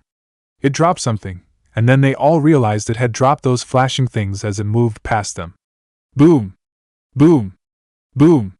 A couple of explosions once more rocked through the battleground, some of his men getting caught while some used Doton to create rock formations around themselves. The explosions had some flames about them and took about a minute to clear. When they did, it was devastation to his men. He held out his right hand, seeing a butterfly fly slowly past him. It did not land on his hand, but seemingly stretched its wings, and a dreadful feeling swept through his spine. When he looked around, he could see thousands of those butterflies flying around his remaining men. Explosive tags. He wanted to warn his men, but a chain reaction just started to occur before he could finish. The butterflies started to explode one by one. The entire explosion of thousands of explosive tags caused even the ground to shake as the IWA men were covered by a large column of flames. "You think that was enough?" Conan asked. "There are bound to be a handful that hid themselves beneath the ground," the Devapath said calmly. "They won't be worth even finishing. We could even let them go." Could, Conan thought. But they were not going to do that. Nagato did not have mercy. The walls around Katsuchi crumbled down. His upper body had some burns, his breathing slightly labored. He looked around. He could see hundreds of bodies lying around, being burnt by flames. What were these kinds of tactics? This was not war. This was not a battle. This was just a massacre. These people were just intent on killing them all without wasting their efforts fighting them. He needed to survive this and send a message to Iwagakure about these abilities. He held his breath and dissolved into dust. "I was expecting to see the paths dance around this place," Naruto suddenly said as he appeared behind both Nagato and Conan. Neither looked at him as the Deva Path responded. "It was the most efficient way to deal with them." "I don't disagree with that," Naruto said. "I was just looking for a battle. But admittedly, the fireworks were quite lovely to see. Your unique ability continues to impress me, Conan," he said with a smile. Conan did not respond to Naruto. "There are still survivors, Nagato." Naruto sighed. "She continues to be cold towards me," he said in a sad tone. "They need not die. I wish to test the facilities I have made in the island. They will become fine specimen to see if the bars can hold and the seals are as efficient as I was told. We shall call them war criminals," he said. "Then our job is done here," the Devapath said. "IWA will likely bring more shinobi or choose another path. We might even have Kumo shinobi coming here. We must prepare the grounds around Amigakure," the path said, walking past Naruto. The blonde remained in one place, but only his eyes moved as he watched the path leave. "We will contact you in case that happens," he said calmly. Later, Yuzashio Haku cautiously walked into Naruto's office within the compound. The blonde was standing by the back exit, with a small bird on his right shoulder. He was just standing there motionlessly, but Haku could feel his presence. He stopped for a moment at the desk and saw that the work was already done. Well, he didn't like ignoring his work. He stopped beside the blonde before asking, "I was not expecting you to some dash." He was not able to finish as he was suddenly grabbed by the throat with an iron grip and then picked up into the air. His eyes widened in shock, seeing that it was Naruto who was doing this to him. He couldn't get the words out of his mouth, but the cold look in Naruto's eyes made his heart beat quickly. Haku grabbed Naruto's hand and started to freeze them, causing the blonde to drop him. Haku fell on his knees and coughed a couple of times while holding his throat. He paused. He hadn't sensed a killing intent. When he looked up towards Naruto, The blonde wasn't smiling, but he wasn't looking at him coldly either. It was just his indifferent mask. You just tried to freeze the blood within my veins, he said. You were strangling me, Haku said as he got up. I say you deserved it. I should have just frozen your entire hand. That would have been unpleasant, Naruto said. You are very comfortable around me that you would let your guard down completely. Your shock was earnest. Was this a test? You trust me this much, and I have trusted you by giving you much responsibility. You are very kind and I like that about you. You offer something that I cannot offer. You will be the voice that offers reason. Once this war is over, if you ever feel that I am going overboard, don't hesitate to use your abilities to stop me. I sometimes take things too far. Today becomes the last day you ever see me do something like that to you, Naruto explained with some emotion. But that isn't the reason I called you here. I want progress on your job and I won't accept lack of it. I have already spoken to the Wind Daimyo, but I need some more time. I have already shared my discussion with him to the Mizukage. I am going to talk to him again soon, and we will try to finalize things. If he listens to the advice of his people and facts, we will have an agreement with him.